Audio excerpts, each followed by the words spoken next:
Chapter 3300. Yi Qian didn't voice her doubts.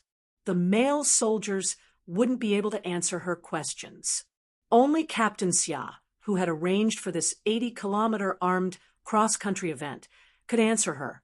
The male soldiers agreed unanimously to complete the 11 kilometers challenge in 1 hour. After walking for 3 hours, they were stimulated by Yi Qian and felt energized again. They started a new journey. Let's walk 11 kilometers in an hour. We have to grit our teeth and get through it. If the veterans can walk, so can we. Don't bring up the veterans in the future. In their eyes, we're still entry-level soldiers. We're not even at the beginner level. Hearing this, Yi Qian couldn't help but laugh. No, you guys are already at the beginner level. Otherwise, you wouldn't have been allowed to enter. Her tone became lower and more sincere. I heard that it wasn't easy for you guys to get in. You guys had to overcome many obstacles and go through many rounds of selection. You guys are quite impressive. Her words were very simple. There wasn't much praise, but her tone was low and sincere. Hearing that, the male soldiers felt warm and comfortable, seeing that the female soldiers knew that they had been selected all the way. The corners of their mouths turned up in unison. The male soldier closest to Yi Qian was a little embarrassed. He replied, "It's nothing." At the time, we just felt that since the military had signed us up, if we didn't work hard, we wouldn't be able to live up to the expectations of our leaders. Most importantly, we felt that being eliminated would make us lose face. Most of the time, we just grit our teeth and got through it. To be able to stand out from so many outstanding soldiers, it's enough to show that you guys are very impressive. Yi Qian really thought so. She knew how difficult it was to get into the Snowfield Brigade. If the male soldiers didn't have the ability, they wouldn't be able to become reserve members. The male soldiers who were praised saw the sincerity in the female soldiers' eyes and knew that she wasn't saying anything against her will. After being crushed by the female soldier time and time again, they heaved a sigh of relief. They were afraid that the female soldiers would look down on them, so they were a little timid in front of her. Now that they heard her say this, they knew that she truly acknowledged their strength. The heavy feeling in their chest slowly dissipated, and they looked at Yi Qian with much more sincerity. Yi Qian had won against the male soldiers several times in a row, and they were more or less embarrassed to face him. Now that they were praised by Yi Qian in a sincere tone, they could finally raise their heads a little. Yi Qian, who saw this, couldn't help but smile.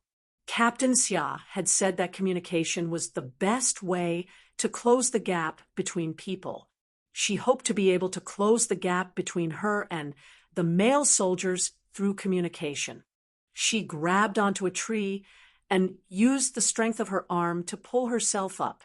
She pulled out her leg that was stuck in the snow and walked forward step by step.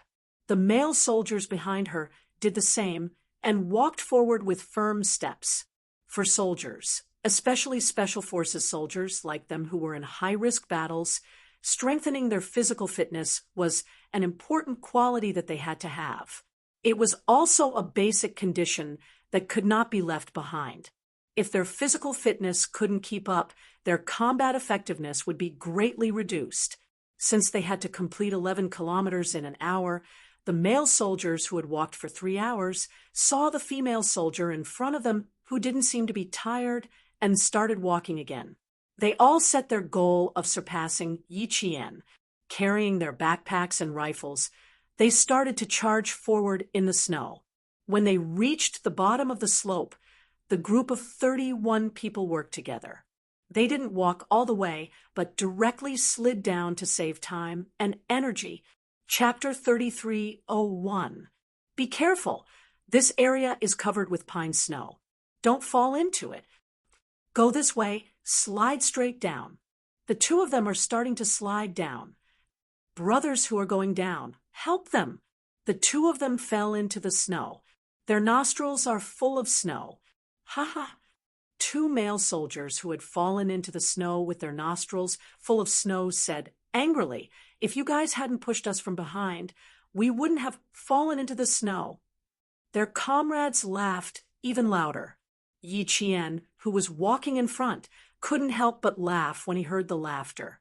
The warm afternoon sun, in the winter, was beginning to retract its warmth. Although it was still shining, it was no longer as warm as before. The icicles hanging from the pine trees sparkled like crystals. They sparkled bright and beautiful.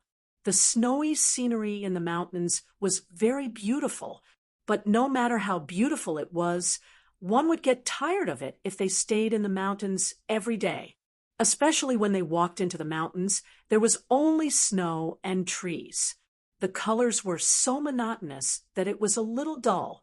The male soldiers who kept moving forward did not pay attention to the scenery around them. They only had one goal now, and they would not give up until they reached it. Yi Qian heard the sound of snow creaking behind him. She quickened her pace.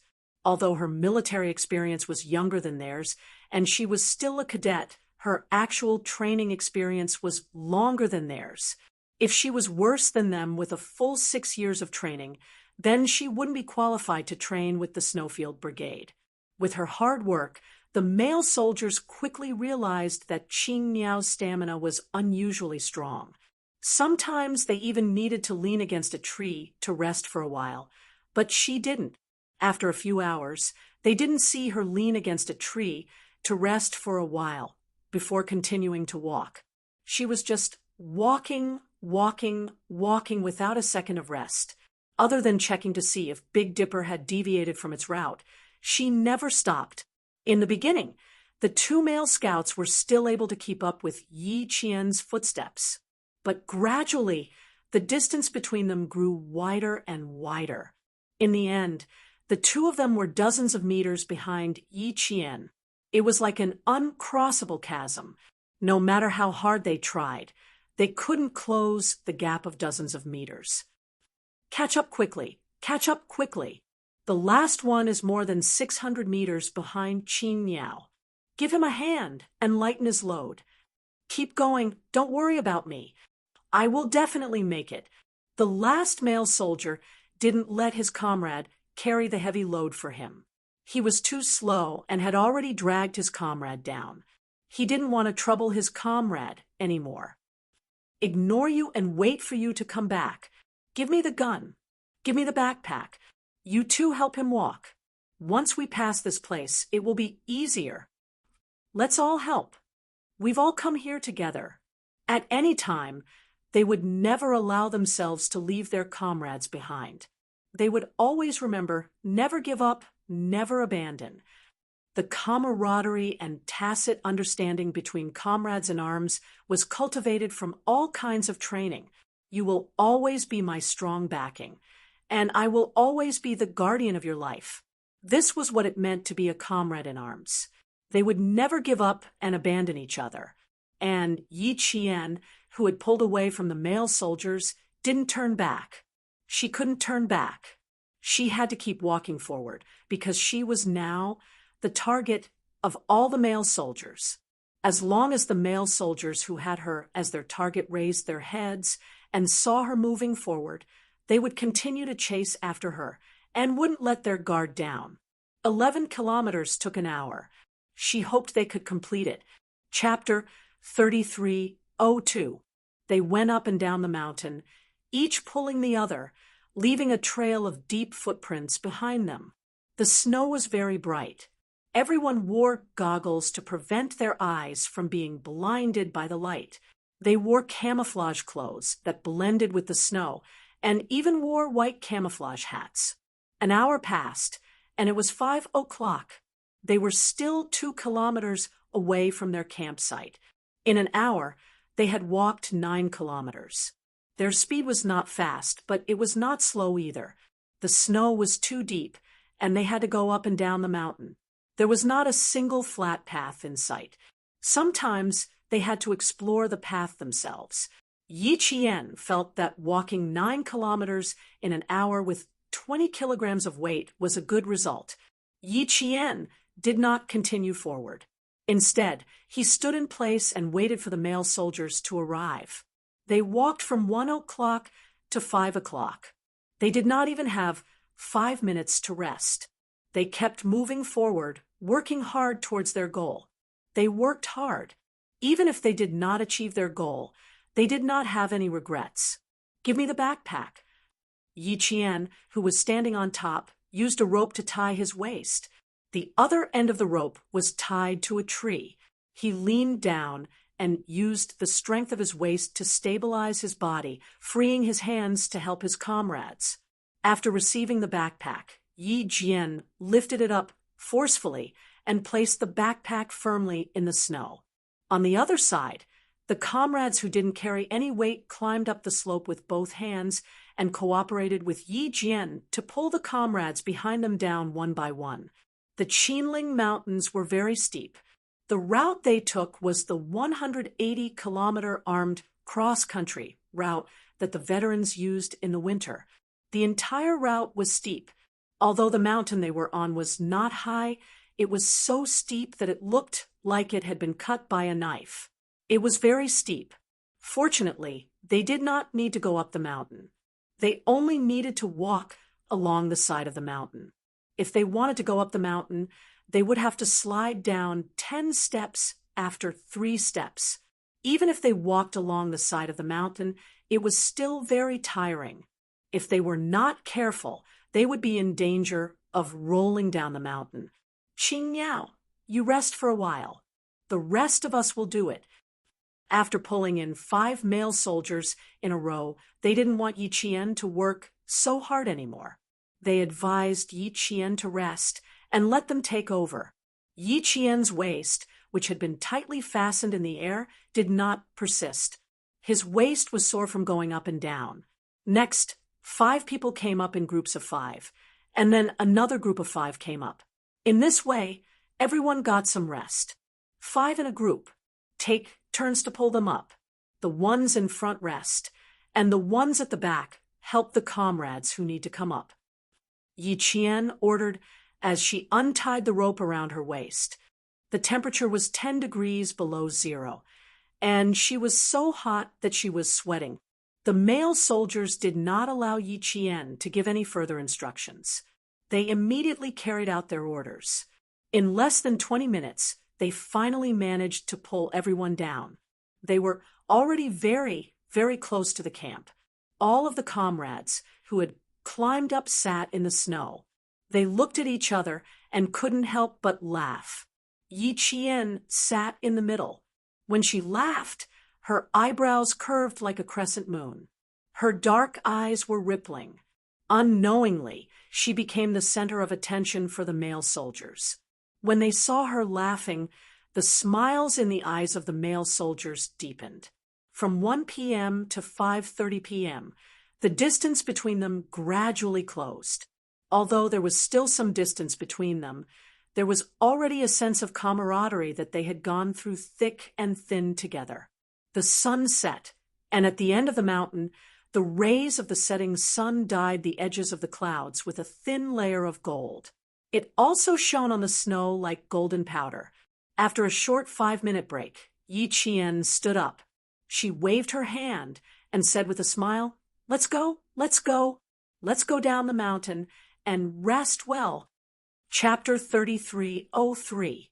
After a few hours of interaction, a brave male soldier even joked with Yi Qian. He raised his voice and said, "Qing Niao, can you still run down the mountain?" "Ha ha ha, do you want Qing Niao and her bag to roll down the mountain like a snowball? Actually, you can try running.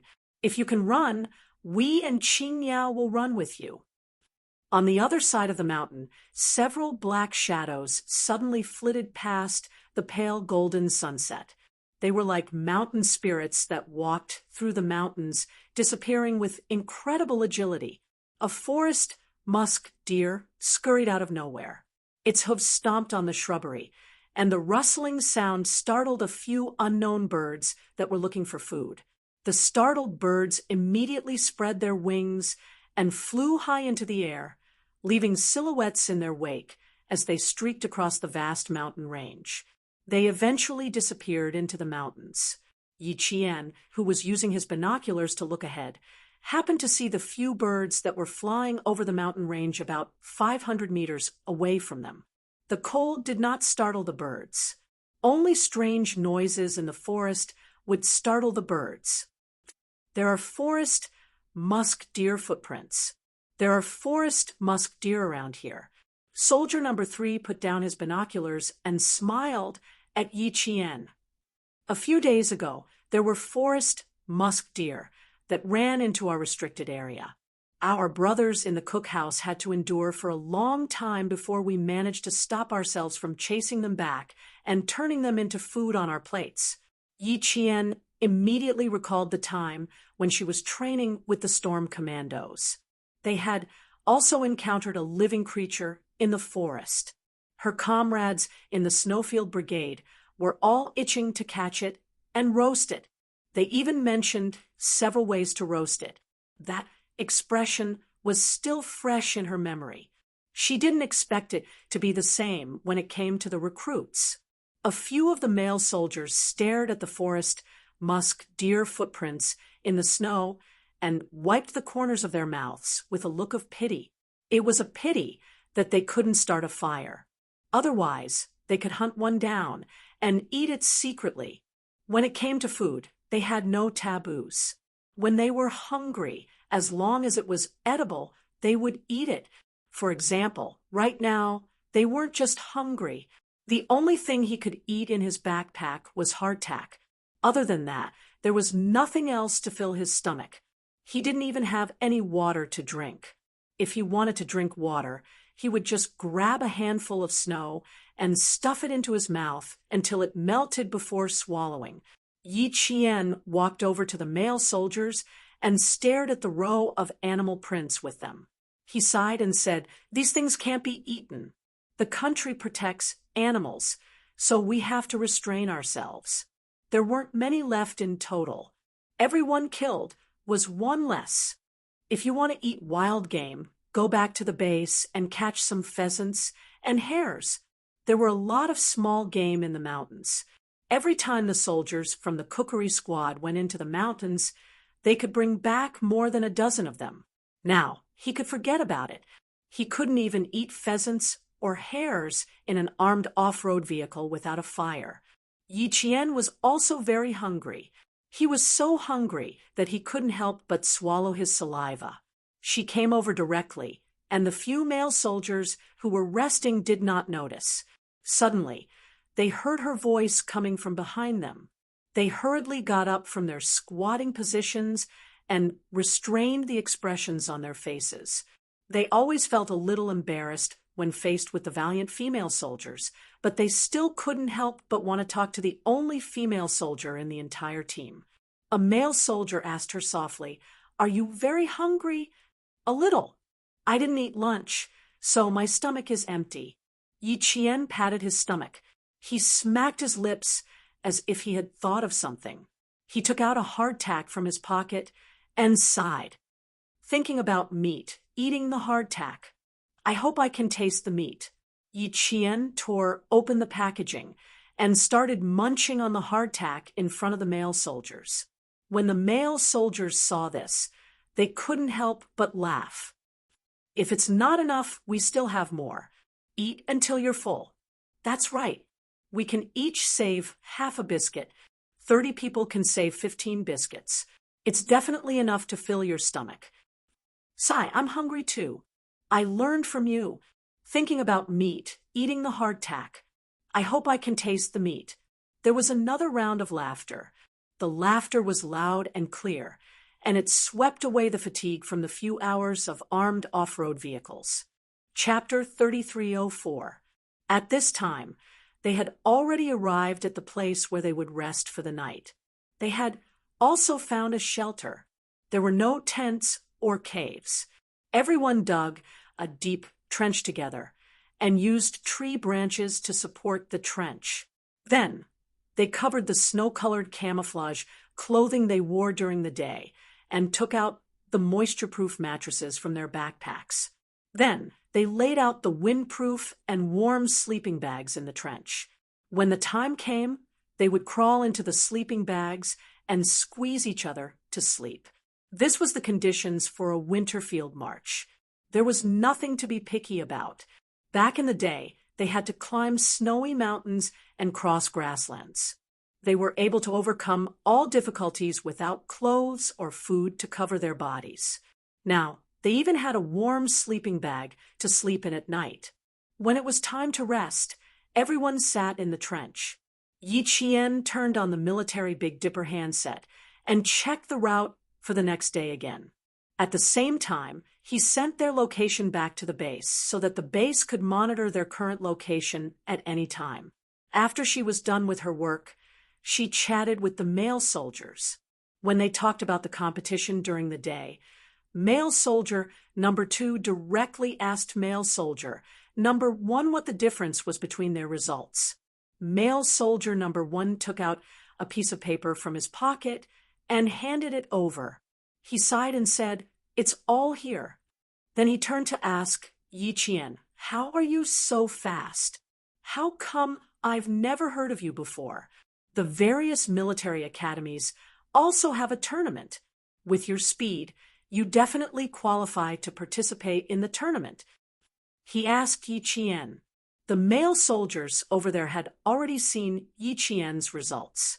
When they saw it, number 2 and the other male soldiers who were huddled together to look at it looked like their acupoints had been pressed.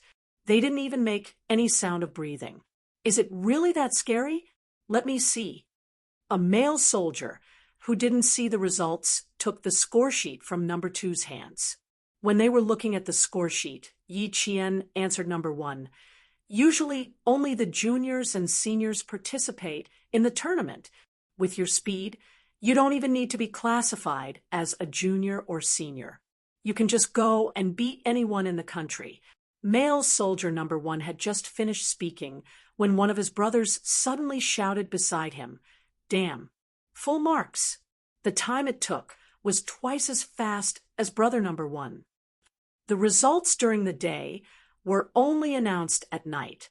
Soldier number 1 no longer felt frustrated. He replied to his brother, who was so shocked that even his voice changed. "Yes, twice as fast as me. When I saw it, I just wanted to dig a hole and bury myself." Very quickly, the topic of conversation revolved around Yi Qian. They were asking questions and asking for guidance. The distance between them grew closer and closer, and the topics they talked about increased. At midnight, the campsite was so quiet that one could vaguely hear the howling of some wild beasts. There were wolves in this area. The 2 male soldiers on sentry duty were holding steel guns and wearing thick coats. They stood under a tree and watched the surroundings. It was too quiet on the mountain. It was so quiet that even the slightest movement of footsteps could be heard. Black shadows moved gently from the depths of the forest. They were fully armed and were making professional hand gestures as they approached Yi Jian's campsite. It wasn't just 1 or 2 black shadows. Instead, there were countless black shadows moving. They silently approached the sentinels bit by bit. Someone made a hand signal for a pincer attack. The 2 black figures were getting closer and closer to the sentinels. Just as the sentinels felt that something was amiss, they turned to the left. Just as they were about to shout, "Who is it?" their mouths were covered. Then they were struck on the back of their necks. In less than 30 seconds, they were carried away. The same thing happened to the other sentinel. Before he could react, he was struck unconscious. Chapter 33:05. The wind in the mountains was a little strong, and the sound of the wind was like that of a giant beast running amok. The 2 sentry soldiers who had been struck down took a total of 30 seconds to be dragged away. It was so fast that it was like the blink of an eye. They dragged them into the forest, tied them up with ropes, carried them, and set off again. With the night vision devices illuminating the path and the reflection of the snow, they could walk in the dark as if it was daytime. There was no resistance. The wind blew, and a few clumps of snow fell from the trees, smashing holes in the snow. There was no snow for a night, so the traces of activity during the day were still there. The hidden shadows disappeared into the snowy night. Yi Qian, who was nestled in her sleeping bag, gently opened her eyes. She nudged her comrade, who was about an arm's length away from her. As expected of an elite soldier, he immediately woke up with just a light nudge. Shoo! Yi Qian was afraid that he would make a move, so she covered his mouth with her hand. She slowly crawled out of her sleeping bag and whispered, "I think there's movement." Everyone who slept in the wilderness was on high alert. When the male soldier heard this, alarm bells went off in his heart. He slowly nodded to show that he already knew. Yi Qian removed her hand from his mouth and used the same method to wake up the other male soldier. Soon, a total of 10 male soldiers who were sleeping in the same trench quietly crawled out of their sleeping bags. They hugged the rifles that they had been sleeping in the same sleeping bag as them. They touched their combat daggers, and their sharp eyes turned cold in the darkness. "There's movement, there's a situation." Yi Qian, who had woken up early, gently pushed away the snow-white camouflage coat that blocked the wind and snow. Slowly, she poked her head out to observe the situation outside. There was nothing outside, but the position where the sentry soldiers should have been was empty. Yi Qian's eyes suddenly turned sharp. She held her rifle tightly, made a snowball with both hands, and threw it into a clump of bushes. There was a whoosh, and there was no other movement. The 2 sentries were gone. Along with the guns they had been on duty. They were gone, and their guns were gone. Something big had happened. Moreover, the sentry soldiers had live ammunition in their guns. The entire team quickly entered a level 1 alert. Only Yi Qian and the 3 squad leaders were near the sentry post. The 4 of them were inspecting the scene. 2 of them ambushed the sentries from the left and right, and 2 more came to their aid. Yi Qian looked at the footprints on the ground and gestured with his hands. His eyes were grave. 1 person in size 41 shoes, 2 in size 42 shoes, and 1 in size 40 shoes. They went into the mountains lightly. Based on the footprints at the scene and the footprints of the sentries, Yi Qian deduced that the 2 footprints of the sentries were clearly slanted to the left. These were the footprints left behind by the unconscious body that had uncontrollably slanted to the left. Behind the footprints were a few very shallow footprints. These were the footprints left behind by the sentries who had ambushed them from behind. "I'll inform the team now and report the situation back." The squad leader of the first squad had a solemn expression on his face. The missing 7th sentinel was a soldier from his squad. Now that he had disappeared along with his loaded gun, the problem was extremely serious. To be able to quietly drag the 2 sentinels away, it was clear that the other party was not to be trifled with. Yi Qian naturally thought of this as well. She stood up and looked into the depths of the forest. The trees there were tangled, and the branches stretched out like a maze. It seemed like once you walked in, you would never be able to walk out again. This area was considered a restricted area. Even the locals were forbidden from entering. Now that the snow had sealed off the mountain, who could possibly appear here? Chapter 3306. The only people who could possibly be here were the soldiers who were on winter training. So who could the other party be? Who had the ability to drag the sentinel away right under their noses without them noticing? Yi Qian narrowed his eyes slightly and called out to the squad leader, who was about to get up to contact the base. "Don't contact them for now. Let's observe the situation first." She now suspected that the people who dragged the sentinel away were none other than the veterans at the base. They didn't need to wait until the next day to return from the 80 kilometers cross-country mission. At the time, she had wondered why they had to spend the night outside. If the people who dragged the sentinel away were veterans, then it made sense. Yi Qian only had a guess, but he couldn't be sure. Who in our squad was a scout? Yi Qian asked the male soldier who had entered the guard.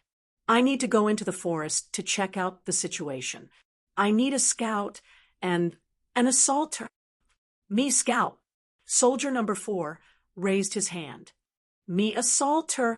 Soldier number 2 raised his hand. Yi Qian slung his rifle onto his back and nodded. Okay, we'll set off in groups of 3. You guys hide here and wait for us to come back. Isn't that too few? Should we send a few more? The squad leader of Class 2 asked worriedly. Yi Qian shook his head. No need. We're just going into the forest to check out the situation. It's easier to be exposed if there are too many people. You guys guard the camp well and don't run around. If anything happens, we'll fight from the camp. They had scouted the area around the camp during the day and were familiar with the terrain. If they suddenly moved, no one could guarantee that there wouldn't be an ambush in the middle of the night. It was safer to stay in the camp and hide. In the forest, a few dark shadows huddled together and whispered, "We can scare the rookies who haven't been on the battlefield, but it'll be difficult to scare Qing Niao. If Q King doesn't receive a letter in 5 minutes, Qing Niao must have guessed who killed the sentinel. It's already been 5 minutes. I bet Q King definitely hasn't received Qing Niao's letter," Big Eagle said in a low voice. The large condor said in a low voice. The tall condor nestled in the snow like a small snow bag, perfectly camouflaged. Along with him were Scouts Blood Swallow, Long Eagle, and Weaving Sparrow. Among them, Long Eagle, Weaving Sparrow, and Blood Swallow had worked with Yi Qian before. Only Eagle had not worked with Yi Qian before. At the same time, Bai He, Shuang, Qi Lu, and Luan Niao formed a team of 8. They carried out an ambush on the recruits, which was also a sneak attack. Bai He and the other 3 worked together to knock out the 2 sentinels. When the recruits entered the forest, De Condor and the other 4 launched a sneak attack, taking down as many as they could. Since they wanted the recruits to see blood, the weapons used were naturally real swords and real guns, except for the fact that they weren't real bullets. There's something up ahead. Judging from the silhouette, it's Qing Niao leading her troops over. Long Eagle's low voice came through the earpiece. He was at the front and had been watching with binoculars. As long as the recruits walked out of the perimeter of the camp, he would be able to see them immediately. Just as he reminded De Condor and the others to be careful, the silhouettes that had walked out of the perimeter of the camp suddenly turned back and disappeared from his field of vision in the blink of an eye. They went back again. Did Qing Niao notice something? He contacted his comrades. Qing Niao has always been alert. Before we set off, Q King specifically reminded us not to let our guard down. Long Eagle, move forward and observe from a closer distance, Bai He said in a low voice. She must have other arrangements on her side. Chapter 3307. Other than Eagle, the rest of the veterans had fought side by side with Yi Qian. Although they had only worked together once, Yi Qian had left a deep impression on them, especially Shuang. He and Yi Qian had accompanied the Chinese ambassador, Qin Xiu, to a neighboring country for negotiations. On the way back, he had witnessed Yi Qian's ferocity in battle. That kind of ferocity made even his own comrades tremble in fear. Holding a gun and sweeping the way, the neighboring country's military personnel who surrounded them fell in droves. Some were even shot in the head. From the city all the way to the border, it could be said that Yi Qian had played a key role in that mission. Later, Qin Xiu told the military leaders, if it wasn't for Yi Qian, they probably wouldn't have been able to return to China for a while. It could be seen that Yi Qian had played a huge role in that mission, Hearing this, Shui Ying pressed down on the microphone and said softly, Qing Niao's IQ is comparable to Q King's. Other than not having Q King's rich combat experience, she's very strong in all other aspects. She definitely wouldn't have retreated for no reason. She must have sensed something that made her vigilant. So she retreated. Chang'ing, pay attention to your surroundings when you move. Don't get attacked by her. Chang'ing hadn't worked with Yi Qian before, so he hadn't experienced Yi Qian's ferocity in battle. Although he hadn't experienced it from yesterday's meeting, he could see how strong Yi Qian was. Facing a battle of attrition, not only did she not back down, she became more and more excited as she fought. In the end, she was even able to fight Eagle to a draw. Even if he hadn't fought side by side with her, he could tell. Before facing Yi Qian head-on, Chang'ing had already regarded Yi Qian as his #1 target to be wary of. On the other side, #2 asked Qing Niao, why did they retreat? Did you discover something? He was originally a scout, and he came from the same unit as the veterans Blood Swallow and Weaving Sparrow. When he achieved good results, the commander told him about the 2 veterans and showed him their photos. Who would have thought that the veterans mentioned by the commander actually appeared in another Special Forces unit and rose from the rank of second lieutenant to captain, now that he was in the same unit as the 2 best scouts that the commander had mentioned? The male soldier was afraid that he would embarrass his commander. He wanted to do everything to the best of his ability, especially the missions that belonged to him as a scout, so he treated them even more carefully. At this moment, he didn't find any problems, but the green bird seemed to have found something, which made his heart skip a beat, thinking that he had missed something. Yi Jian smiled and said, No, I just feel that there is no difference between us and a moving target if we walk there like this. If there is really an ambush in the forest, we will be killed silently like 2 sentinels as soon as we appear. I think it's better to sneak over. Better safe than sorry. As for why she changed her route, she simply felt that if she were Q King, she would definitely arrange for people to keep an eye on the camp. Once they discovered something wrong with the recruits, they would immediately make arrangements. Therefore, she couldn't just sneak over like this, or she would be killed instantly. She had just finished telling them that she was responsible for a 10-kilometer snow-covered cross-country trip in less than an hour. If she was caught alive by the special forces in the base in the blink of an eye, it would be too embarrassing. For the sake of her reputation, she had to be careful. Chapter 3308. Soldier number 2 heaved a sigh of relief when he heard this. So it wasn't because he discovered something wrong, but because he felt that their current method of operation was wrong. Then, how do we sneak our way over? He couldn't help but ask Yi Qian. Yi Qian smiled and said, We'll change our direction. We still need to discuss this with the 3 squad leaders. 1 squad will stay behind to guard the campsite, while the other 2 squads will enter the forest at the same time. We'll conduct a thorough search. 3 squads were left behind to guard the campsite, while Squad 1 and Squad 2 were led by their squad leaders to leave the campsite and sneak into the forest. If they had been moving in a straight line earlier, then now they were moving in a diagonal line. Using the uneven terrain of the forest as a cover, Yi Qian, who was wearing a snow-white camouflage suit, led 2 male soldiers deep into the forest. Xia Jinyuan, who was left behind at the base, looked up at the time. It had been 10 minutes since Bai He and the others knocked out the 2 sentries. Until now, Yi Qian still hadn't contacted him. It was clear that this cunning little fox had guessed something and was starting to cooperate with him to teach the recruits a lesson. He didn't know how she had arranged for the battle with Bai He and the others.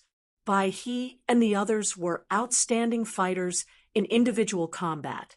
One of them was definitely comparable to 3 or 4 recruits. Even if Yi Qian led 30 elite soldiers from various military regions, it would be difficult for him to win against the 8 of them.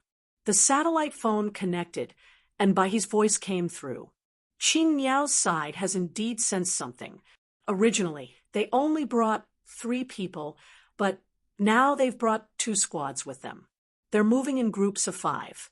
We originally planned to kill them as soon as they're alone, but that won't work anymore. We have to surround them. After listening to Baihe's report, Xia Jinyuan's sexy thin lips curled up slightly. Qing Niao understands our combat habits. She knows that we like to launch sneak attacks, especially those who are alone. 5 people take turns to advance.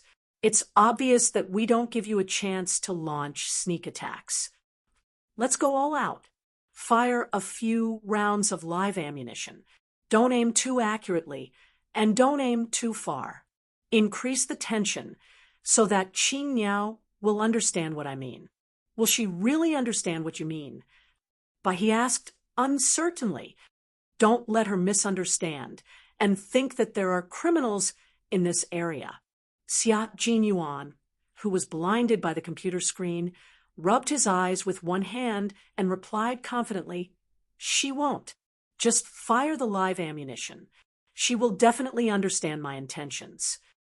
She understood him, knew him, even if she couldn't command him. She would still know. It was a little regretful that he could deceive the male soldiers, but not her.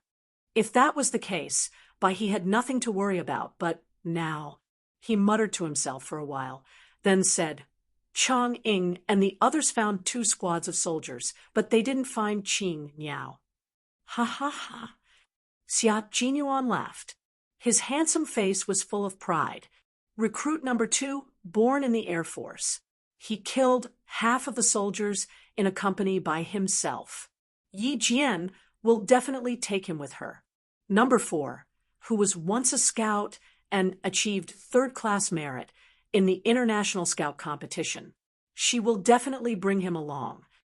Brother, don't underestimate the recruits. Although they're a little lazy and don't have actual combat experience, they've all participated in large-scale combat simulation exercises. They're not weak. The 8 of you have to be careful. Baihe was a little confused. Since you think highly of them, shouldn't you send more people to make them bleed?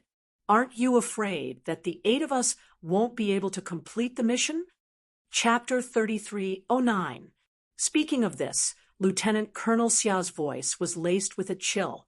You've all been through hundreds of battles, yet you can't even handle a fresh recruit.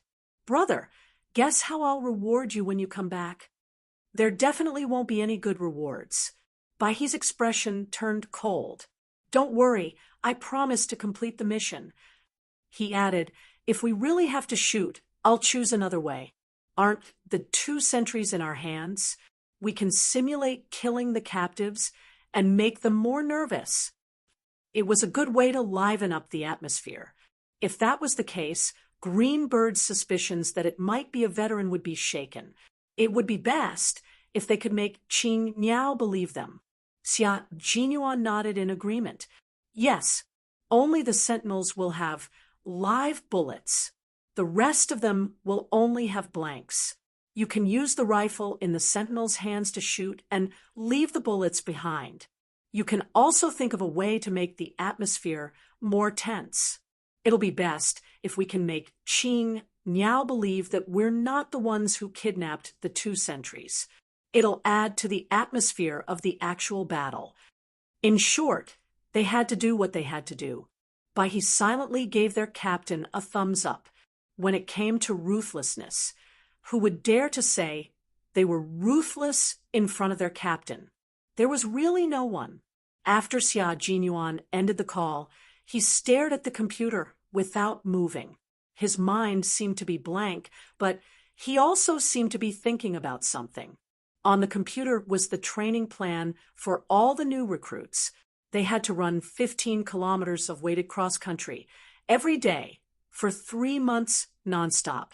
They had to run around the mountain roads and the training ground. They had to run 15 kilometers a day for 3 months, not a day less. They also had to drive all kinds of special vehicles every day and train all kinds of firearms every day. He had applied for 600,000 rounds of light and heavy machine gun ammunition from the logistics department. He had to use up all 600,000 rounds of ammunition in 3 months, which was equivalent to 30 people having to fire 200 rounds of ammunition every day. Each person had 200 rounds of ammunition, so 30 people had to fire more than 6,000 rounds of ammunition a day. Moreover, they were not blanks, but real bullets. It would take some time just to pick up the bullets in a day. They also had to know how to use all kinds of cannons, such as mortars and rocket launchers. Everything that flew in the sky and ran on the ground appeared on Xia Jinyuan's computer. This was the last 3 months of training after the first 3 months of basic training, which was half a year in total. In half a year's time, he wanted to train this group of elite soldiers into special forces who could directly fire at the enemy on the battlefield. Xia Jinyuan, who had been staring at the computer screen for several minutes, rubbed his face hard and sighed in a low voice. "Recruits, you have to keep your cool. Don't let me down." Major General Yang was full of expectations for the final selection of 30 recruits. Similarly, Xia Jinyuan was also full of expectations for them. Very quickly, the sound of gunfire that made everyone's scalp go numb suddenly rang out in the depths of the quiet primitive forest. When the gunfire rang out, the faces of the 2 squads of recruits who had sneaked into the forest turned pale. They thought of the missing sentinel. Immediately after, another gunshot rang out. This time, the rifles in the hands of the male soldiers were loaded. 2 sentinels and 2 gunshots. Something must have happened. Yi Qian's face gradually turned serious. The sound of real bullets. They were not blanks. Could it be that her previous guess was wrong? Thinking of this possibility, Yi Qian immediately contacted all the squad leaders. "All squads, pay attention. Squad 2, Squad 4, and I will rush to the source of the gunfire. All squads, advance with your weapons. Once you discover something, immediately take action. Roger, Roger, Roger." The orderly and cold voices rang out. Immediately, the night was covered with a layer of tension, casting an unprecedented shadow over the hearts of all the male soldiers. Chapter 33:10. The biggest problem Yi Qian and his men faced was that they did not have night vision goggles. Fortunately, they were equipped with communicators and electronic mobile communication devices so that they could contact each other at any time. Although it was inconvenient to walk without night vision goggles, the dense, snowy light still illuminated the path beneath their feet.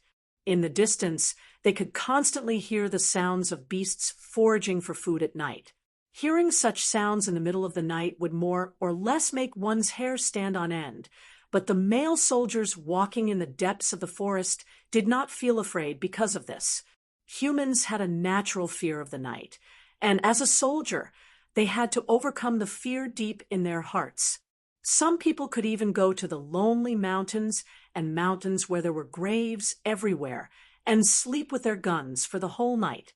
They were all people who had trained their courage, and now that everyone was gathered together, they were even less afraid of this. The male soldiers from the 2 squads began a carpet search. 5 men in a squad took turns to advance and became Yi Qian and his men's backup. As long as something happened to Yi Qian, they would immediately rush over to provide support. Yi Qian, male soldier number 2, and male soldier number 4 advanced faster than them. They followed the gunshots and advanced without any delay along the way. From here, Yi Qian could see how powerful male soldier number 2 was. His speed at night was the same as his speed during the day, and he was not affected at all. He also saw how outstanding male soldier number 4 was. His scouting ability was quite strong. When Yi Qian and male soldier number 2 saw this, the 2 of them immediately covered for male soldier number 4. The 3 of them split up and advanced quickly. Bai He received the latest order from Xia Jinyuan at the base.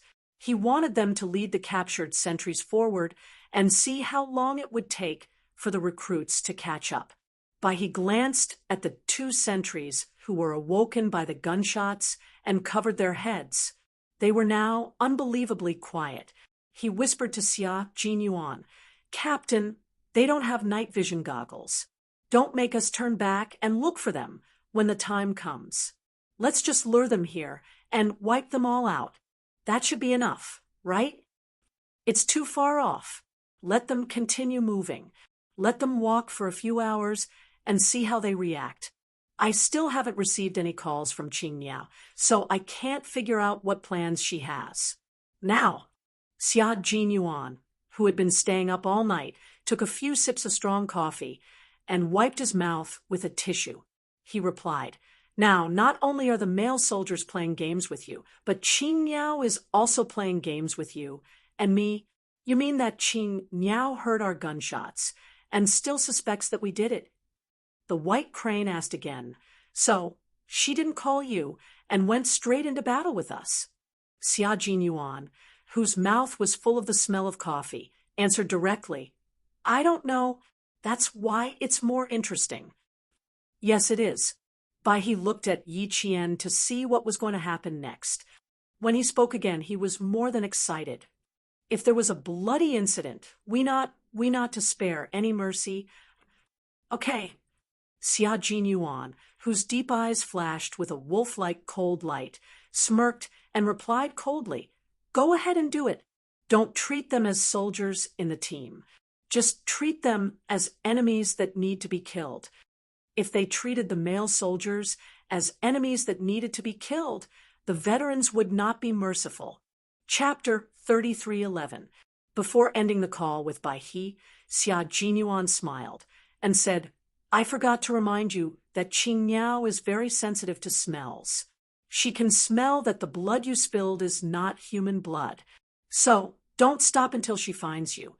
Keep moving forward and widen the distance between you and them before you surround them. I won't be there. You can arrange the battle yourselves. I'm just waiting for your results." Bai He, who was about to end the call, smiled and replied, "You didn't forget to remind us. You didn't remind us on purpose. The blood has already been spilled. It's impossible for us to turn back now. If Qing Niao really finds out, it's okay. We won't be merciful. I remember that Qing Niao is a commander. Not bad. She has arranged the rear camp and assault properly. Long Eagle originally planned to go back to their camp and kill a few of them, but she left a squad of people to guard the camp, which made it difficult for Long Eagle to attack. Now, he's rushing over to join us. There were 10 recruits in a squad. Although the veterans usually looked down on them for being slow, they were all very strong. They were just not as good as the Snowfield Brigade. Even a powerful Special Forces soldier like Long Eagle would have to think twice if he wanted to kill 10 elite soldiers alone. In the end, he decided to join his comrades first and then attack together. Xia Jinyuan didn't deny it. "I've already revealed a lot about Qing Niao. If I don't help her, I won't be able to live with my conscience." Conscience? Their captain, their king. Would he talk about conscience on the battlefield? When he first joined the team, he introduced himself by saying, "I'm a person who has no conscience on the battlefield." At that time, everyone was shocked by his words. He was young, but he had a deep sense of self-awareness. By now, King Q had experienced countless battles, big and small. It was obvious that he was spouting nonsense to talk about conscience with him. After ending the call, Bai He conveyed Xia Jinyuan's latest order. When the veterans who were dragging the 2 sentries received the order from Q King, their eyes turned cold. "Qing Niao, new recruits. Let's meet again in 2 to 3 hours." It was now 12:21 in the morning, 19 minutes after the 2 sentries disappeared. Yi Qian and the 2 male soldiers, who were in contact with the 3 squad leaders, finally found the place where the gunshots came from. When they heard the gunshots, they could feel that the gunshots were not far from them. When the gunshots rang out, they immediately rushed over. Squad 1 and Squad 2 searched in a covert manner to avoid being ambushed. Squad 3 stayed behind to guard the camp to prevent a sneak attack from the rear. It could be said that from the time they discovered that the sentinel was missing to the time they heard the gunshots and found the location of the gunshots, it could be said that the time it took to find the location of the gunshots was quite short. However, there were no suspicious people nearby. Number 4 dug out the warhead from the snow, his face extremely gloomy. Our warhead! With 2 warheads in his hands, Yi Qian stared at the traces left behind. After the 2 sentries were knocked unconscious, they were dragged here. After being dragged here, they were directly pushed to the side, leaving 2 traces of lying down in the snow. At the same time, there was blood splattered all around. The temperature in the mountains was too low, so the blood and snow coagulated together. Under the light of a flashlight, it looked like plum blossoms blooming in winter. There was no beauty to it. His heart was pounding. Male soldier number 2 was in charge of guarding. Yi Qian took off his gloves, bent down, and scooped the shocking frost blood into his palm. He slowly brought it to his nose and sniffed. It was extremely rusty and smelled fishy, but it was not human blood. This was animal blood, not human blood. Chapter 33:12. Just in case, Yi Qian dug out a few more clumps of blood from the snow. She used her fingers to turn the clumps of snow into blood. She sniffed and licked the blood to confirm that it was not human blood. It's some kind of animal blood, not human blood. The missing sentinels are not in danger for now. Yi Jian wiped her blood-stained hands on the white snow a few times. She put on her gloves again and contacted the monitors of the 3 classes. Class 3, stay where you are. Class 1 and Class 2, speed up the search and meet us as soon as possible. The mountain area was large, so it would not be easy to catch someone. The only way was to follow the footprints left behind by the enemy. She was certain that there were 2 groups of people. One group was dragging the sentinels, and the other group was being chased by squads 1 and 2. Based on the footsteps, she and the 2 male soldiers were being chased by 4 people. The 4 people also had to carry the 2 sentinels, so they couldn't be walking very fast. Soon, the tracks left behind in the snow proved that Yi Qian's judgment was correct. The 2 sentinels were indeed fine. The 2 gunshots did not hit the sentinels. Seeing the footprints, Yi Qian's heart, which was in her throat, finally calmed down. However, she could not completely relax until she saw the 2 sentinels. Once she saw them and confirmed that they were fine, she could finally relax. Yi Qian still believed that the people who took the sentinels were not strangers. Her intuition told her that even if the base's special forces were involved, the gunshots were to create an atmosphere of fear. In her previous life, she had relied on her sharp intuition to avoid danger time and time again. As for the group of people chasing after the sentinels from squads 1 and 2, Yi Qian reminded the 2 squad leaders, the group you're chasing should be more difficult to deal with. Be careful of being killed by them from behind. There were gunshots and animal blood. The base's special forces must have been mobilized to train the new recruits. Captain Xia probably did not make a move. If he did, she would be able to tell if it was him, even if it was just a shadow in front of her. So, for safety's sake, he must have stayed at the base to oversee the situation and watch the show. It was easy to guess what kind of expression he had now. He definitely didn't mind having too many things on his plate. The messier and more complicated things were, the more he liked them. This person was someone who never thought that there was too much trouble.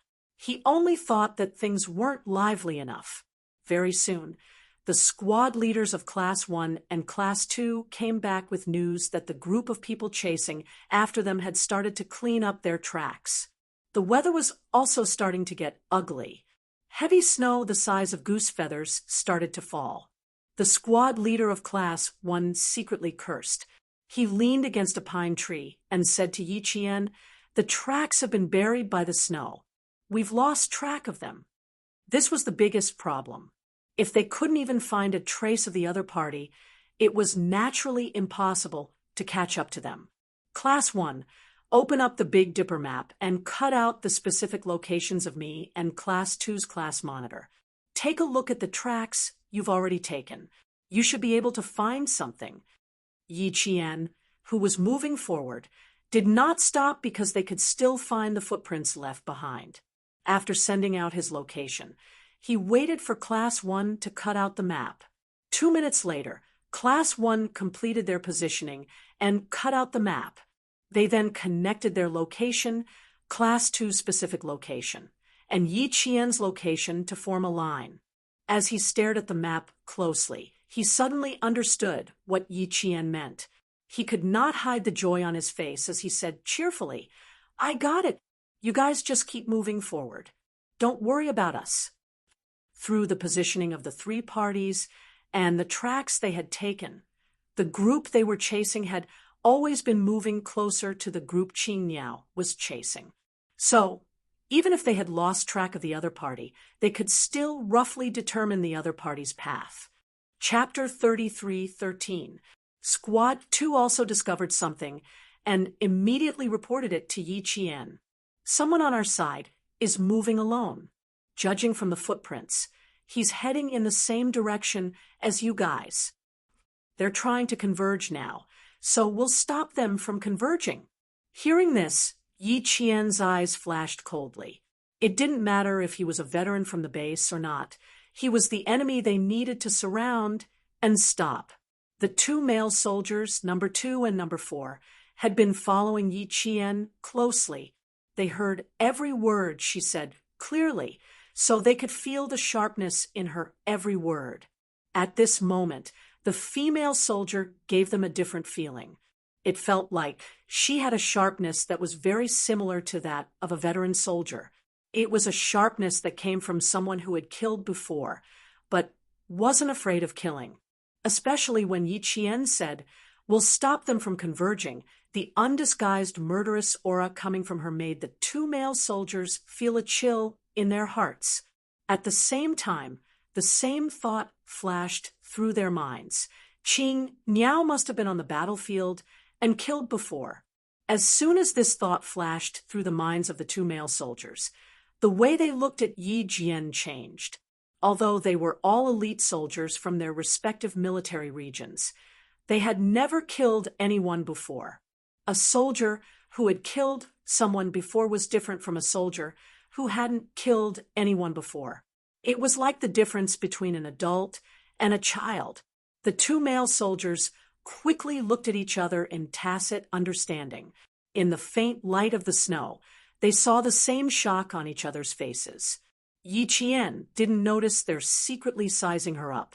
She only had one goal now, to rescue the captured sentries. The heavy snow drifted down. Braving the wind and snow, the soldiers treated the darkness as if it was daytime. They advanced tirelessly. They had already been walking for 2 hours. At first, he could still receive the location of the male soldiers and Yi Qian from the base. After walking for about an hour, they could no longer receive any information from the base. At the same time, their communication with the base was cut off. At this point, the two sides were truly facing off. 2 hours later, they reached the location Xia Jinyuan had specified. He left the two sentries to the side and contacted Chang Ying, who was acting alone, to ask for his current location. Long Eagle had already met up with Big Eagle and the others. At this moment, they were rushing over together. When White Crane contacted them, he reported their situation back. "They've probably been instructed by Qing Niao. They've been following behind us all this time. Earlier, Blood Swallow could still detect their electromagnetic waves, but now we can't hear anything. They've gone into electromagnetic silence. It was good to have tools with them. They had a certain advantage. The male soldiers didn't have any. They only had rifles, daggers, and communicators. Other than that, they didn't have any high-tech weapons to rely on. But now, the high-tech equipment in their hands was useless. The other party had obviously found out. Just as Shui Yin was about to say something, he suddenly heard a gunshot from Bai He's side. His eyebrows twitched as he blurted out, "They've caught up." Yes, he had caught up. Qing Yao was too fast. She killed Qi Lu, who was in charge of guarding the base, with one shot. Bai He ended the call right after he finished speaking. There was no time to say anything else. The gunshot came from the front. The male soldiers of Squad 2 and Squad 3 all heard it. The male soldier in charge of the communicator immediately turned on the communicator and canceled electromagnetic silence. In less than 3 seconds, Qing Yao's voice could be heard. "We've found the target. Fire support. Be careful of ambushes along the way." That meant they were going to fight. Chapter 33:14. Got it. Be careful. Got it. The enemy has live ammunition. Be careful. The squad leaders of Class 1 and Class 2 replied quickly. The 18 male soldiers quickened their pace and rushed towards the location sent by Yi Qian. Since the battle had already started, they had to provide support immediately. Yi Qian did not voice his suspicions, so the male soldiers did not know that the person who did this could be a veteran from the base. They were still trying to guess the identity of the other party. She reminded them, "The target is very likely to ambush you and cut off your support. Don't worry about me. Remember, don't act alone." Yi Qian had some experience fighting against the veterans from the base. If she opened fire and declared war, they would definitely work together to cut off her support. This meant that the 18 male soldiers were also in danger. According to the combat habits of the Snowfield Brigade Special Forces, they would not attack openly if they could. The 18 male soldiers lacked actual combat experience and reaction. Although they had the advantage in numbers, they would not be able to avoid being taught a lesson by the veterans. And it would not be a normal lesson. It would be a harsh one. Yi Qian had just ordered the 18 male soldiers to be careful and be on guard against ambushes. Chang'ing and Bai He had already started fighting. They made a prompt decision to cut off Qing Yao's support and eliminate all the male soldiers at the same time. They did not continue to rendezvous with Bai He. Instead, they turned around to look for the 18 male soldiers. The 18 male soldiers were more or less nervous. After all, the enemy had live ammunition. There were also their comrades. They were afraid that if they were too aggressive, they would cause an accident to their comrades who had fallen into the enemy's hands. All we have are blanks. The enemy has live ammunition. Be careful not to be left alone. 5 in a group. Take turns to cover the advance. The 2 squad leaders did not blindly move to support Yi Qian. They also had their own battle plan. A few of them were on guard while the rest of them stared at the map drawn on the snowy ground. They would first surround the enemy and then attack from all sides. Now Qing Yao is here. Our target is in this area. The 18 of us will be divided into 3 groups, A, B, C, and C. Each group will have 6 people. Group A's 6 people will go around here and avoid the target's area. We will hide here and ambush. Remember, don't make any movements along the way. You must get here first.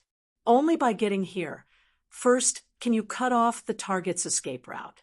Also, guard the rear for Qing Yao so that the enemy won't attack from behind. Yes. The 6 men who received the order all nodded solemnly. The other party had live ammunition in their hands. If they did not cut off the other party's path, Qing Yao, who had already rushed to the front, would be in danger of being attacked from behind. Team B will be responsible for surrounding them from this area. Team C and Team C will surround them from here. Once the target appears within Team A's range, eliminate them immediately. Do not give them a chance to escape. They illegally possess lethal weapons. Your own safety is the top priority. If necessary, just kill them. All teams need to report whether there is something wrong or not. The signalers will immediately go back to electromagnetic silence.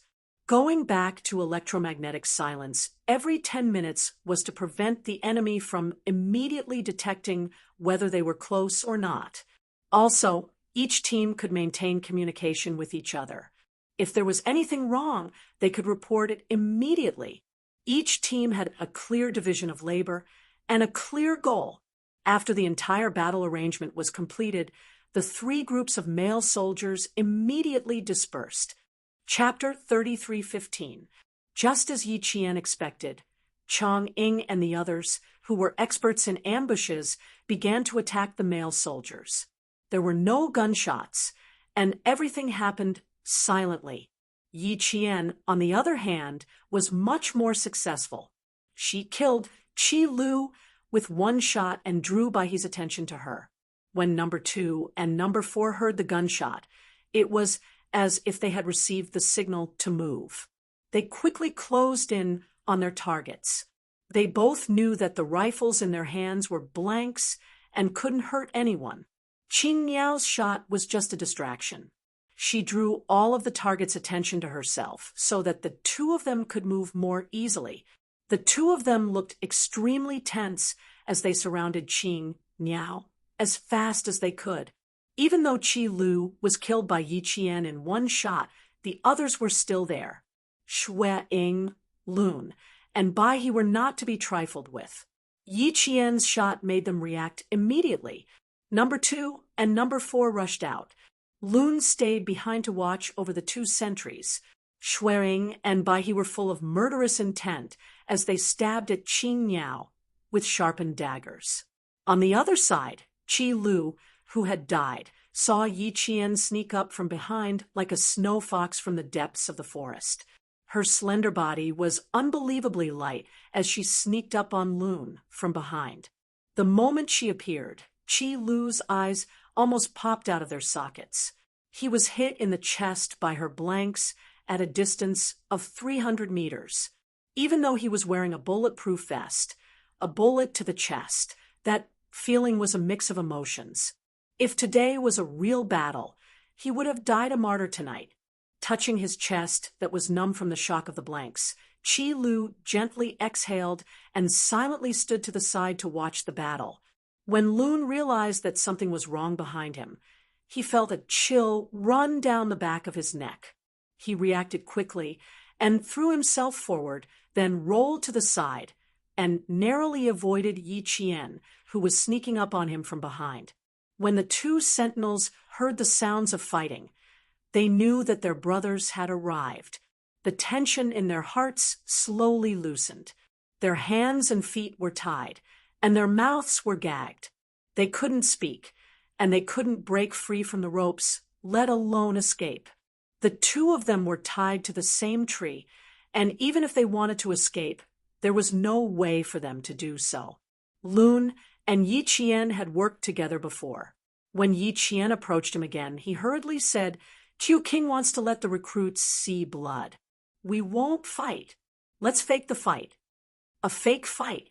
The fight had already started, and there was still a need to fake it. Yi Qian smiled at Lun. Her bright eyes and white teeth made her look like a person made of snow. Her entire body exuded a cold aura. "Since we've already started fighting, then let's fight for real. No faking it." As she spoke, she waved the dagger in her hand towards Lun's body. She was afraid that Lun had some tricks up his sleeve and deliberately set a trap to distract her. Lun was so frightened that he immediately dodged. His back was covered in cold sweat from Yi Qian's seriousness. Calm down. Qing Yao, let's calm down. Qiu King really said that as long as you show yourself, the rest will be between us and the recruits. I'll leave the 2 sentinels to you now. I have to hurry over and meet up with Longing to teach the recruits a lesson. Tonight's focus is on the recruits, not you. Q King wants to let the recruits see the real deal. He's even prepared the helicopter. If anything happens to the recruits here, the helicopter will immediately rescue them. Yi Qian, who didn't know about Operation Blood, finally believed it and stopped his fierce attacks. Since it has nothing to do with me, why didn't Q King contact me and inform me? Chapter 33:16. Q King will have to explain this to you. I really can't answer you. I have to go now. I'll leave the sentinels to you.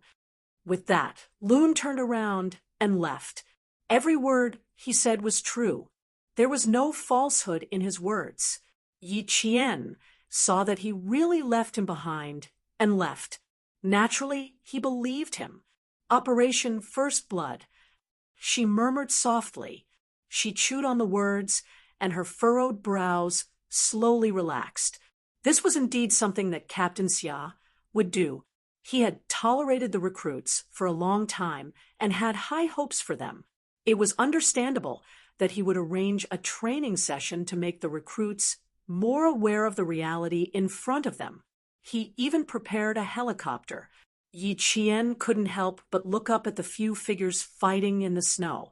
If the veterans really beat the recruits to the point where they needed a helicopter to rescue them, wouldn't that miss the training even more? Captain Xia couldn't have not thought of that, right?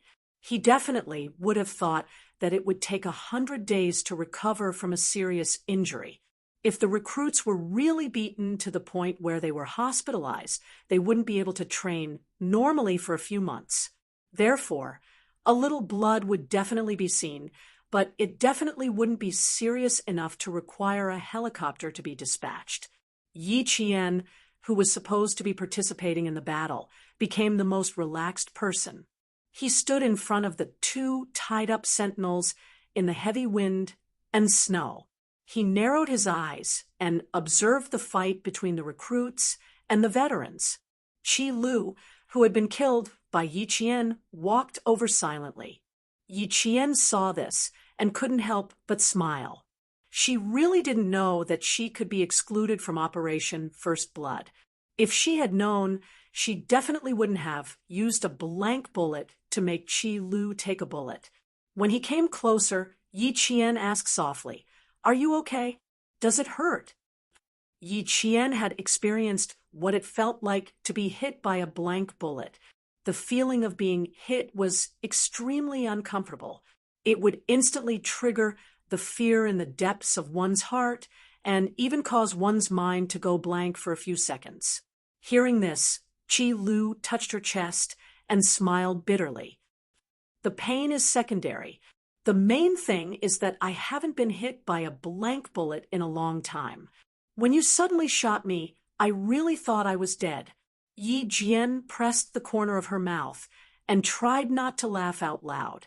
The second Qi Lu was shot, even though he was 300 meters away, his body language was very rich.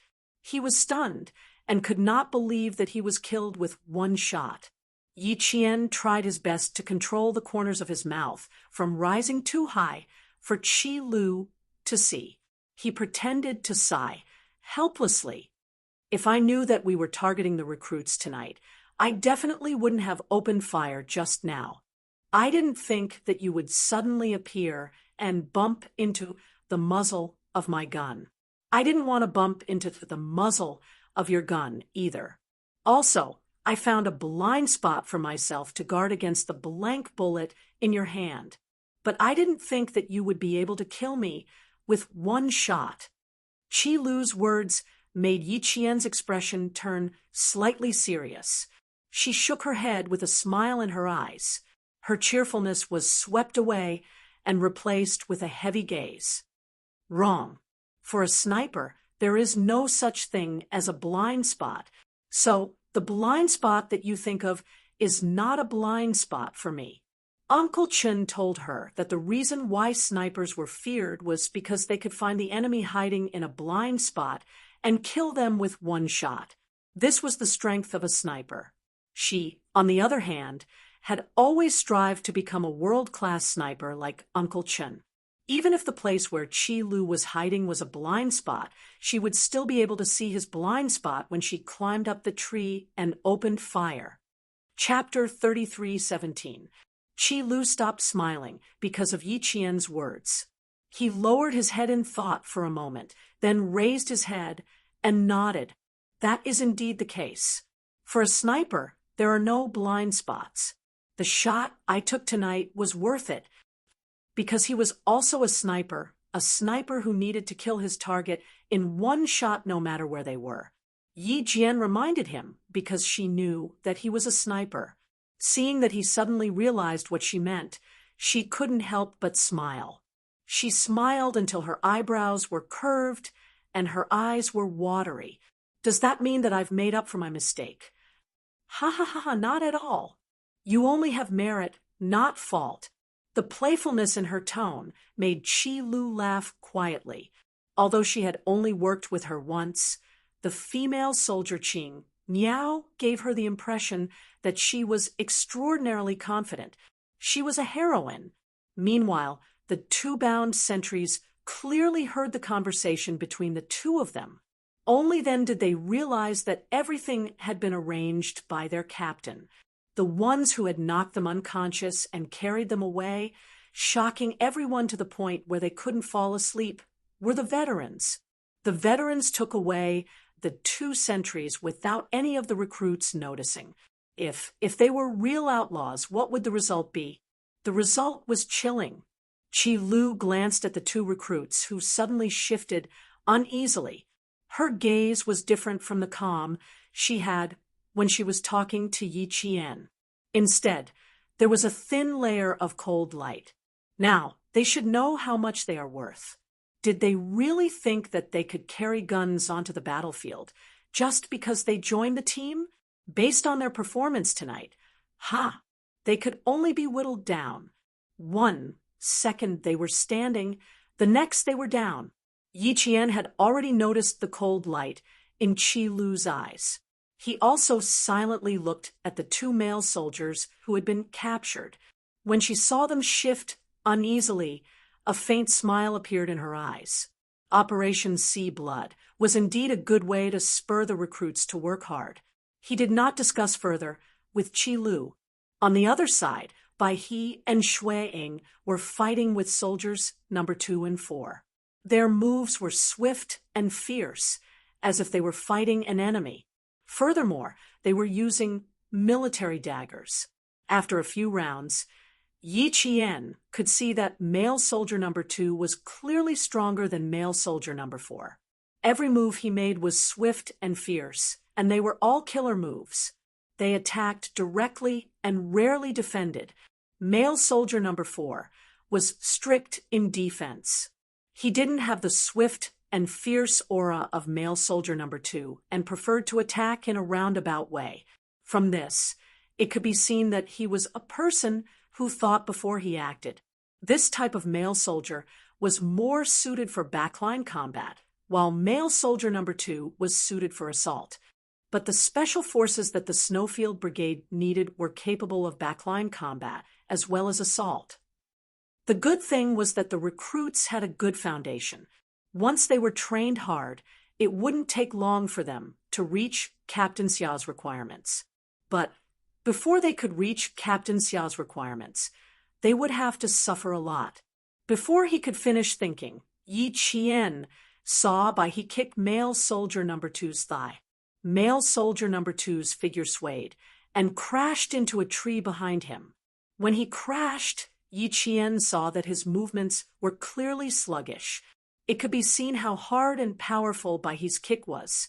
Male soldier number 2, who came from the Air Force, was famous for being ruthless in his own company. His best achievement was when he single-handedly attacked an entire company during a drill. He single-handedly wiped out half of the company's military strength. That was how he became famous. Chapter 33:18. Such a ruthless character would not be defeated so easily. He slammed into a tree and saw the enemy's knife coming at him. He leaned to the side and hugged the pine tree with both hands.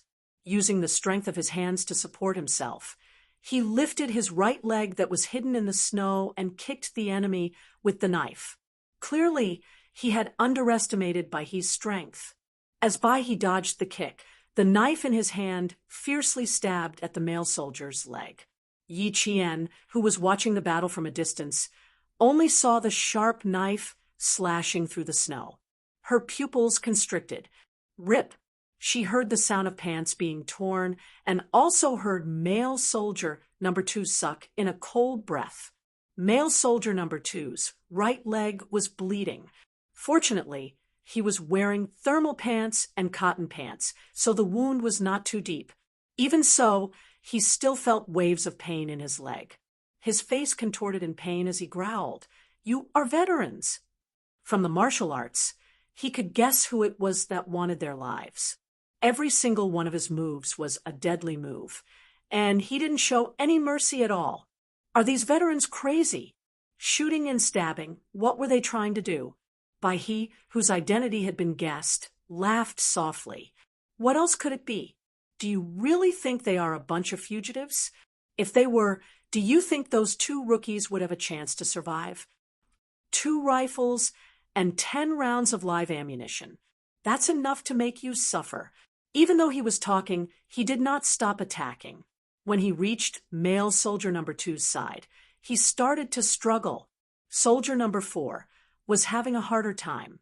His whole body was pressed into the snow, and below his neck was a military combat dagger that glinted coldly. Xue Ying, who was holding the dagger, had a fierce look in his eyes. He kept using his arm to stab the dagger at male soldier number 4's neck. He used a lot of force, so much so that male soldier number 4 kept struggling in his throat. He used his arm to stop the dagger from stabbing him. At this time, male soldier number 4 had a vague idea of who wanted his life. Every move they made was meant to take someone's life. They were ruthless and cruel. When fighting with them, one could not help but think of a terrifying animal, a wolf. Once a wolf set its eyes on its prey, it would not give up easily. It would keep pestering its prey until it was exhausted and then wait for an opportunity to kill it. And he was now the prey in the eyes of the wolf. He did not doubt that he would be stabbed by the dagger at all. Therefore, he had to give it his all. He would fight it out with him. Soldier number 4, whose eyes were filled with ruthlessness, suddenly roared and grabbed Xue Ying's wrist, using his greatest strength to pull it apart bit by bit. "Give up struggling, rookies." Xue Ying said coldly. There was not a trace of emotion in his voice. "Didn't you want to go to the battlefield with a gun? Tonight, I will let you experience what it is like to be on the battlefield." What it was like to be on the battlefield. It was the taste of death. It was the taste of racing against the Grim Reaper. It was the taste of hearing bullets and cannons exploding beside him, but he was powerless to do anything about it. The 18 male soldiers were taught a lesson by the 7 veterans. When the 18 male soldiers saw how the veterans treated their enemies so fiercely, they instantly understood why the veterans disdained their challenge. The veterans looked down on the challenge of hitting a rock with an egg. Chapter 3319. Blood slowly seeped out from between number 4's fingers, but before it could completely seep out, the blood froze due to the low temperature. When the cold, bone-piercing dagger was pressed against his neck, when the sharp blade cut through his skin, he really thought that he would die in the hands of the veteran in that second. In that second, he saw the arrival of the Grim Reaper with a ferocious smile on his face, waiting for him to be killed by the veteran, waiting to take away his soul. Until the dagger in the veteran's hand lightly grazed his neck. Even though the sharp pain was felt, it made him feel like he had survived a disaster. He was not taken away by the Grim Reaper. He was still alive. "How do you feel?" A clear voice came from above his face. Number 4, who was lying flat on the snow and gasping for breath, moved his stiff eyes, and blinked lightly. He saw a black shadow looming over him and nodded in a daze, replying, "I feel like I've taken a walk through hell. It feels terrible." After he opened his mouth, he realized his voice was hoarse. He was shocked speechless.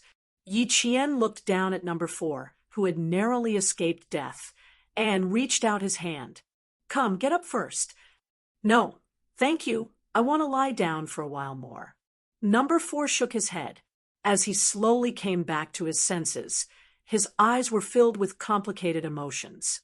He just wanted to lie down and feel what it was like to be pressed into the snow again. Yi Qian half squatted. His gaze narrowed as he looked at number 4, who was slowly coming back to his senses. "I've seen how the veterans kill their enemies. As long as they show their daggers, they'll definitely kill you in one move. They won't fight with you for too long. Just now, they were kind enough to show mercy. If you were a real enemy, the veterans wouldn't even give you a chance to speak. They'll pull out their daggers, and when they retract them, their HP bar will be full. You won't even know how you died." Number 4 opened his eyes and stared at the sky. Snowflakes fell on his face and into his eyes. After a while, he said softly, "The veterans aren't old. We're too far behind them." Only after experiencing it in their hands would they know how powerful the veterans were and how ignorant they were. Yi Qian smiled. "You're not weaker than them. You're just lacking a little bit of experience. All right, get up." They've already packed up and left. It's time for us to return. It was time to return to the camp. She had to go back and see how many recruits were injured. "You two, help them up." Yi Qian had the 2 sentries who had been untied and could finally move freely come over to help the 2 male soldiers, number 2 and number 4, who had been beaten so badly by the veterans that they could not get up. Although the 2 sentries were not injured, they had experienced the savagery of the veterans. For a moment, they were silent and did not know what to say. "You support me. I support you," each supporting the other all the way back to the camp in silence. After Bai He Shuiying and the others finished dealing with the new recruits, they only greeted Yi Qian and left. They really lived up to the saying, "Come without a shadow, leave without a trace." All of them had been beaten up too badly, and all of them had walked through the gates of hell. Yi Qian did not break their silence. Instead, he led the 4 of them back, 1 deep and 1 shallow. Other than the recruits who had stayed behind to guard the camp, the rest of the 30 recruits had been beaten up. A few of the male soldiers had their arms dismembered and then were fiercely reattached by the veterans. Right now, even carrying a gun on their shoulders was very difficult. Chapter 33:20. When Yi Qian saw that they were all beaten black and blue and were staggering as they walked, it was both expected and unexpected. Operation Bloodshed. Although it did not take their lives, it was true that they did not show any mercy. This beating, it would take at least half a month for them to recover. When the male soldiers who stayed behind at the campsite came over and saw the miserable state of their comrades, they remained silent like Yi Qian. They silently helped their comrades who could not even walk and returned to the campsite with their mouths tightly pressed together. They were all very silent. No one spoke during the entire journey. Everyone was expressionless. Only their eyes that were looking ahead were dark and bright, revealing a steel-like coldness. Some things and some people quietly changed on this night. Everything in the past became the past. Glory, position, military rank, they all became ephemeral clouds that could not be grasped in one's hands. The only thing that could be grasped and firmly controlled was strength. In this place, strength was the only thing that mattered. Strength was the only thing that mattered. Strength was the only thing that mattered. Strength was the only thing that mattered. Strength was the only thing that mattered. Strength was the only thing that mattered. Strength was the only thing that mattered. Strength was the only thing that mattered. The rising sun slowly emerged from the horizon on the other side of the mountain. Soon, its light illuminated the entire forest. The snow and fog were dense. It was like a paradise on earth. A new day had arrived, and a new journey had begun. In the depths of the vast mountains, a group of people was slowly climbing along the foot of the mountain. Above them, a helicopter was hovering. Xia Jinyuan, who was sitting in the helicopter, opened the cabin door and looked down with a pair of binoculars in his hand. Descend another 10 meters. He looked down and felt that it was still not clear enough. He then asked Shi Ke, who was piloting the helicopter, to lower the helicopter's altitude until he could clearly see everyone below through the binoculars.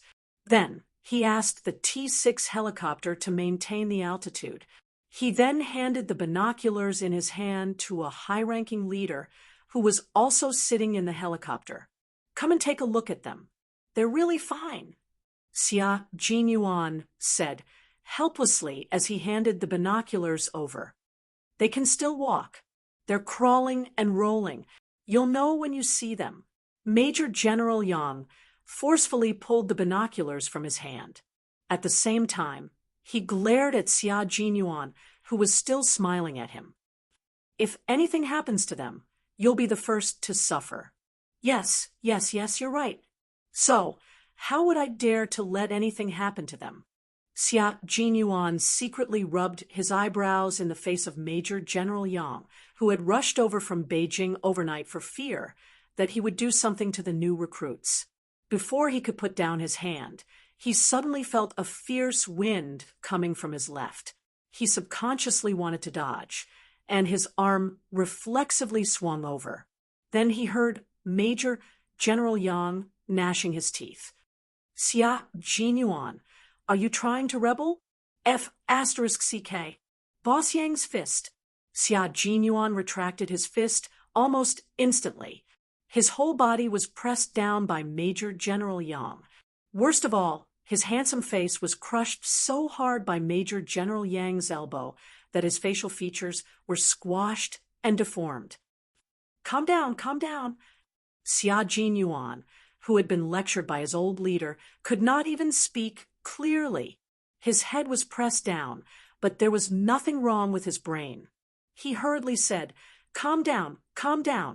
Anger is not good for your health.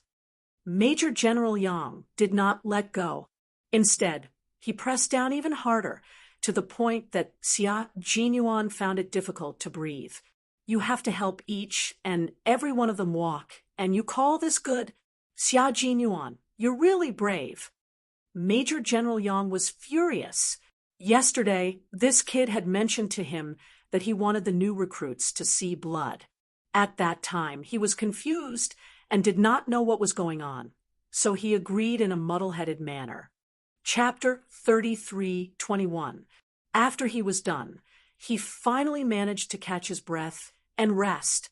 He suddenly remembered that this kid had given him a suggestion during the day. The more he thought about it, the more he felt that this matter was not so simple. He quickly called the base, but he didn't expect that Zhang Jinyang would directly tell him that the 30 recruits had already left and that his plan had already started. It was not appropriate to change military orders, so he had to continue no matter what. This kid had always been a stubborn person. He thought that the original plan could not be easily changed, so he didn't insist. He just repeatedly reminded him to be mindful of the severity of the situation and not to beat the 30 recruits until they all wanted to return to their original units. After hanging up the phone, he was still worried, so he decided to rush to the base overnight. Now that he saw the recruits who even needed to walk with each other, Major General Yang's anger erupted like a volcano. He directly put down his most prized subordinate and was seething with anger. Xia Jinyuan, who was pressed down, did not panic at all. He even laughed in a muffled voice and said, When we were beaten to the point where we couldn't get out of bed the next day, you didn't feel any heartache. Why do you feel heartache when it comes to them? Major General, let's talk nicely. A gentleman uses his mouth, not his fists. Besides, my comrades are on the helicopter. You should at least leave me some face. In addition to Major General Yang and Xia Jinyuan, G3 was also accompanying them on the helicopter. At this time, G3 very respectfully turned his face to the side, not wanting to see how comical their captain looked when he was pressed down by the Major General. Major General Yang himself was also a member of the Snowfield Brigade's Special Forces. Even though he was now in a high position, his skills were still quite good. In addition to his duty, Xia Jinyuan did not dare to be too presumptuous and embarrass Major General Yang. He could only be pressed down until his facial features hurt. If I don't keep an eye on you, you'll train them to death. Although his voice and expression did not change, Major General Yang still let go of his hand. These people took so long to pick out. They are all moldable talents. Kid, if you beat them away, where are you going to find an equally outstanding elite soldier? I don't care about how hard their training is. I just can't stand your eager way of improving. Xia Jinyuan rubbed his face, which was hurting from being squeezed. Facing Major General Yang's anger, he still managed to put on a mischievous smile. I'm really not in a hurry to improve. I've already let them live a good life in the team for so long. If it weren't for the fact that they didn't fall behind in training with their attitude, I wouldn't want any of them, no matter how outstanding they are. Since you've handed them over to me, you should trust me. Do you think I'll really beat them to death? If something like this really happens, you don't even have to do anything. I'll take the initiative to go to the military court myself. Hearing Xia Jinyuan's words, the anger on Major General Yang's face dissipated a little, but he still looked angry. It's good that you know, if you go to military court, you can forget about wearing a military uniform for the rest of your life. He was worried that the recruits would be overtrained. He was also worried that if something happened, it would ruin the life of a young officer who had a bright future. Hearing the change in Major General Yang's tone, Xia Jinyuan took the opportunity to say, I only gave them 1 year. By this time next year, they'll be able to go to the battlefield on their own. Major General, there's no time to delay. We have to speed up. They are all moldable talents with unlimited potential, but a person's potential needs to be constantly excavated. For them, ordinary excavation has lost its effect. We have to be more ruthless.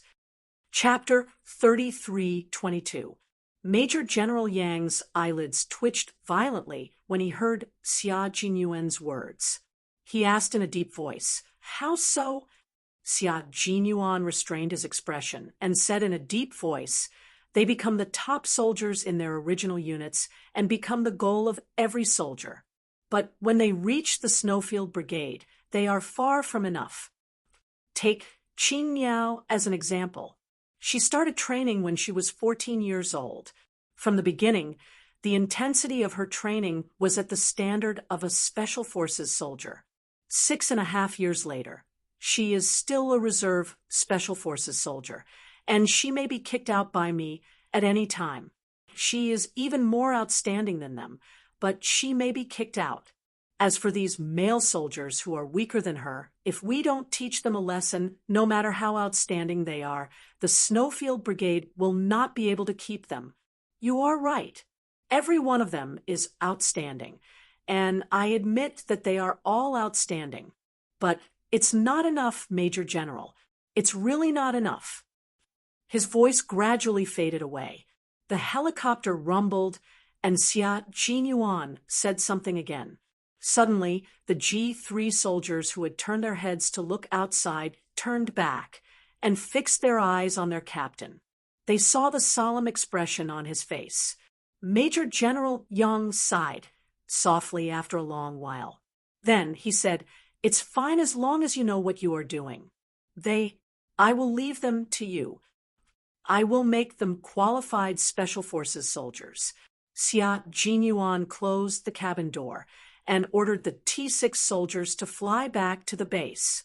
On the ground, Yi Qian raised his head and looked at the helicopter that was hovering above his head a moment ago. His clear black eyes under his goggles smiled slightly. Captain Xia must be on the helicopter. When the helicopter descended just now, he must have wanted to see how the male soldiers who had just escaped death were doing. He had always been very concerned about his comrades. The progress of the 80-kilometer cross-country trip was a little slow tonight, but no one gave up. They gritted their teeth and carried the 20 kilograms load. They didn't put down their backpacks, even when they were tired. They just leaned against a tree and rested for a while before continuing to walk. Qing Niao said that it was already very good that they were only traveling on foot. When she and the veterans were training in winter, they had to engage in various maneuver operations and face all kinds of unexpected situations. Those situations were not the same as when they were practicing in the original army. It was as real as being on the battlefield, and they could not relax for even a second. What kind of training did the veterans receive? Nowadays, the male soldiers no longer thought that they were overqualified. Instead, they thought about how to become qualified veterans and be able to receive the same training as the other veterans. They yearned for greater strength and to become as powerful as the veterans in the special forces. King of Soldiers, this was their goal. By the time they returned to the army, it was already 4 p.m., which was 2 hours earlier than Xia Jinyuan had expected. He said to Major General Yang, who had not left and was waiting for the new recruits to come back, "Look, they are stimulating their potential. This is the performance that a top soldier should have." Major General, on the road to becoming a strong soldier, you need to constantly train hard and practice hard. You need to fulfill your mission with actions and use your sweat every day to irrigate the road to becoming a strong soldier. Only in this way can you never forget your original intention and always move forward courageously. I hope that one day the Snowfield Brigade can become the world's top special forces. I hope that this day will be achieved by the joint efforts of our comrades. Chapter 33:23. As Xia Jinyuan's deep voice became increasingly cold, Major General Yang was completely captivated by his words. I have to remove all traces of the original unit from their bodies. I have to scrape them clean, leaving no trace behind. Only then can they continue to develop their potential. Only then can they truly see themselves as new recruits who need to start afresh. They can truly understand how to be a qualified Special Forces soldier after joining the Snowfield Brigade. We have no end. Every day is a starting point. When one day ends, a new day, a new beginning, and a new journey begins. I need them to understand that even if the glory happened yesterday, it is already in the past. We only have today and the future. We must never look back and miss the glory of yesterday. After Xia Jinyuan finished speaking, Major General Yang patted him heavily on the shoulder. After a while, Major General Yang's hand stopped on his shoulder and patted him lightly again. Then, Major General Yang sighed with relief. You will become a great commander and the pride of our army. In the future, I will not ask about the new recruits. I will leave this Special Forces unit to you. There was no reason not to believe in a young soldier who had never forgotten his original intention and who had always strived hard for a strong army. He had always been working hard and using practical actions to demonstrate the perseverance that a modern soldier should have. Major General Yang waited until 4 o'clock in the afternoon. He stood in front of the 30 male soldiers and said in a deep and cold voice, I am very relieved to leave you in his hands. Although your initial performance was average, your captain told me that he will uncover your unlimited potential one by one. He will train you to become qualified Special Forces soldiers of the Snowfield Brigade. I am very much looking forward to the arrival of this day. Tell me, Do you have the confidence to overcome all difficulties and become qualified Special Forces soldiers? From the depths of the towering mountain came the male soldiers' answers that were more majestic than the mountains and deeper than the sea. We have confidence. We have confidence.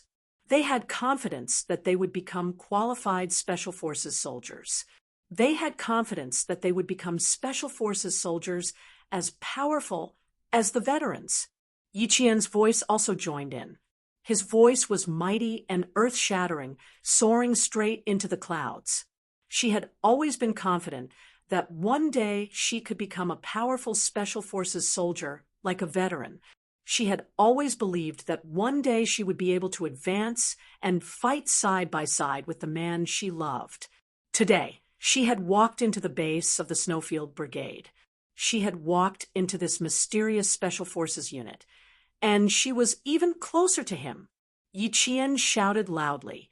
Her eyes were as bright as the stars, and her face was as bright as the moon. Xia Jinyuan, who was standing in front of her, could not help but look at her for a while. Perhaps it was because of the confidence in her voice. Xia Jinyuan, who had always maintained a serious expression, smiled. The young soldier, who was as tall as bamboo and proud as a pine tree, revealed a smile brighter than the sun. The voices of the recruits reached the ears of the veterans. Hearing their voices, the veterans couldn't help but laugh. It's good to be young. You have a fighting spirit. Ha ha ha, it's good to have a fighting spirit. Q King still has a way. Look, all of them are like awakened lions, shaking their fur. Shivering Lion has scared you, right? There's still more to be scared of in the future. This group of new recruits aren't to be trifled with. They've been tormented awake by Q King. We can take it easy now. What do we take it easy for? There's no need to take it easy. Just watch quietly. I'm really looking forward to new comrades joining us. After all, I'm King, sick of watching you guys every day. The veterans laughed loudly. They were also optimistic about the recruits' abilities. After all, they were all elite soldiers. They weren't bad. Chapter 33:24. When the veterans heard that, they felt that the recruits were finally getting on the right track. But to Xia Jinyuan, who wouldn't know how to put their lips together, humans relied on their mouths to make a living. No matter how beautiful the words they said were, they were still just words. Therefore, after Major General Yang left after encouraging the recruits, he stood in front of them, whom the recruits both hated and loved. He casually glanced at the high-spirited male soldiers and said with a half-smile, "For now, I don't have much confidence in you guys. At the very least, I can't see any redeeming qualities in what you've done. I won't be able to change my prejudices against you for the time being. It can't be helped. Who asked you to leave such a deep impression on me? Just like the impression I left on you, I won't be able to change it for the time being. I don't care what impression I've left on you. On the contrary, you need to care about what impression you've left on me, because this concerns whether or not you can stay in the unit in the future. Those who leave a bad impression on me, those who make me feel dissatisfied, those who aren't good, those who I can't stand, I'm sorry, everyone. You can go back to where you came from. I won't keep you any longer." The captain in front of them stood in the setting sun, revealing a mouthful of white teeth. The words that came out of his mouth made them so angry that the roots of their teeth itched. They really wanted to pounce on him and tear off a piece of his body. But no matter how angry they were, they had to admit that what he said was the truth. Yi Qian, who was standing in line, heard the grinding of teeth behind her. She had been holding back her laughter for so long that her stomach started hurting.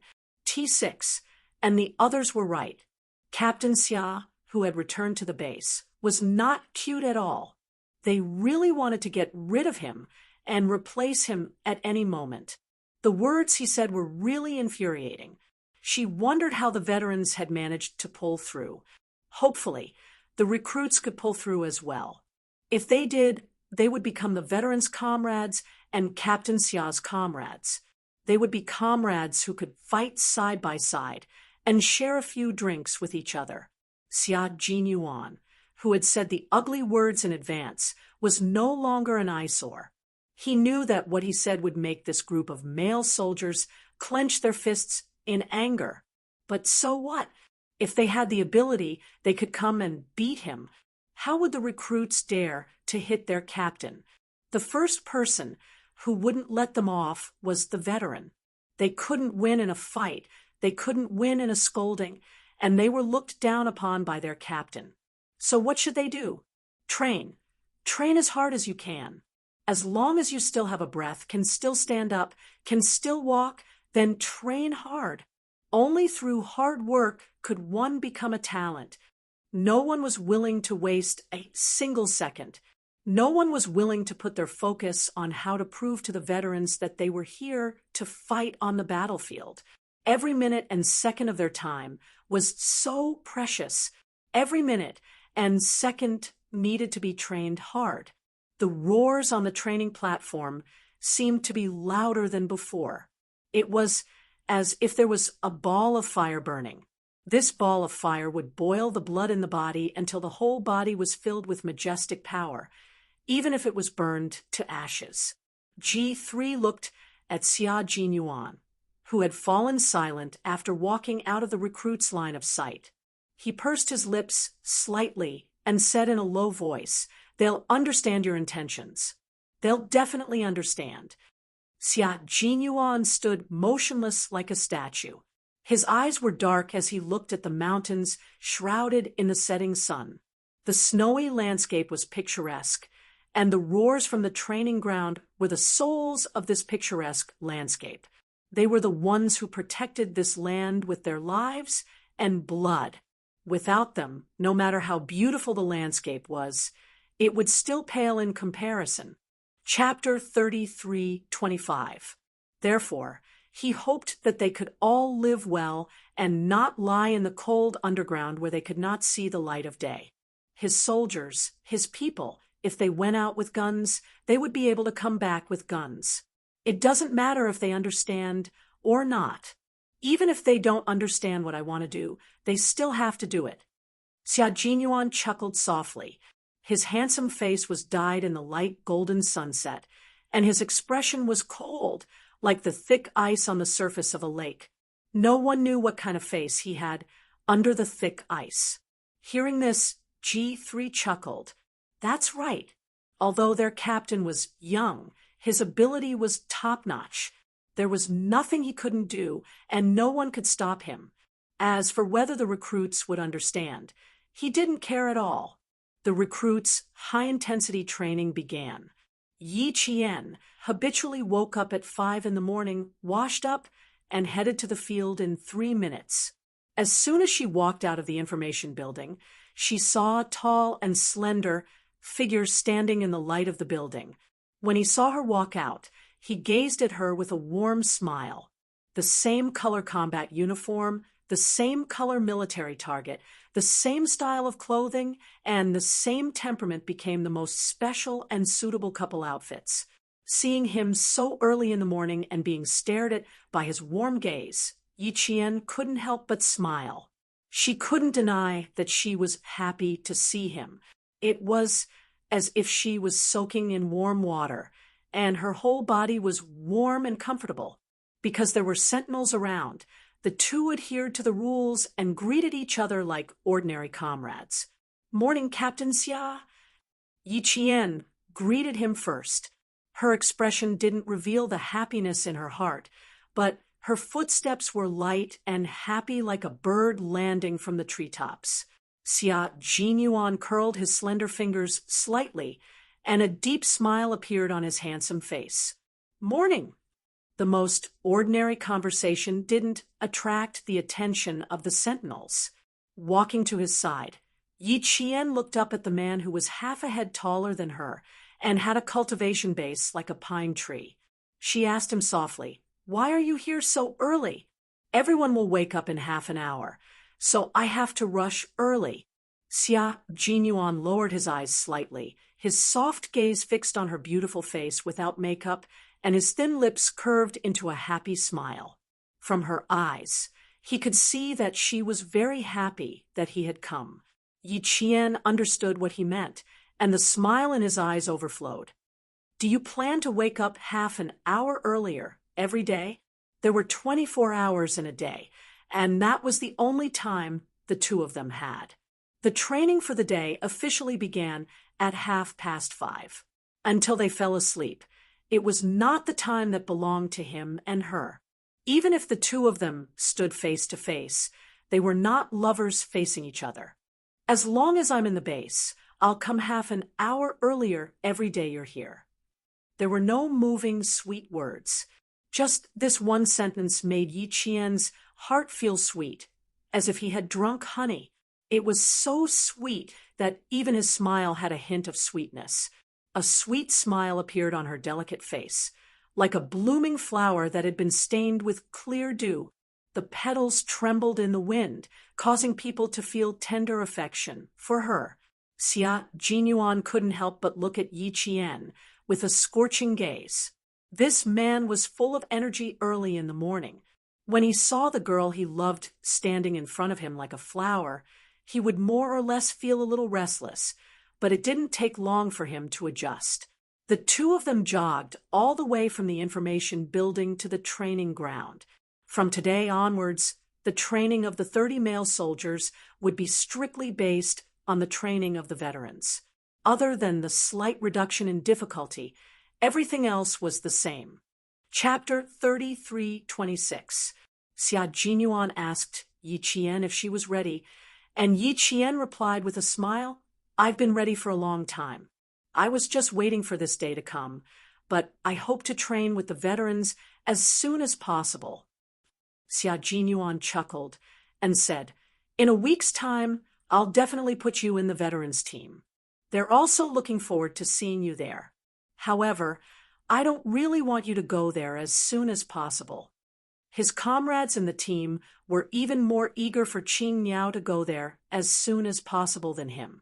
They even said that if it weren't for his work, they would have directly moved Qing Niao to train with them. These guys thought that they hid their intentions well, but in fact, it was all written on their faces. They wanted the only female soldier in the team to go there, so that they could always show off in front of Qing Niao. There were quite a few people who had such intentions, and he already knew a few of them. As for the guy who introduced her to his family, he was so tired that he didn't even have the energy to climb out of bed. He didn't have the extra energy to think about how to please the only female soldier in the team. Yi Qian didn't guess the other reason why Xia Jinyuan didn't want her to go there earlier to train with the veterans. She just assumed that she hadn't completed the task he gave her, so she smiled and said, I'll complete the task you gave me before I go there. I killed 6 men yesterday, and I'll kill another 6 today. I'll complete the task by the 7th day. Yesterday, after completing the 80-kilometer cross-country, she returned to the base to continue training. In the 5 subjects of gun, assembly, disassembly, climbing, crossing minefields, and ambushing, Yi Qian beautifully completed them all. She killed 1 male soldier in each of the 5 subjects, and in addition to the male soldiers who returned at the end of the 80-kilometer cross-country, Yi Qian killed 6 male soldiers yesterday. After training all day yesterday, the male soldiers who had been taught a lesson by the veterans were once again crushed by Yi Jian. It had to be said that the addition of Yi Jian had really cleansed the male soldiers from the inside out. Their bodies and minds had been cleansed. Xia Jinyuan was very satisfied with the current progress. Based on yesterday's analysis, he could see that the male soldiers were more persistent and resistant to training than before. Previously, he thought that a week was a little too short and that it would take at least 10 days for the male soldiers to better understand their own abilities. Now, it seemed that it wouldn't take a week. After today, it should be about time. Today is still the basic training. Continue to use your strengths. Don't worry about what the male soldiers think. The combat skills training in the afternoon includes all kinds of grenades, rifle grenades, small caliber cannons, and anti-tank weapons. These are your weaknesses, so you need to train them well. For the combat skills training, Siat Jinyuan required every Special Forces soldier to be familiar with all kinds of weapons in the country and abroad, including firearms, cannons, and other individual weapons as well. But she didn't have much experience with cannons, so she had to learn how to use cannons. And cannons, she had to learn how to use cannons and cannons. And learn how to use cannons, use canis familiar as she had to know how to use cannons-ons. This was not the basic training, but the routine training for the Special Forces soldiers of the Snowfield Brigade. No matter how good Yi Qian was, she still had to start from scratch. This was why Xia Jinyuan often said that if Yi Qian didn't perform well, he would still make sure that she couldn't join the team. Her foundation was very good, but she still had more practical training to master and more weapons to familiarize herself with. Chapter 33:27. Xia Jinyuan said to her, "You have to start learning from scratch. If you learn from scratch and surpass the male soldiers in the end, it will make them realize the truth, and they won't dare to let their guard down. Qing Niao, you are now the whetstone in my hands to train the male soldiers. With you around, I'm not afraid that I can't polish them." It took about 10 minutes to jog from the information building to the training ground. During the 10-minute jog, Xia Jinyuan didn't talk about romance with Yi Qian, nor did he have much time to talk about love. The topics they talked about were always related to work. Other girls might not like to hear it, but Yi Qian liked to hear it, because it made her feel that she was getting closer and closer to him. Her eyes were curved like crescent moons, and she had a faint smile on her face. It's not bad to be your whetstone. A whetstone trains others while also training itself. I will learn well and definitely not fall behind others. Grandpa Jen told me that a soldier who doesn't want to be a leading soldier is not a good soldier. As for me, I want to be a leading soldier who walks at the front. Yi Qian had no ambition for anything else, but she was very persistent about being a leading soldier. It wasn't obvious when she was in school. After all, her foundation was there, and it was a little unfair for her to win against the students in the same batch. However, it was different when she faced the veterans. They were stronger than her, more capable than her, and more knowledgeable than her. Surpassing them was equivalent to overcoming one obstacle after another. Therefore, as Captain Xia said, she needed to have a little bit of ambition. Her persistence turned into ambition. It sounded pretty good.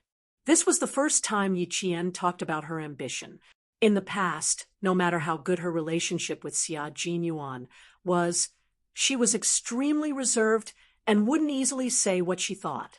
Now that she suddenly said it, Xia Jinyuan was very happy. He thought back to a few years ago on the snowy highlands when Yi Qian had fought side by side with him and injured his waist that night. He and Uncle Chen had talked for a long time outside. He had told Uncle Chen that Yi Qian had sealed off her inner self and refused to interact with others. She did not want to interact with too many people, nor did she want to communicate with others. She only adhered to her own principles and minded her own business. She did not want to step out of her own world and only wanted to grow in it. At that time, he had told Uncle Chen that no matter how outstanding Yi Qian was, she would never become an outstanding soldier. So what if a soldier's individual combat ability was strong? A soldier without a sense of teamwork was not qualified. Don't underestimate Yi Qian's sudden talk about her ambition. She was able to speak out her innermost thoughts, which was equivalent to opening the door to her heart and allowing him to walk in completely. It also meant that she was willing to open her heart and communicate with others. This change was not a sudden change, but a change that had accumulated over time. It allowed her to speak loudly with the veterans and allow her to mingle with the recruits. She was no longer alone. Now, he no longer had to worry about whether Yi Qian would become a loner because she was not good with words. From now on, he no longer had to worry. Xia Jinyuan's deep eyes were smiling as he ran. He said with a smile, "1 week is enough for you to get to know the recruits. When you reach my position in the future, they will also believe in you." He had made arrangements step by step, planned by step, and guided her step by step. He had not changed the promise he made to Uncle Jen and Principal Chen over the past few years. It was easy to make a promise, but the important thing was to not change it. Chapter 33:28. And Yi Qian didn't know all of this. She had no idea that the man she was running with in the morning had done a lot of things in order to gain the approval of the two elders. Those things were not visible on the surface. Instead, they flowed slowly, like the spring rain moisturizing things, silently bringing vitality to Yi Jian. This girl, who had been through a lot in her previous life, was like a fish in water in this life. She grew proudly like the spring returning to the earth. She didn't know, but she knew that she couldn't get to where she was today without the guidance of the man beside her. Dian Lacquer looked at him with bright eyes and confidence between her eyebrows. She answered him, "I don't know where I will go in the future. I only hope that no matter where I go, I only need to look up and see you. That's enough for me." He was still in her heart.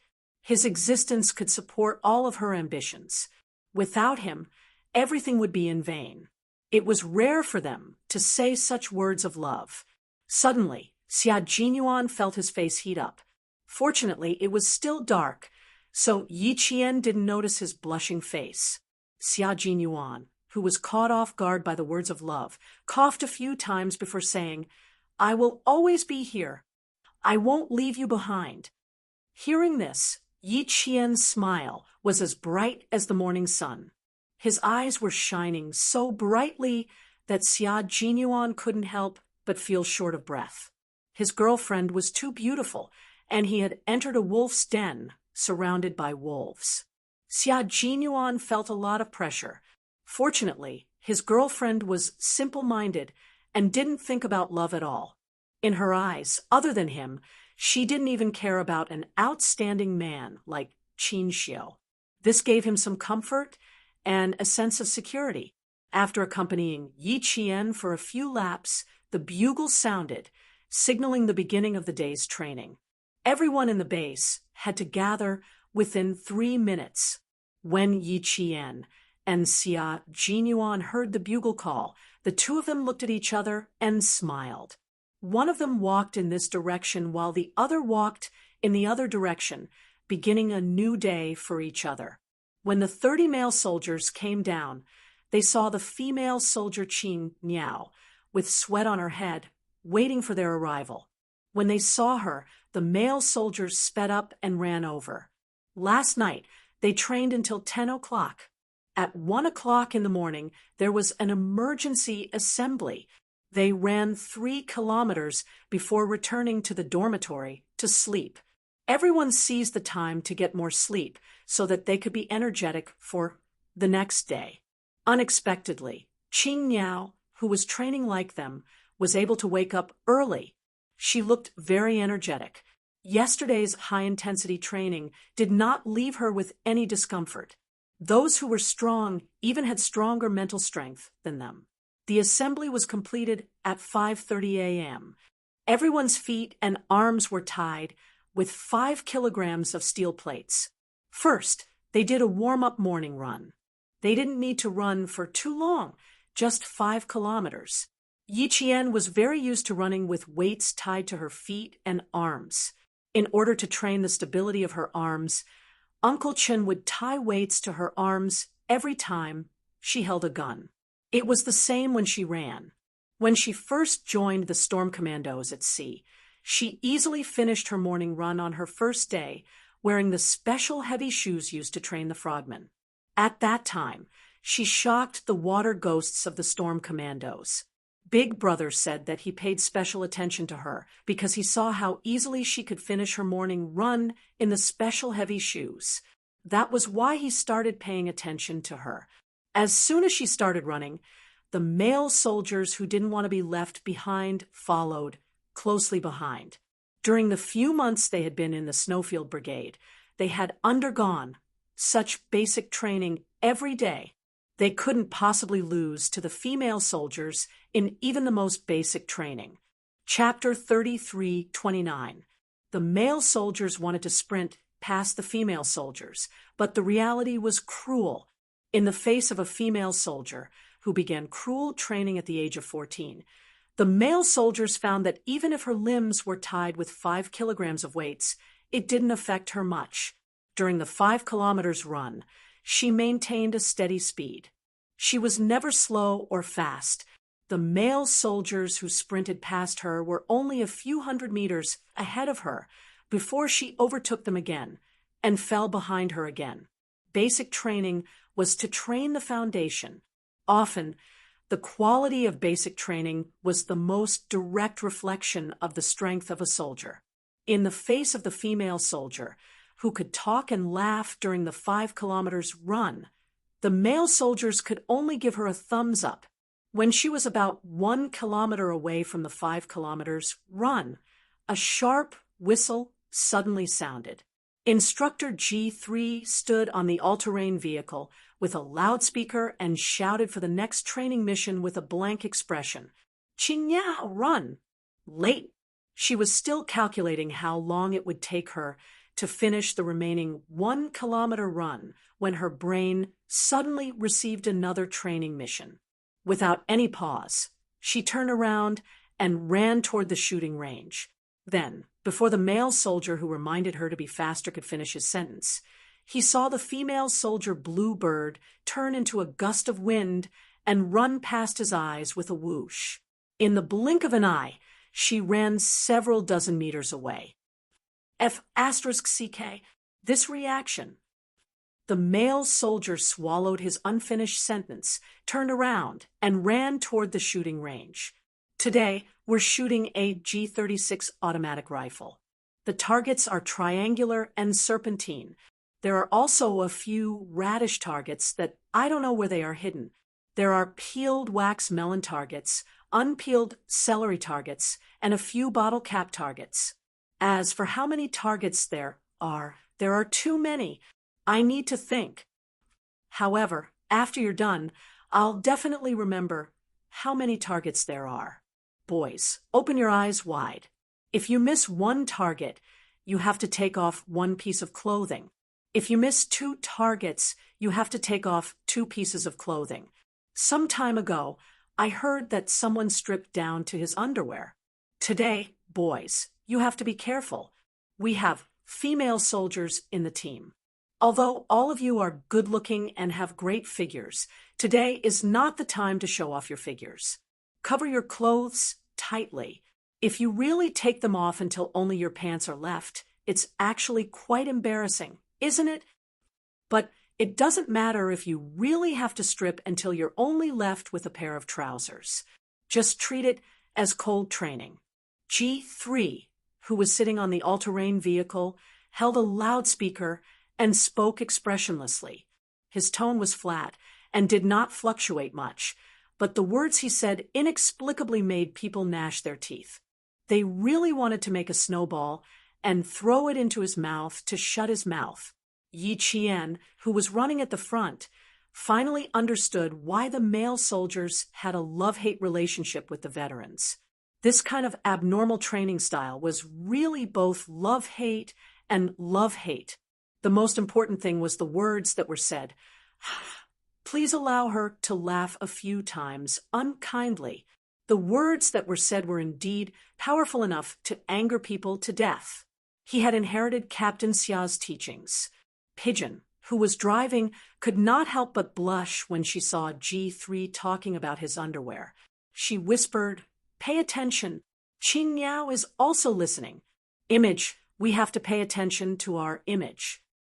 G3 grinned, turned off the loudspeaker, and replied to his comrade, I don't care. Anyway, I'm getting married. I don't need to pay attention to my image in front of Qing Niao. It doesn't matter to you either. Your girlfriend has been warmed by you for several years. It doesn't matter if you don't have an image in front of Qing Niao. Chapter 33:30. His words reminded Pigeon. Thinking about it, it really did seem like that was true. The all-terrain vehicle nimbly drove across the uneven track.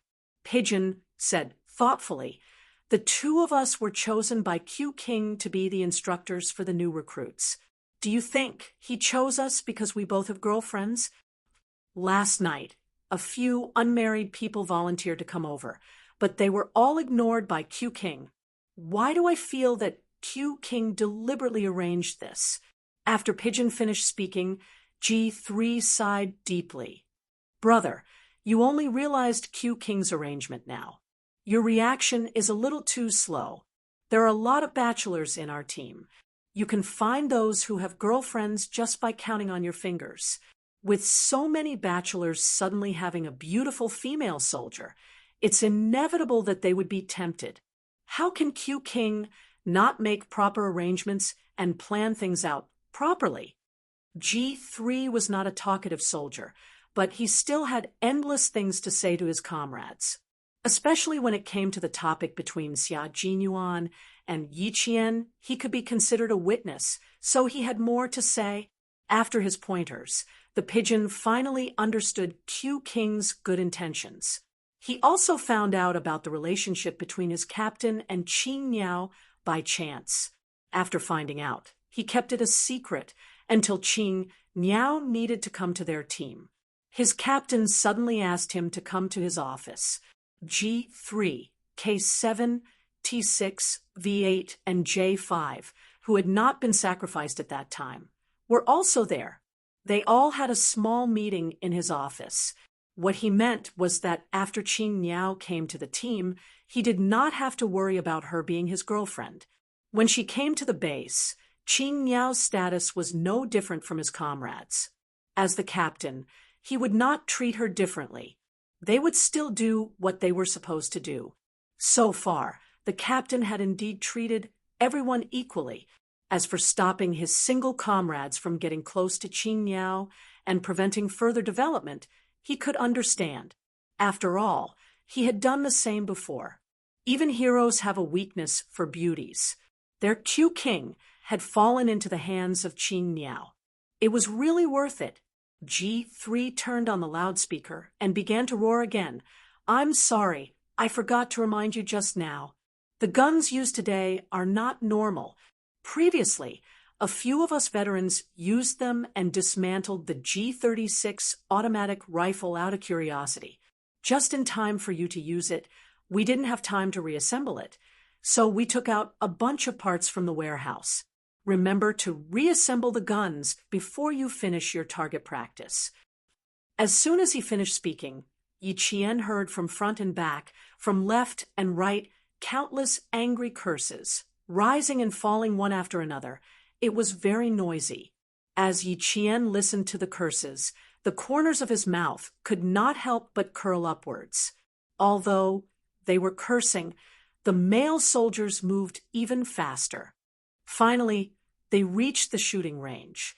The distance was exactly 1,300 meters. Everyone had completed the 5,000-meter weight-bearing run. There was no time to catch their breath. Everyone quickly searched for the parts of the G36 automatic rifle in the pile of parts and began to assemble it. The G36 automatic rifle was a new model of the German Federal Defense Forces. It was introduced in 1995 and used 5.66 by 45 millimeters NATO standard bullets. Its reputation was far inferior to AK and August, and it had not even been tested in actual combat. However, the beauty of this gun lay in its design. When the seemingly conventional G36 was dismantled and reassembled, one would know that this gun was full of unconventional moves. Even though it had not been tested in actual combat, its excellent technical performance made it one of the world's famous small-caliber guns. Since it was full of unconventional moves, it was naturally more difficult to assemble it. For a moment, the entire shooting range was filled with the sound of parts being assembled. Chapter 33-31. As long as it was made before 1999, Yi Qian had touched all of them. At that time, Uncle Jen was still around. She had spent a lot of time in the army deep in the mountains of Fujian town. She sat alone in the armory filled with famous guns from all over the world. She would enter in the morning and only come out at night. Yi Qian had spent her days with Uncle General. She recognized the gun, touched the gun, recognized the gun, unloaded the gun, and assembled the gun. The G-36 automatic rifle was one of the world's famous small-caliber guns. Yi Qian had touched and unloaded it before. From the pile of gun parts, Yi Qian didn't even need to search for them. She just needed to look around, and she could accurately find the parts of the G-36. The veterans were really good at messing around. They didn't just disassemble the rifle into a few big parts, they even disassembled the trigger. In other words, other than the barrel, stock, and other big parts in front of them, the rest were all small parts. They had to use their own tools to assemble them. Yi Qian was very fast. She picked up a part and put it aside. She didn't even need to check if it was normal. As long as she picked up a part, she knew it was a part of the G-36 automatic rifle. When she was trained by Uncle Jen, she had to touch every small part of the gun hundreds of times. She could quickly assemble a gun with her hands, even if she was blindfolded. At that time, her hands were constantly touching the parts and assembling all kinds of guns. It was to the point that her 10 fingers would often have blood blisters. At night, she had to train with Principal Chen. Year after year, day after day, she was able to reach her current speed. Beside her, a male soldier softly muttered the parts of the G-36 automatic rifle. He was able to find every part accurately. It was obvious that he was very familiar with the gun parts. The gun frame guide rod is here. The gun frame is here. Where's the recoil spring? Found it here. Throttle valve washer, throttle valve bolt. Damn, they hid the firing pin here. They must have done it on purpose. Sight bolt, sight spring, sight slide buckle spring, sight station slide buckle, sight station slide buckle, sight gauge. Here's the sight. What's left is the hammer, hammer draw, gun stock, lock spring, guide rod, and fix bolt. All right, that's about it. Ching Niao, they've hidden all the small parts in the corner. Go to the corner and look for them. Just here. When the male soldier found all the parts and was ready to assemble them, he reminded the female soldier standing beside him. As he spoke, he raised his head. The rest of his words were stuck in his throat. There was no need to say it out loud. This was because the female soldier Qing Niao was already assembling the rifle. Her movements were fast and accurate. Her gaze swept across the pile of parts, and she reached out her hand to accurately pick up the next part that needed to be assembled. Her movements were as smooth as flowing water. It was as if this pile of parts had been marked in her heart, and she only needed to follow the mark to take them one by one. Yi Qian didn't even hear what the male soldier said. She was only focused on finding the parts one by one, picking them up, and assembling them again. She was almost like this. The male soldier, who wanted to remind her, had a cold look on his face. He immediately lowered his head and focused on the parts in his hands. He had found all of them, and he only needed to assemble them. G3 and Pigeon's gaze fell on this male soldier. Pigeon opened the folder in her hand and slowly flipped through a few pages until she found the male soldier's personal information. Chapter 33-32. Not bad. they had also won awards. They had won first place in a gun competition held by the foreign military. They were familiar with all kinds of guns and ammunition and could use them skillfully. Major General Yang said that these soldiers couldn't be reduced anymore. He would lose sleep for a few nights, and his heart would hurt for a few days if he lost one. It was true. All of them were so good. If they were really kicked out by Q King, he would also feel the pain. He handed the information to G3 and smiled. They are all talents. It would be painful to lose even one. Soldier 27 is quite fast. One look, and I can tell he is an expert. G3 took the folder and looked at it. He then flipped through the information of the other male soldiers. They can't be bad if they can get the Major General's personal approval. Otherwise, Q King wouldn't have gone in such a big circle to train them. It was because he wanted to keep them and train them that he put in so much effort. Closing the folder, G3's gaze fell on Yi Qian. He smiled. Qin Yao's side is still much faster. They are almost done. He looked down at the time. Only 3 minutes had passed. The structure of the G36 automatic rifle was slightly different. The parts were also different. It wasn't easy to find all 80 parts. Yi Qian had assembled more than half of the gun in 3 minutes. It was obvious that she was very fast and also how familiar she was with the gun. Even the designer of the gun might not be able to complete the assembly in such a short time. Time ticked by. The male soldiers were all very fast. Every one of them had a certain level of understanding of the gun. Occasionally, they would pick up the wrong part, but they would quickly change it. No one communicated secretly. Everyone only had 3 actions: reaching out, pulling back, and assembling. 6 minutes later, Yi Qian had finished assembling the 80 parts of the G36 automatic rifle.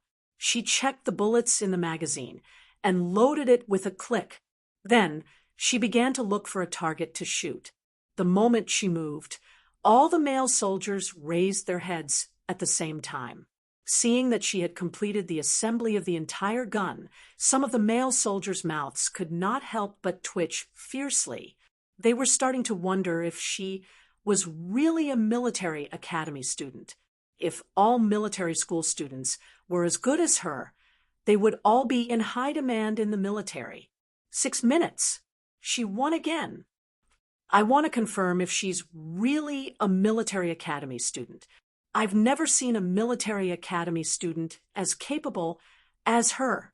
She's a military school student. She's one of those rare military school students. If every military school student was as powerful as her, the leaders would be laughing in their dreams. Let's not talk too much. Let's hurry up and see who can last until the last day to be defeated by her. After a few whispers of discussion, they no longer paid attention to the female soldier who had completed the assembly of the gun. If they worked hard, they would be able to reach her level one day. Soldier number 27 had already finished assembling his gun. Seeing that Yi Qian had not started shooting yet, he could not help but let out a sigh of relief. Following closely behind, soldier number 1 also finished assembling his gun. The 2 soldiers quickly headed to the shooting range. They had to hurry up, seeing a few of their brothers being Qin Miao eliminated by the female soldier every day. To be honest, they did not feel good about it. Wanwan would sigh a few times before she went to sleep, guessing which of their brothers would be eliminated by her the next day. After a round of guessing, everyone realized that it was very likely that they would be eliminated the next day. Anticipating that they would be eliminated in advance was 100 times worse than being eliminated all of a sudden. Chapter 33:33. All the targets were on the shooting range, so everyone had to find them by themselves. The alien targets were easier to deal with as they just had to stand upright in front of them and aim. The most troublesome targets were the white radishes and peeled winter melons. Both of them were white, so when placed in the snow, it was as if they were wearing an invisible cloak. If one didn't pay close attention, they wouldn't be able to find them. Standing at the designated distance, Yi Qian knelt down and started shooting. She started with the alien targets. A few targets that looked like they had been bent by a strong wind were standing in front of her. Yi Qian, who was kneeling down, almost finished all 4 of the alien targets in one go. Then she crawled down and moved the barrel of her gun slightly in a certain direction. Then she fired continuously. Bang, bang, bang. The gunshots echoed in the empty shooting range, and even the ground seemed to tremble. While she was firing, the male soldiers who were still assembling their guns looked up again and quickly looked away. Greenbird was shooting all the way. Just as she said, once she aimed once, she didn't need to aim a second time. Therefore, even if they only looked up, they could see that she had hit the target with a few consecutive shots. There was no need to doubt Qing Niao's ability. Her ability was right in front of them, so they could only admit defeat. Following that, countless gunshots rang out. Soldier number 1 and soldier number 27 fired back and forth. Soon, the shooting range became lively, and the gunshots became more and more frequent. Not long after, the cold wind filled the air with smoke. There was also the smell of white radish, wintermelon, and celery. Several different smells filled the air, and even the air became very strange. The targets for the white radishes and peeled wintermelons were the hardest to find. Each team monitored each other and reported the number of targets. There was no possibility of cheating. They only stood up after the gunmen thought they had finished shooting. As for how many targets there were, even Yi Qian, who had finished shooting, couldn't be sure. She had fired a total of 43 bullets and hit 43 targets. Among them, there were 4 targets for the white radishes hidden in the snow, 2 targets for the peeled wintermelons, 3 targets for celery, 4 targets for bottle caps, and 5 targets for bullet heads. The rest were all alien targets. After all the soldiers finished shooting, G3 smiled at Yi Qian and said, "Do you want to leave for a while?" He meant that a male soldier had missed a target and needed to undergo cold resistance training. Yi Qian's expression didn't change. She nodded and replied, "Okay." Then she asked, "Do I need to undergo cold resistance training?" Her calmness, G3 covered his mouth and coughed softly. "Not bad. You hit all the targets." Luckily, she hit. Otherwise, she would have to undergo cold resistance training. After shooting, they moved on to the next subject. Every subject was carried out continuously. After running, they would jump. After jumping, they would climb. After climbing, they would jump again. After that, they would do sit-ups, barbell push, single and parallel bars training, grenade throwing. After a whole day of training, Yi Jian was so tired that she almost couldn't hold the chopsticks in her hand when she was eating, even though she had gone into the mountains to train with the veterans several times. The Snowfield Brigade's training was unconventional. 1 second, they were on the ground. The next second, they might be in the sky. At noon, she had just eaten 2 mouthfuls of rice when an emergency assembly came. Everyone put down their bowls and chopsticks and rushed out. Then they saw the captain, who everyone hated to the core, standing in front of them and smiling. "Yo, your reaction is pretty fast." "Nothing much. I just wanted to see if you guys were tired. Go back and eat. We'll continue after." In that second, Yi Qian completely understood why the male soldiers loved and hated Captain Xia. Even she wanted to punch him in the face. Chapter 33-34. Xia Jinyuan was really bad. His training methods and content were full of tricks. Although he had set the training subjects for each day, The truth was that the training subjects on the chart were just for show. As for whether the training would be carried out according to the training subjects on the chart, it was all up to the captain, Xia Jinyuan. He was flexible and demanding, and sometimes unreasonable. It was no wonder that the male soldiers would get a little emotional whenever he was mentioned. However, those emotions could be completely ignored. This was because no matter how much trouble Xia Jinyuan caused, the male soldiers still felt a sense of novelty that they had never experienced before. This was something they had never experienced in their original unit and had never accepted a challenge like this before. As such, even if they were a little emotional, it would only last for a short while. As the training unfolded, everyone was fully immersed in the training, so how could they have time to be emotional? Since so many things could happen during lunch, Yi Qian did not expect them to behave properly in the future. As expected, the training in the afternoon became even more bizarre. There were also more and more traps. While they were training, the veterans would suddenly appear and take away the weapons they were using. Their movements were so fast that several of the male soldiers did not even have time to react. They stared at the veterans who had taken away their weapons with their eyes wide open, as if saying, "Don't fucking care about your own life. Don't drag me down with you." Yi Qian understood Xia Jinyuan well and knew how strange and unpredictable his training was. When the T6 combatant suddenly appeared behind her and snatched the mortar shell from her hands, her brain reacted in unison with her fists, and her fist went straight for the T6 combatant's body. Soldiers and guns were the same. Similarly, soldiers and weapons were the same. If even the weapons in their hands were taken away by someone else, how could they hope to defend their position? She only thought that the weapons in her hands could not be taken away. Other than that, she did not have any other thoughts.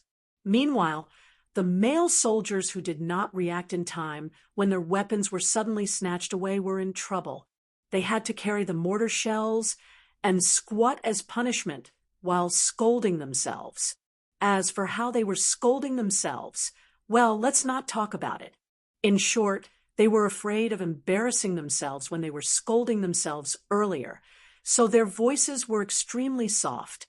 Xia Jinyuan kicked them and scolded, "You can't even protect your own weapons, and you're still afraid of embarrassing yourself? Take out the decibel meter. If you don't shout at the top of your lungs, you'll have to carry the shells for the rest of the day." He really did use the decibel meter. Xia Jinyuan only put it away after the male soldiers shouted at the top of their lungs.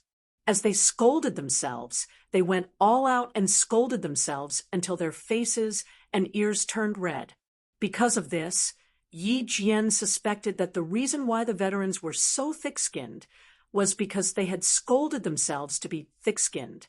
The T6 combatant who did not manage to snatch the artillery shell chuckled at Yi Jian and said softly, "King Q is like a different person during training. Don't be afraid. As long as you don't make any mistakes and react fast enough, you won't get scolded."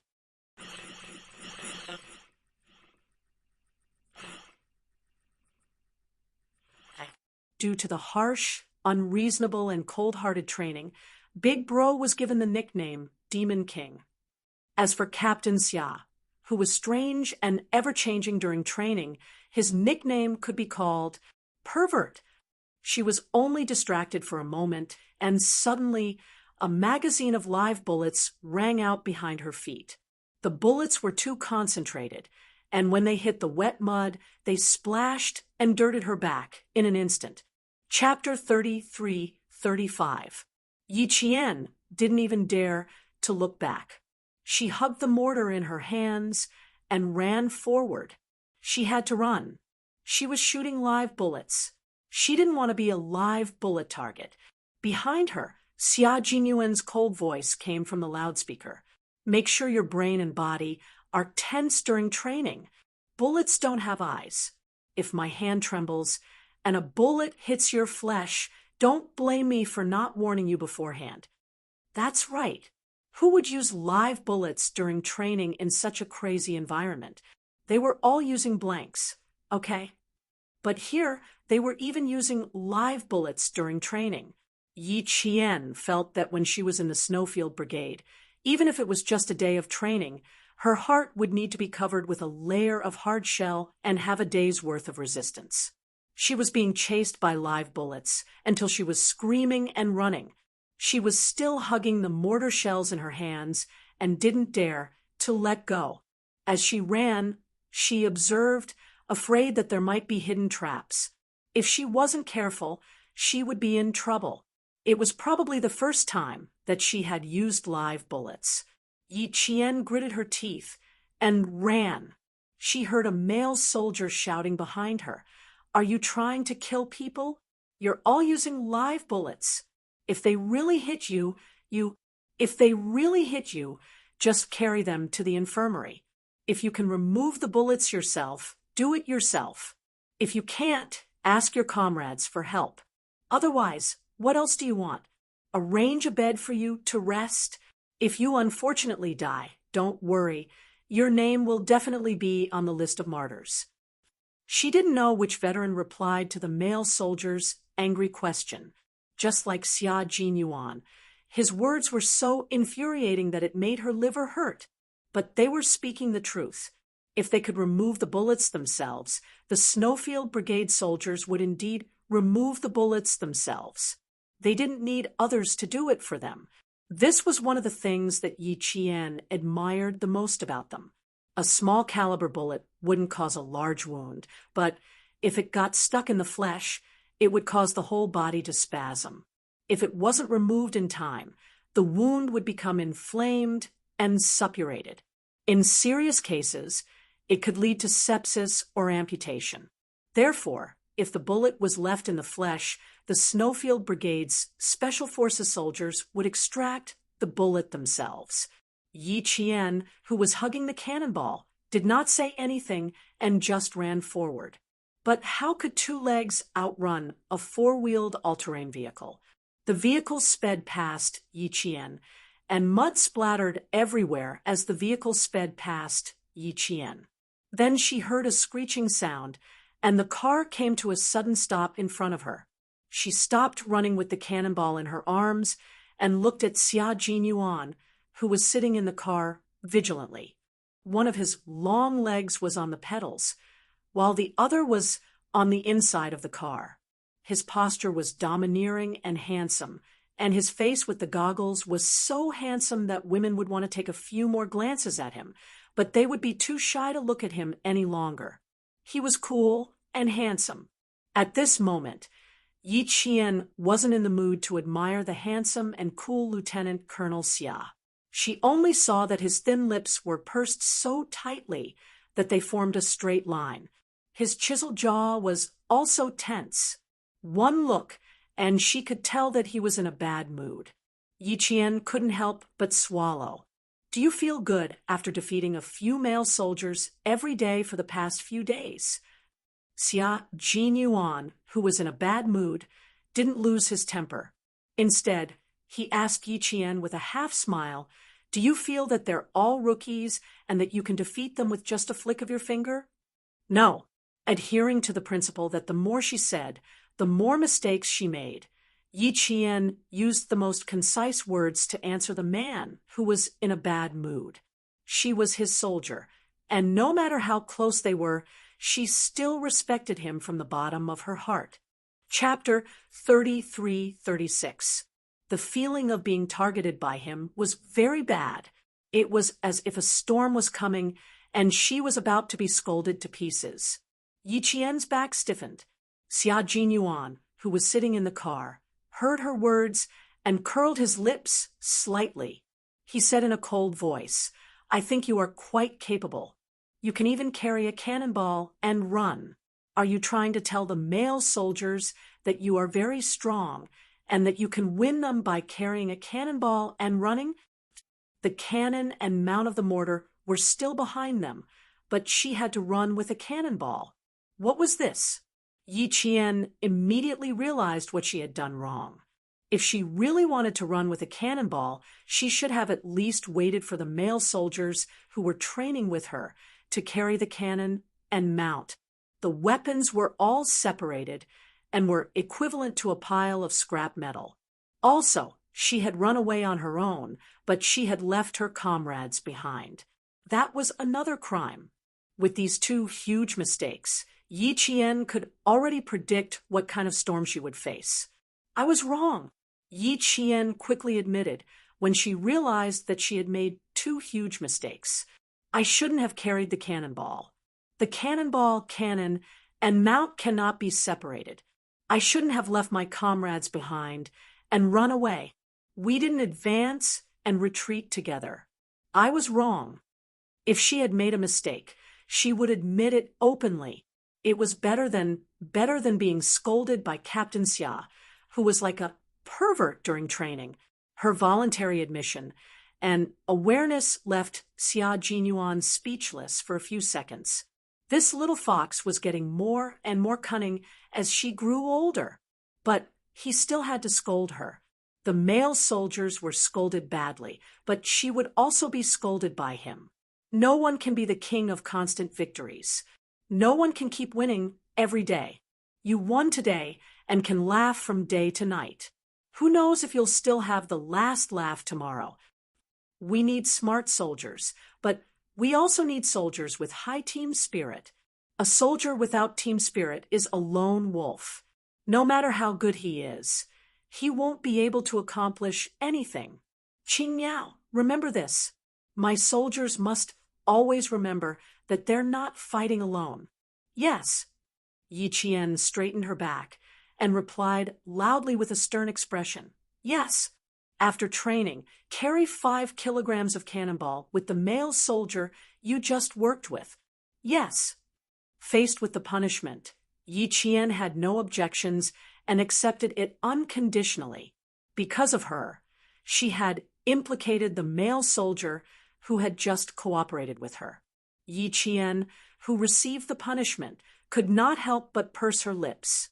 The Snowfield Brigade required every Special Forces soldier to be strong in individual combat, but it also required every Special Forces soldier to have high team spirit. When fighting alone, one person could form a team. However, when fighting in a team, one must always cooperate with their comrades. One must never fight alone. In the early days, Yi Qian's habit of fighting alone had already been criticized by Xia Jinyuan several times. It was only after she entered the military academy that her habit of fighting alone changed quite a bit. But this time, it was purely an accident. Because she was distracted for a moment and was hit by live ammunition, she subconsciously made a running motion. From this, one could see that she still needed more team training. Only then would she be able to cooperate well with any of her comrades in a team battle. Hugging the cannonball, she turned back and apologized to the male soldier who had cooperated with her just now. She also told him about the punishment she had received after the training. Full of guilt, the male soldier expressed his understanding and said with a bitter smile, "At least you were able to realize that they were trying to steal our weapons." I was so *king stunned at that time. I thought they were trying to stop us. Then they suddenly fired a series of live ammunition. I was shocked. I thought they were loaded with live ammunition and didn't dare to move. Chapter 33-37. Yi Qian, at least, had reacted to the unexpected 2 times in a row. The male soldier, on the other hand, knew that he had a bigger problem because he did not react in time at all. He had never encountered someone who would suddenly appear to snatch a weapon during training. Who would have thought that live ammunition would be fired at their feet? You don't have to blame yourself. This time, I'm responsible too. I reacted too slowly and did not coordinate well with you. Fine. If you punish us more, we'll learn our lesson. I thought about it. If we were suddenly attacked from the rear while we were fighting, based on my reaction just now, I would have been dead long ago. The male soldier who was carrying the gun mount and the metal plate had already finished his self-reflection. At the same time, he also realized his mistake and was willing to be punished. The live ammunition training was not over yet. Previously, there were still male soldiers protesting loudly. Later on, they did not say anything. If they did not move faster, they were really afraid that the live ammunition would hit them. The veterans sitting on the all-terrain vehicles held their guns. When they saw a male soldier moving slowly, they would immediately fire a few rounds. When the male soldier who was targeted by the live ammunition heard the gunshots, it was as if a string of explosions were hanging from the back of his waist. His movements, which had slowed down, sped up again. Climbing walls, jumping ditches, climbing trenches, climbing over iron nets, jumping into mud pits, carrying logs. All these physical training, coupled with combat training, Yi Qian had trained himself into a clay figurine. When the cold wind blew, he shivered and could feel the mud on his body turning into hard ice as the temperature dropped. His clothes, both inside and outside, had turned into hard ice armor, losing the softness of clothes. At 5 o'clock in the afternoon, the day's training ended. When he heard the sound of dismissal, it was like the sound of nature. Yi Qian, who had endured Principal Chen's 4 years of hell training, received a day of the Snowfield Brigade's regular basic training. After a day, his bones felt like they were falling apart. There was not a single part of his body that was unharmed. When he stood under the hot water to wash himself, it was extremely difficult for him to even raise his arms. His body was very tired, but his mind was very clear. He was even quite excited. This was the training of the Shui Yu Brigade's Special Forces, and she was undergoing systematic training. They only had 5 minutes to take a hot shower. Yi Qian quickly finished his shower and changed into a dry combat uniform. He gathered at the cafeteria as the whistle sounded. 5:30 p.m. was the team's meal time, and it was only 10 minutes. After dinner, there was a 20-minute break. At 6 o'clock p.m. sharp, everyone went to the information building to study theoretical combat knowledge. The special forces of each country carried out special missions, so they were bound to know much more than ordinary soldiers. The combat skills training could also be divided into technical training. In it, they needed to learn about special operations, enemy knowledge, military technology knowledge, computer knowledge and application, battlefield foreign languages, military topography, and other theoretical knowledge. These knowledge needed to be mastered and used in battle at any time. These were all things that Yi Qian and the male soldiers needed to learn and master. From 7 p.m. to 7:30 p.m., they would watch the news broadcast. After 7:30 p.m., the immersion combat training would begin and would not end until 12 o'clock p.m. Not only did Yi Qian have to study, but she also had to remember that she needed to beat 5 to 6 male soldiers every day. Therefore, she had to grit her teeth and strive to be the best in every subject training. She definitely could not fall behind. She worked hard, and the male soldiers also worked hard. Yi Jian spent a week of systematic training while chasing after each other. After a week, it was time to announce the results. The male soldiers were nervous, and so was Yi Qian. Chapter 33-38. At this moment, the male soldiers realized that they were actually more nervous than when they were waiting for the selection results. They wanted to know if all their brothers had been defeated by the female soldier Qing Niao this week, if none of them had beaten Qing Niao. They really wanted to know what the results were. What were the results? Every male soldier was more or less nervous. After a week of training, Qing Niao's strength had shocked all the male soldiers. They were currently undergoing special professional training. Even if it was just basic training, it was still training that a cadet could not possibly come into contact with. Not to mention, she was so strong that the veterans could not help but speak with respect when they talked about her. How could a cadet possess such strength? now that the results were out. Even if they lost, they would accept it wholeheartedly. They had all seen her strength, so they had no choice but to accept it. The male soldiers thought that Yi Qian could win, but in fact, Yi Qian did not have much confidence in herself. This was the first time she had come into contact with maneuver training and infiltration training, so she did not have much of an advantage. In addition, combat training required one to be proficient in all kinds of domestic and foreign weapons. She only excelled in firearms. This was also the first time she had come into contact with weapons with terrifying lethality, such as artillery shells. There were not many areas in which she had an advantage over the male soldiers. After a few days of training, she completely understood why Captain Xia kept reminding her that she was still too far away from becoming a qualified Special Forces soldier. That's right, she had only learned the basics in the past. It was because of her solid foundation that she did not feel much pressure after coming here and was able to compete with the male soldiers. If she wanted to become a Special Forces soldier like Captain Xia and the veterans, if she wanted to become the king of individual soldiers, she had to be good at sniping, accurate with her marksmanship, and decent with her skills. These were not enough. She had to excel in all aspects in order to become a powerful king of individual soldiers like Captain Xia.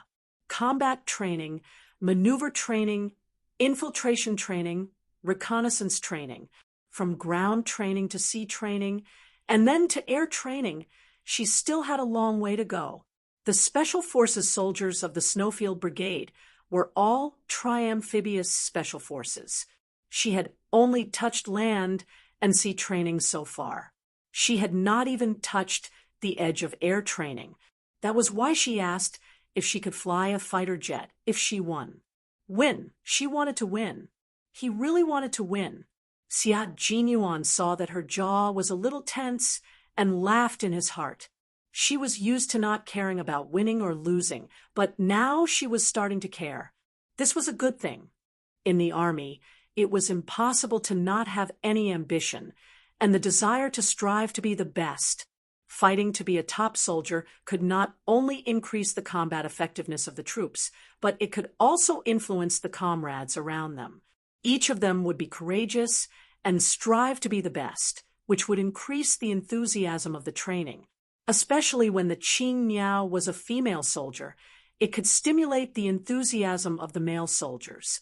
It could be seen from the training over the past few days. Because of her existence, the male soldiers were all training to the point of death. As long as they still had a breath, they would get up and continue training. None of them wanted to fall behind. The results are out. Before I tell you the results, take a look at your training this week. G3, who was standing beside Xia Jinyuan, spoke up. His appointment document had been faxed to the brigade at 8:00 in the morning. He was now the political instructor of the brigade. He was a liberal arts student and was good at writing and speaking, so he was the most suitable candidate for this position. His position had changed, but his military rank remained the same. Chapter 33-39.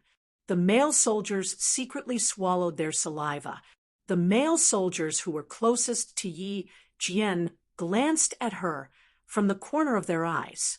Seeing that she was standing straight with a calm expression and had a majestic temperament like the mountains and rivers, the male soldiers couldn't help but restrain their thoughts and stop paying attention to her. Their focus should be on the results of this week's training. They didn't know if it was good or bad. Based on the requirements of the veteran and the perverted captain, the only thing they expected was bad, not good. An A4 paper booklet was distributed to everyone. The first thing that caught their eyes was a large number written in bold on it. This was their numerical code. It was bold, large, and bold. It was so conspicuous that it made people's eyelids twitch for no reason. Take a good look at this week's results. Write a summary report for me later. Also, write down the shortcomings of your two comrades under your code name. Xia Jinyuan said, lazily. It was hard to tell if his expression was good or bad. Judging from his tone, it seemed okay. However, there was something wrong with his eyes. It was unclear if it was because of the weather. The weather today was not as good as a few days ago. It was extremely gloomy, and the temperature had dropped significantly. Standing in the cold wind, it was bone-chilling. What was even more chilling was the booklet in their hands. It was thick and heavy. It included a 24-hour observation record and results record, even when they were asleep. Flipping to the first page, it was a day's training progress. There was even an 80-kilometer cross-country run. What was the fastest speed? What was the slowest speed?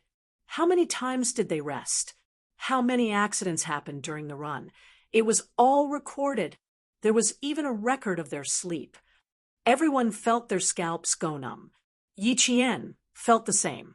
He saw that her sleep on the first day was good.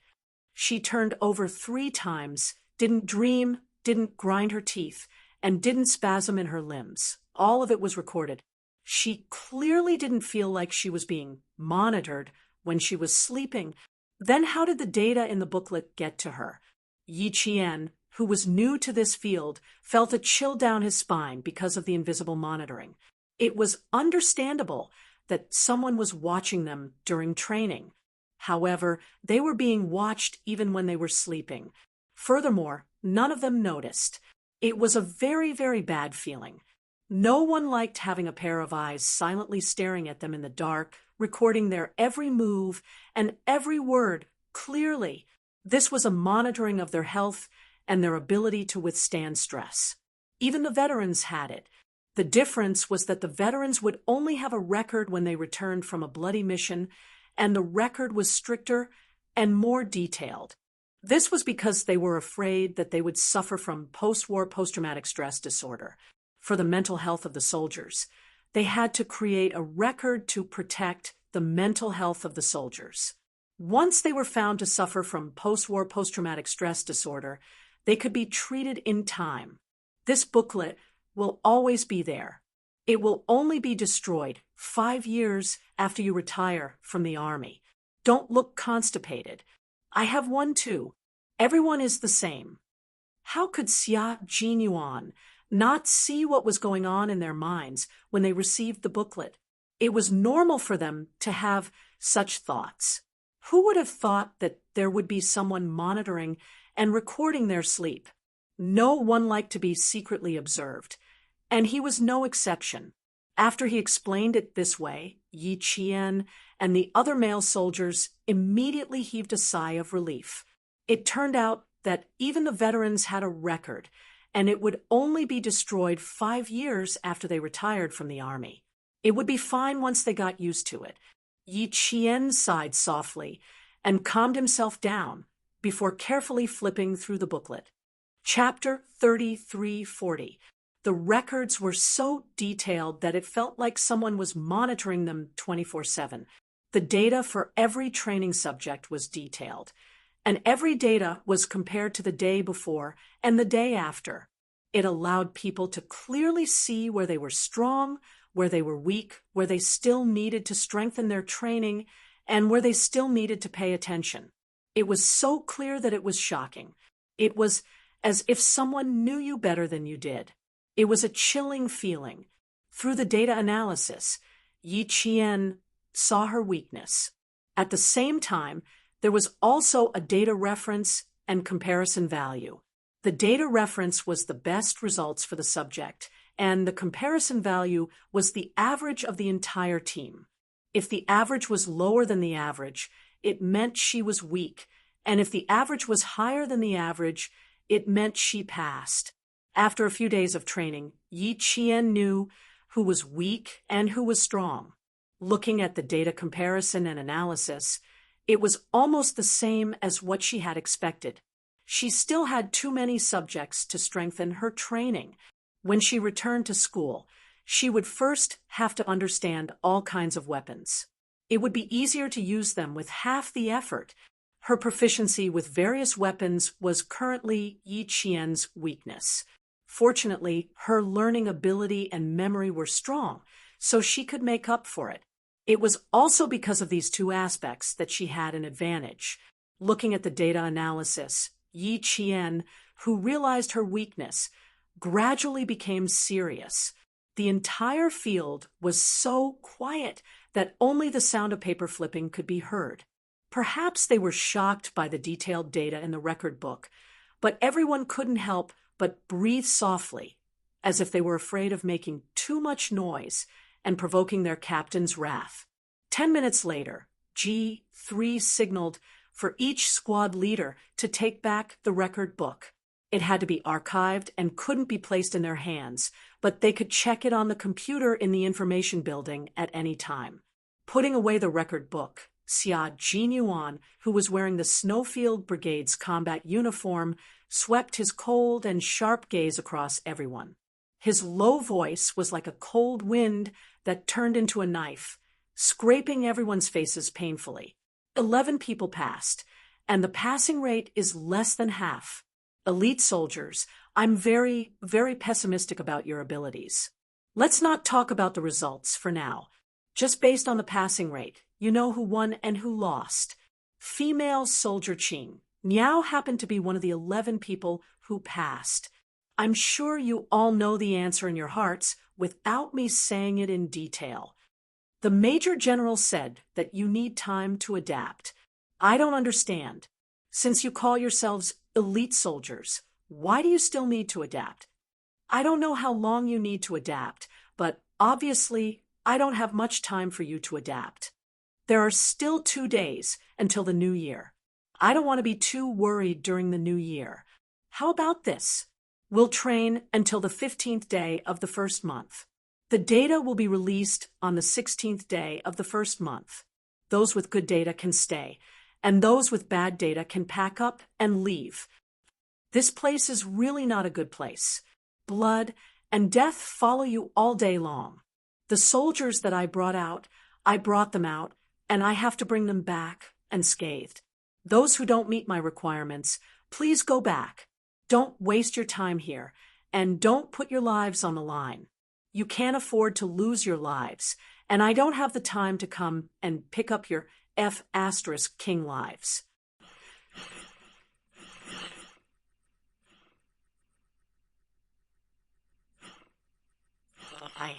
Chapter 33:41.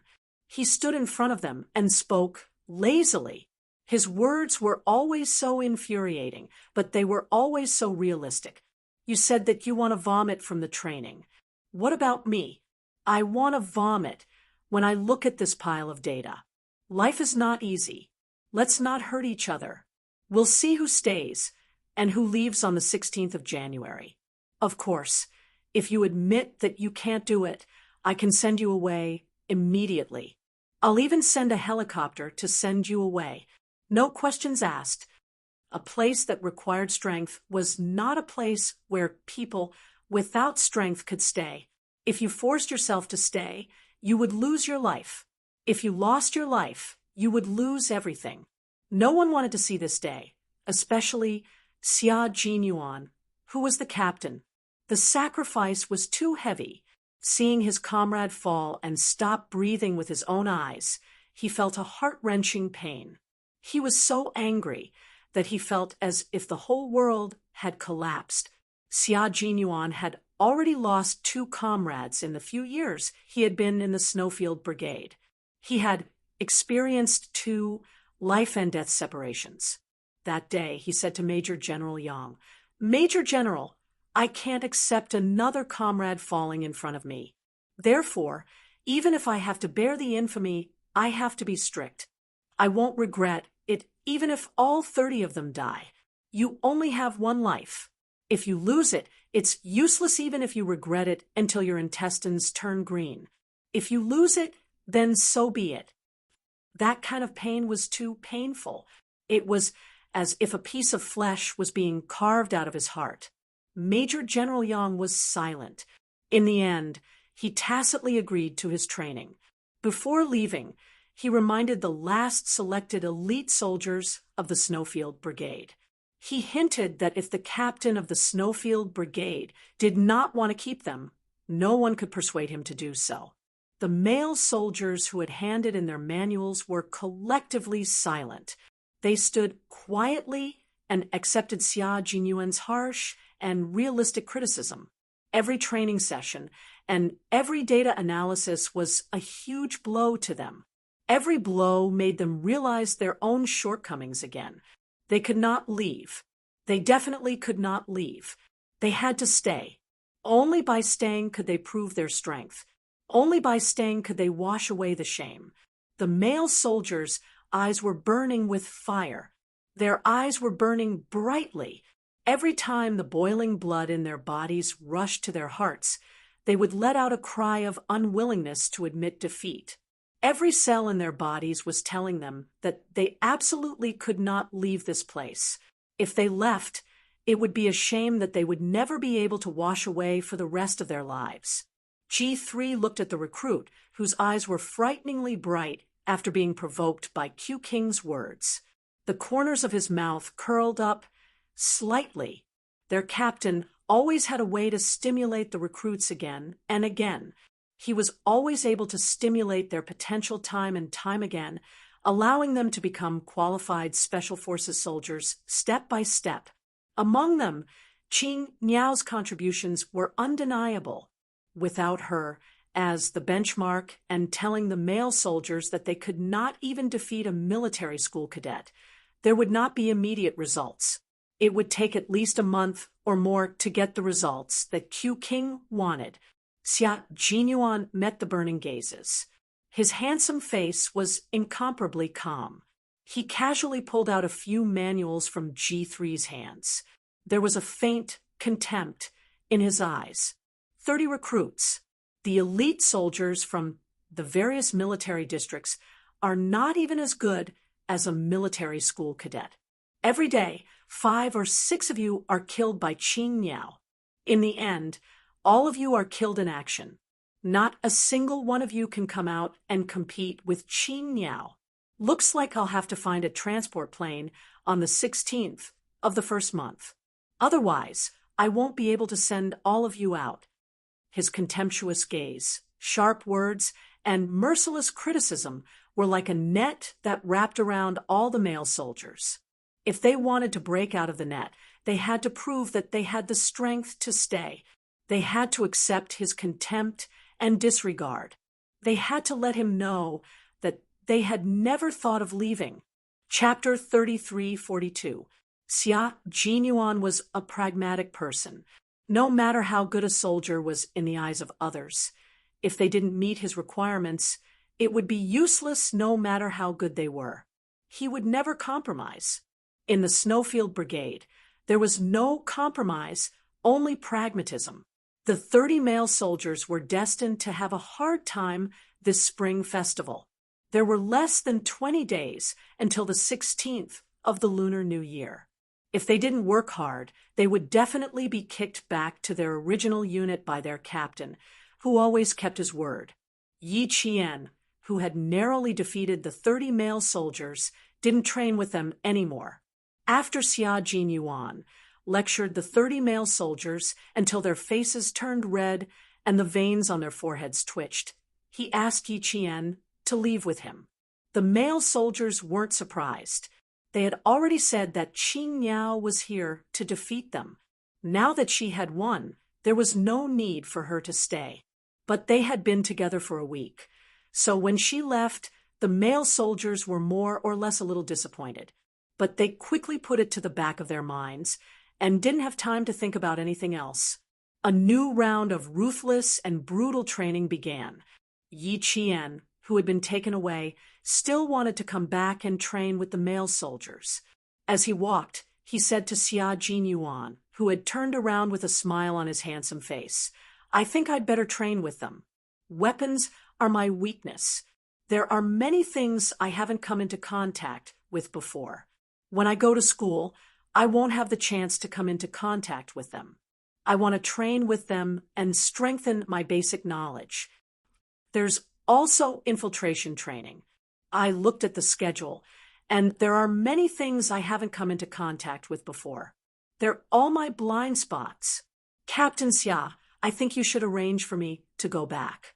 Previously, she still wanted to train with the veterans, but now she didn't want to do so.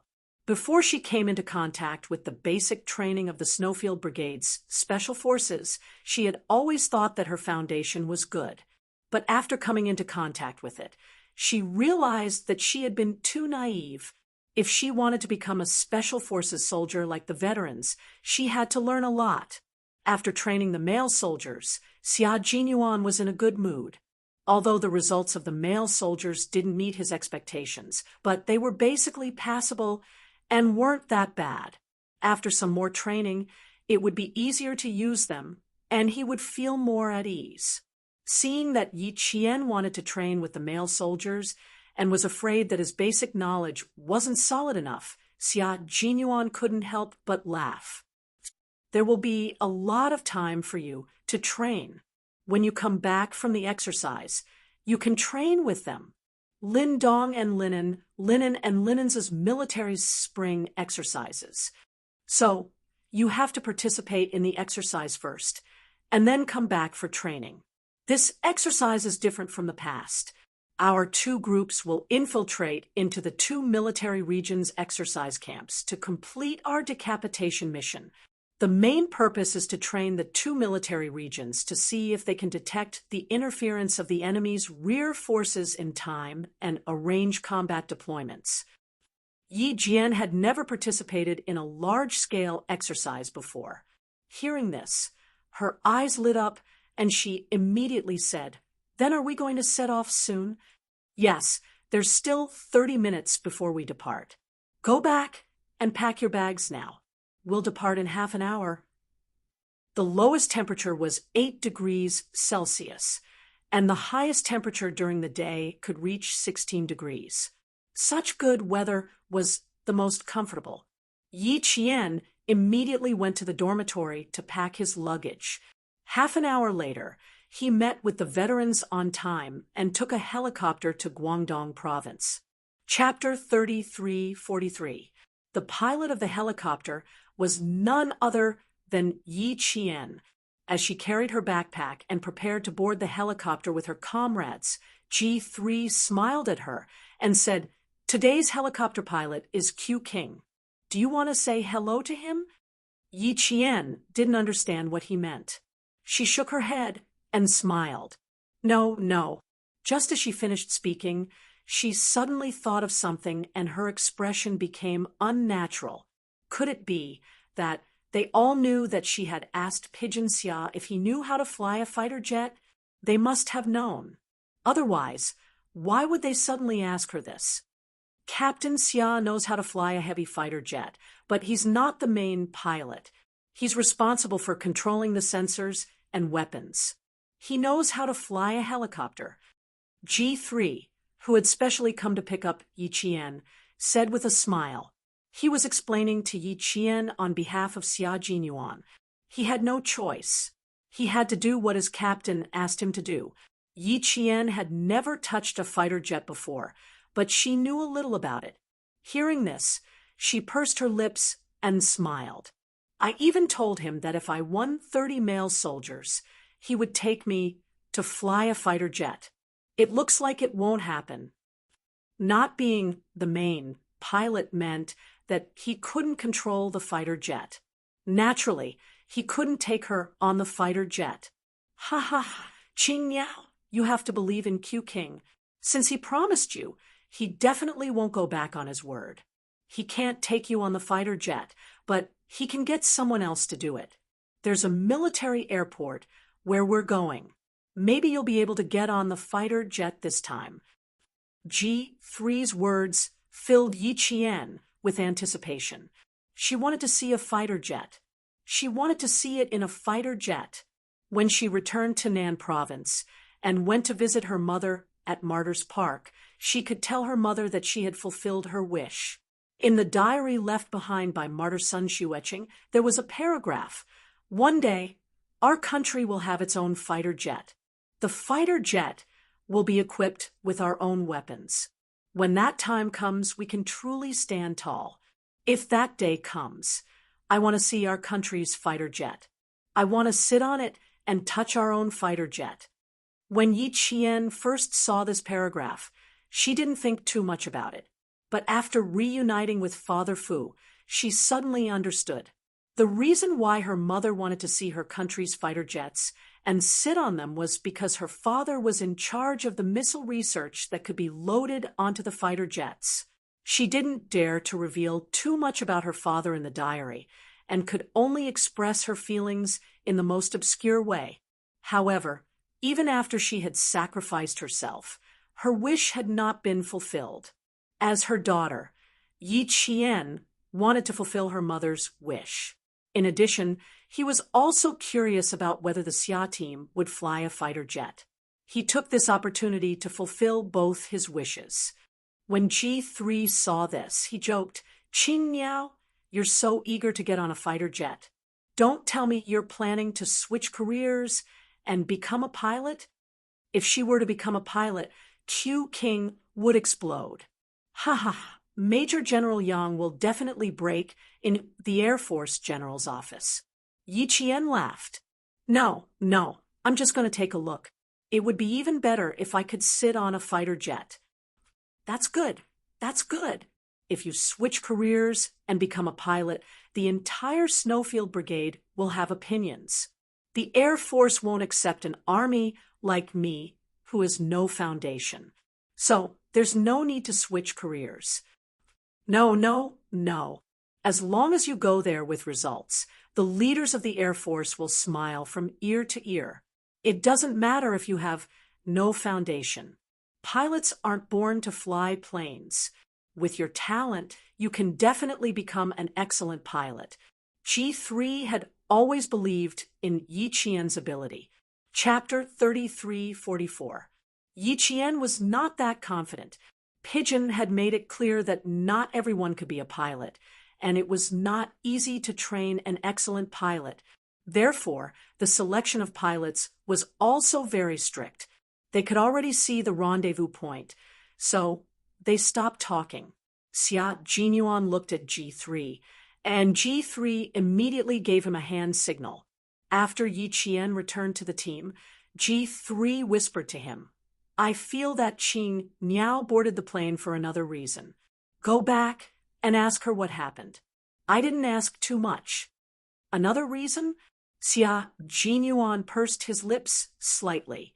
When she mentioned her request, he did not pay much attention to it and did not ask too much. If there was another reason, he would have to ask her. Fortunately, he had already contacted the people in Guangdong province to bring her there after the exercise. Otherwise, it would be difficult to explain. 3 minutes later, everyone boarded the plane and went directly to Guangdong province to participate in the exercise. At this time, there were only 3 days until the Spring Festival. For the Special Forces of the Snowfield Brigade, this Spring Festival was no different from any other day. They had been in the mountains all this time and could not even feel the atmosphere of the Spring Festival. It was not until they arrived at the Guangdong Province Military Airport that they took the vehicles arranged by the military to the exercise location. They saw the pedestrians with big and small bags on the road and listened to the New Year songs playing on the streets that they realized that the Spring Festival was coming. At this time, the whole country had entered the Spring Festival rush period. Migrant workers began to return to their hometowns to spend the Spring Festival with their families. The train stations and bus stations were crowded with people. Yi Qian, who was sitting in the car, saw the pedestrians who were in a hurry, but with smiles on their faces. She could not help but laugh. After laughing, she sighed softly. She thought of Principal Chun, Father Fu, who rarely returned home, and her grandfather, who was alone for the Spring Festival. Xia Jinyuan, who was sitting next to her, saw the changes in her expression. He wanted to mention the plane, but the smile on her face gradually disappeared. Xia Jinyuan gently patted the back of her hand and whispered, "After the exercise, if you want to go back to Beijing, I will accompany you." From her expression, he could see that she missed her family. How could she not?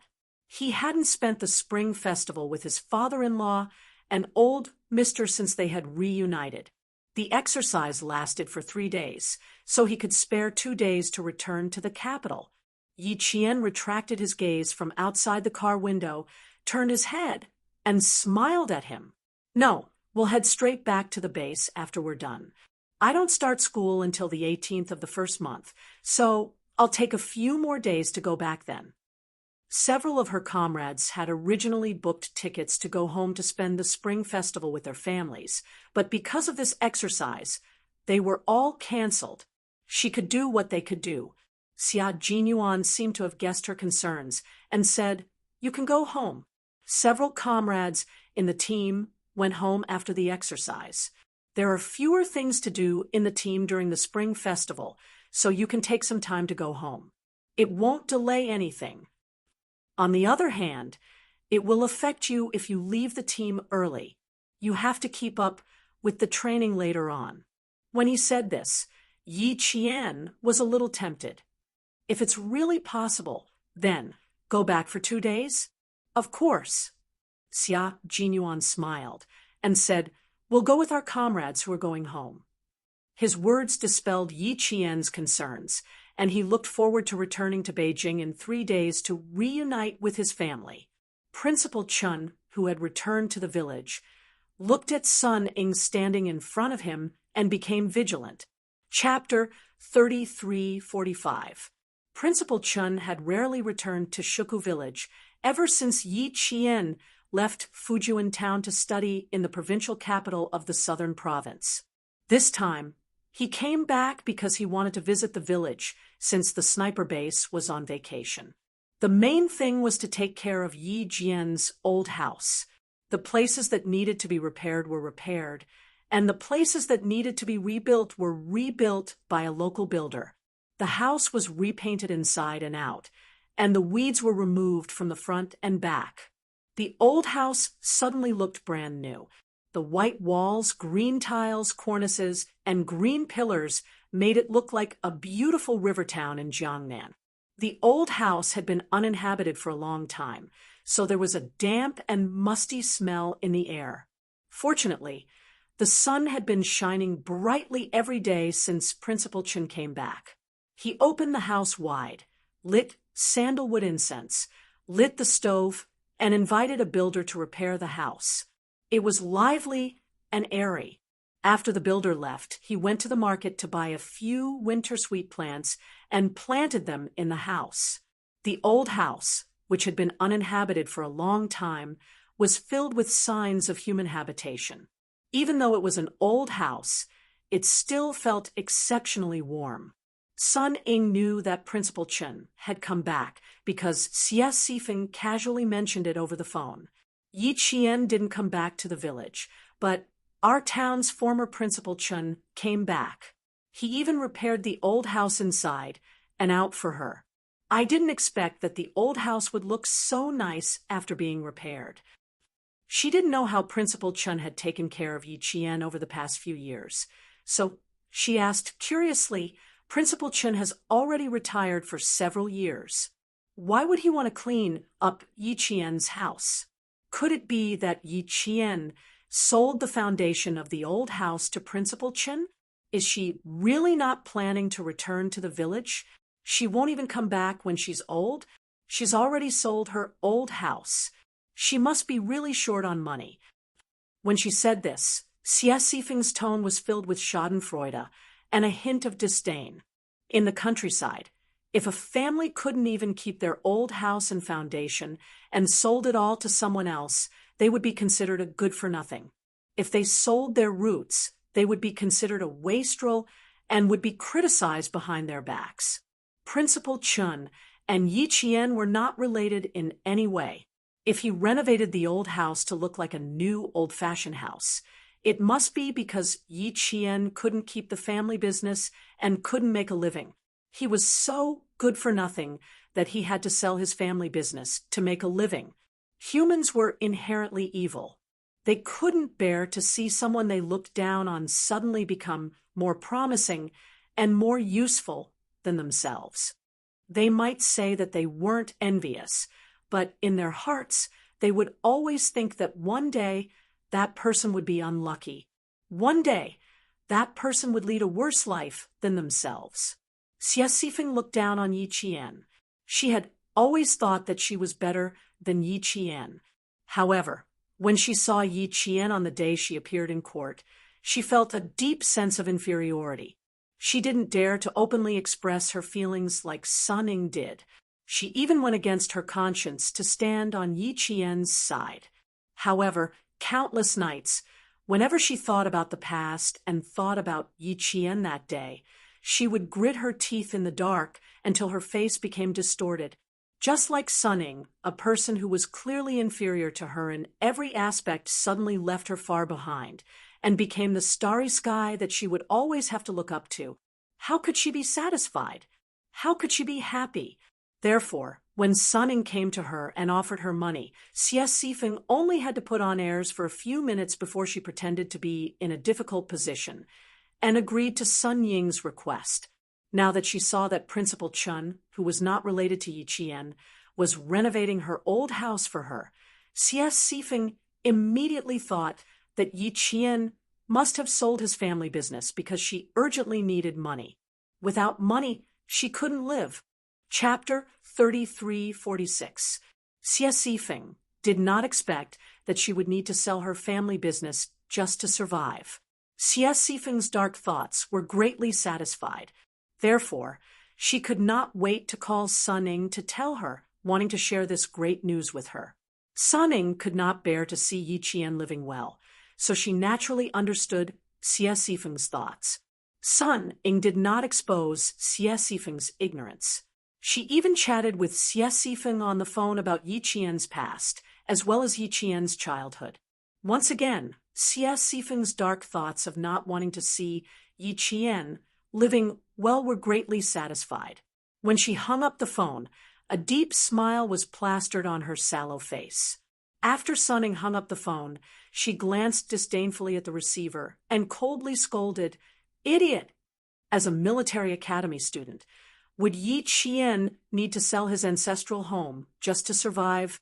Idiot! No wonder he could not achieve anything his whole life. Military academy students had their own living expenses. They did not need to pay for their own food and clothing. The school also provided for all their winter and summer shifts. Would Yi Qian not be able to survive? She was living too well. So well that she hated Yi Qian day by day. She hated that she could not personally tear this bastard, who ruined her life.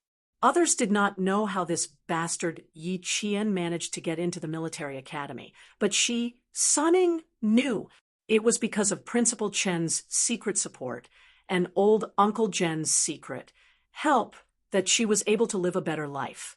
She was so good that she was now the envy of the entire village, the pride of the entire village. When she found out that Principal Chen had returned to the village, Sun Ying did not think of rushing back to the village. As the new year approached, there was still no news from Yi Qian. Sun Ying could not help but feel anxious. That was until Xie Sifeng called to say that she saw Principal Chen buying a lot of New Year goods in town. Sun Ying thought about how Principal Chen had renovated Yi Qian's rundown house, how there was still no news from Yi Qian, and how Principal Chen had been helping Yi Qian. Sun Ying could not sit still any longer.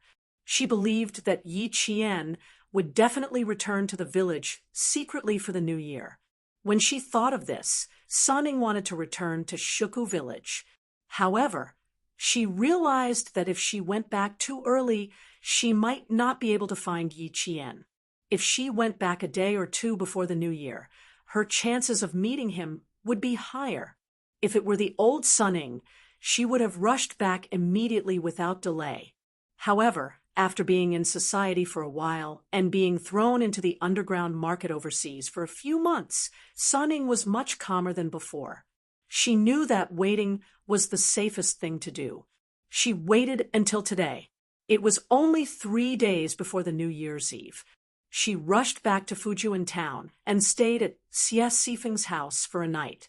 The next evening, she asked Xie Sifeng's boyfriend to send her to the village entrance on a motorcycle. She avoided her acquaintances in the village and found Principal Chun in the dark. Principal Chun was having dinner. He was eating local specialties given to him by the villagers. He steamed a bowl of dried fish, dried meat, and dried black beans. He also stir-fried a Chinese cabbage. It was just enough for one person. Sunning did not say anything and knocked on the door. Principal Chun thought that it was a villager who came to visit. However, when he opened the door and saw who it was under the light from the kitchen door, his resolute face, which had gained a few more wrinkles, suddenly became much more serious. Seeing Principal Chen's serious expression, Sunning could not help but feel a little flustered. She was afraid of Principal Chun. Even though she had stayed in that kind of place for a few months, she had seen both living and dead people. She had even shot a few people to death. Her courage had grown a lot. When she saw Principal Chen's gaze sweep over her, her heart could not help but beat a few times. She was extremely flustered. Chapter 3347. Principal Chen couldn't figure out why Sunning would appear here and even have the guts to knock on the door. After a sharp glance, Principal Chen couldn't help but narrow his eyes slightly. Then he said in a deep voice, "You're spying on this place." He was very certain, and he didn't even use a doubtful tone. He was very certain that Sunning was spying on this place. Then he said, "You're not spying on me. You're spying on this place to see when Yi Qian will come back." His tone was still very certain. Principal Chen's words made Sunning, who was already very flustered, even more flustered. Even her eyes flickered a little. However, she had always been stubborn and would never admit to anything directly.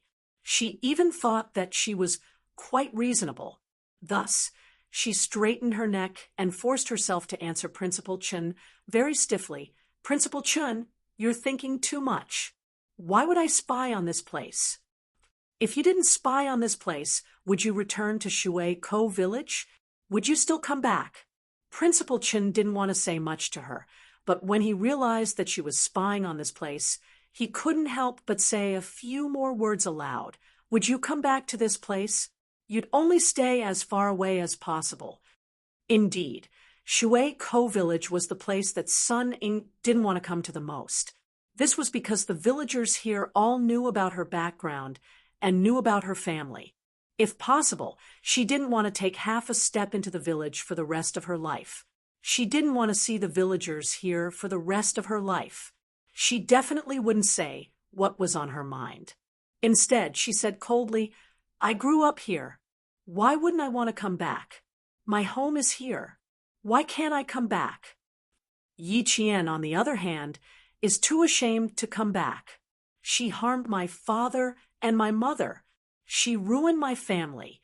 She's too ashamed to come back. No wonder I haven't seen her, even though it's almost the new year. So she knows it herself. If she really does, she should tell me clearly in person." "Principal Chun, I don't know what I've done to offend you. Why are you always making things difficult for me? This is Yi Qian's home. Yi Qian is my sister. I have something to discuss with her. Please step aside." She believed that Yi Qian was inside, but he did not dare to come out and face her. Principal Chun would not be Principal Chun if he still could not tell that there was something wrong with her. His gaze sharpened. "Sunning, this is not the place for you to cause trouble.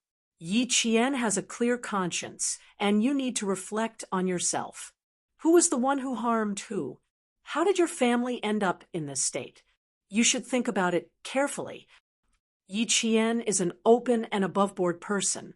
He does things openly and openly.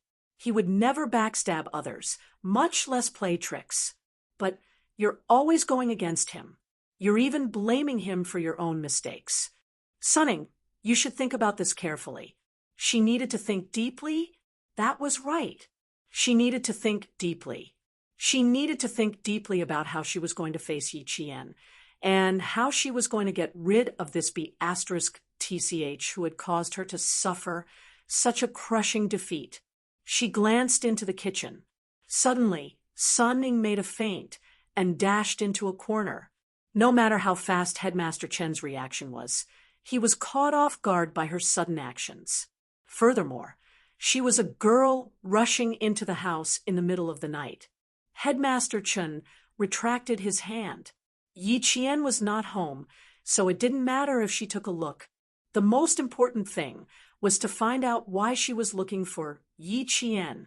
Moreover, Principal Chen watched as the figure dashed into the kitchen nimbly and dashed out of the room with familiarity. His eyes darkened. Chapter 3348. Sun Ying's faint, and the way she avoided him was obviously part of a routine. She had practiced it before, but her skill level was average. Sun Ying actually went out of her way to practice. This made Principal Chen even more vigilant. Sun Ying rushed into Winter Plum Blossom Dark Fragrance's room and shouted, "Yi Qian, get out here. If you have the guts to harm me, don't you have the guts to come out? I know you're at home. Stop hiding. Get out here." "Did you hear me? Get out here." The old house was not big. In the middle was the central room, on the far left was the kitchen, and on the right was the room where Father Yi used to sleep. Old Uncle Jen used to sleep, and now it was Headmaster Chen's room. Further ahead was the room where Martyr's son Xueqing used to sleep. After passing through 2 rooms, they arrived at the central room. The lights were on in the spacious and clean central room. Sun Ying rushed all the way through the central room to the right. On the right was Yi Qian's room. The lights were on, and the old-fashioned wooden windows were decorated with warm yellow curtains. There were 2 pots of wintersweet on the desk, and the old-fashioned bed was covered with a brand-new quilt. There was a bookcase near the door, and it was filled with books. They were all Yi Qian's textbooks and workbooks from middle school and high school, as well as some military books. Sun Ying looked around, but did not find Yi Qian. Her delicate features were distorted. No one. The bitch who harmed her did not come back. Where did she go? Where exactly did she go? Her right hand, which had been in the pocket of her black down coat, gripped an exquisite pistol tightly. She had been thinking that as long as Yi Qian was here, she would kill her with 1 shot, and then Principal Chen with 1 shot. Then she would erase all traces of herself and leave Fujian town. She would then take a flight out of the country that very night and fly far away, leaving her to do whatever she wanted. But there was no one. The bitch she was looking for was not here. She ran for nothing. Where did she go? She needed to know where Yi Qian had gone, and the only way to know where Yi Qian had gone was to look for Principal Chen. He must know. Standing in the room, Sun Ying adjusted her breathing and returned to the kitchen. In the kitchen, Principal Chen sat by the stove, eating and warming himself by the fire. Although the sun was out during the day, it was very cold at night, so he needed to warm himself by the fire. She lowered her head with an aggrieved expression and said in a choked voice, "Principal Chen, Yi Qian and I have some misunderstandings. I need to clarify things with her face to face. Before my father passed away, he told me that Yi Qian and I are sisters. How can sisters treat each other like enemies? That's why I want to talk to her face to face and clear up all our misunderstandings. Principal Chen, can you please tell me where Yi Qian went? I beg you." Sun Ying was finally able to lower her head. The more she acted like this, the more Principal Chen suspected that she had other motives. He raised his head, and his resolute face, which was illuminated by the firewood, was devoid of any warmth. There was only coldness. "Yi Qian hasn't come back yet. If you have anything to say, you can tell me directly. I'll tell her." Sun Ying was not going to say anything. She begged for a long time, but no matter how much she begged, she did not get any information. Principal Chen's stubbornness made her put her hand into the pocket of her pistol several times. She resisted for a long time and did not take out the gun. When she left, Sun Ying's face was full of resentment. She glared fiercely at Principal Chun before turning around. It was not until she walked out of the kitchen that she pulled her hand out of her pocket. Principal Chun did not know that Sun Ying had brought him big trouble when she returned. His identity had been exposed. Chapter 3349. Sun Ying, who had not received any news from Yi Qian, did not dare to stay in Shuku village, nor did she dare to return to her own home. Her family had already fallen apart. Even her favorite peach tree outside her house had been cut down by the villagers. It was said that her grandfather had instructed them to cut down the peach tree, saying that it was not good to have a peach tree in the house. When she passed by the door in the dark, Sun Ying could not help but stop in her hasty footsteps. She did not want to return to the village, but this was still the place where she grew up. There were too many beautiful memories of her. Sun Ying, who was standing at the door, stepped up the steps and gently placed one hand on the thick, rusty iron door. The cold touch made her shiver slightly. Slowly, she pressed her forehead against the back of her hand. She bit her lower lip hard, trying to suppress the sudden, uncontrollable sadness in her heart. There were too many memories of her here. Even if she did not want to come back, when she saw this place, the days of the past were still vivid in her mind. It was as if the beautiful memories of the past were just yesterday. How did this happen? Sun Ying asked unwillingly. She had bitten her lower lip so hard that teeth marks appeared. Even now, she could not understand how she had fallen to this point. In the past, she had never thought that she would lose her parents like Yi Qian. She had never thought that she would lose the home that could shelter her from the wind and rain. In the past, she had always thought that she would lead a very, very good life, much better than her peers in the village. She would trample everyone under her feet and make everyone look up to her. She had indeed been like this in the past. Back then, her life was so blissful. She had parents who loved her, teachers who spoiled her, and classmates who respected her. She could have whatever she wanted. Even if she got into trouble, she did not need to shoulder it. Someone else would shoulder it for her. Back then, her life was so free. She could do whatever she wanted. Even if she bullied that *TCH Yi Qian at home, no one dared to say a word. Whether it was hitting or scolding, she could do whatever she wanted. But she did not know when it all changed. It all changed. When did it change? It was that time when she couldn't help but hand over a love letter full of girlish sentiments to a math teacher from the city. She didn't expect that it would cause such an uproar, and she didn't expect that the love letter would fall into the hands of the math teacher. She simply thought that the math teacher, who had just graduated from university, was very handsome and had a demeanor that people from the countryside didn't have. She just wanted to attract the attention of the math teacher and let him think that she was different from the other girls in the town.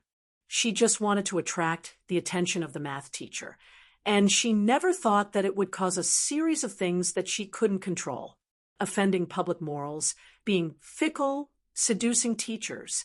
What a terrible rumor. She was a famous student in the town's middle school.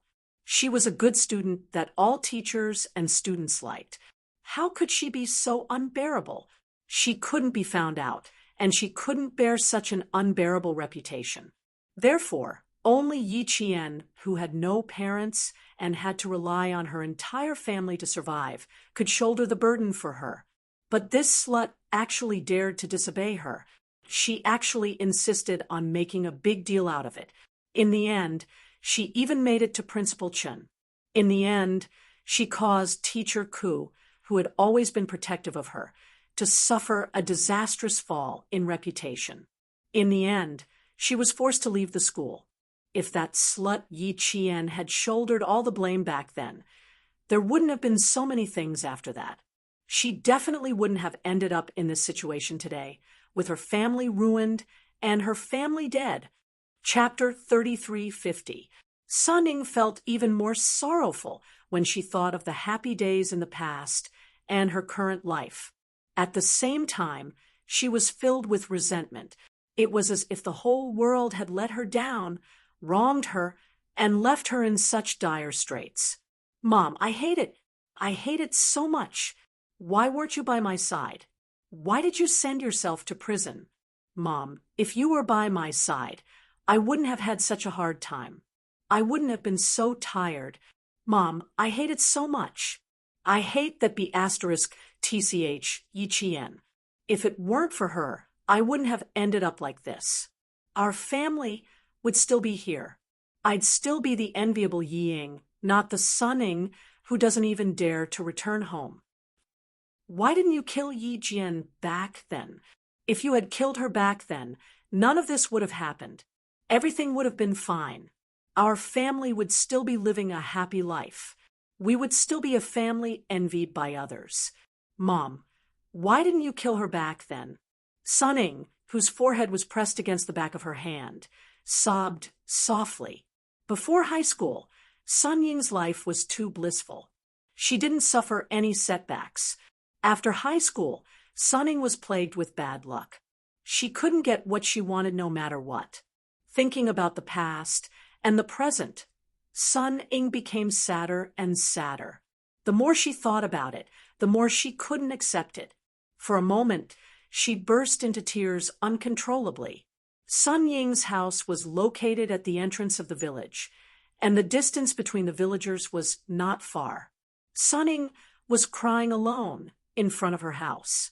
Her neighbor, Aunt Tu, who was cooking dinner in the kitchen, heard it. She pricked up her ears and listened carefully.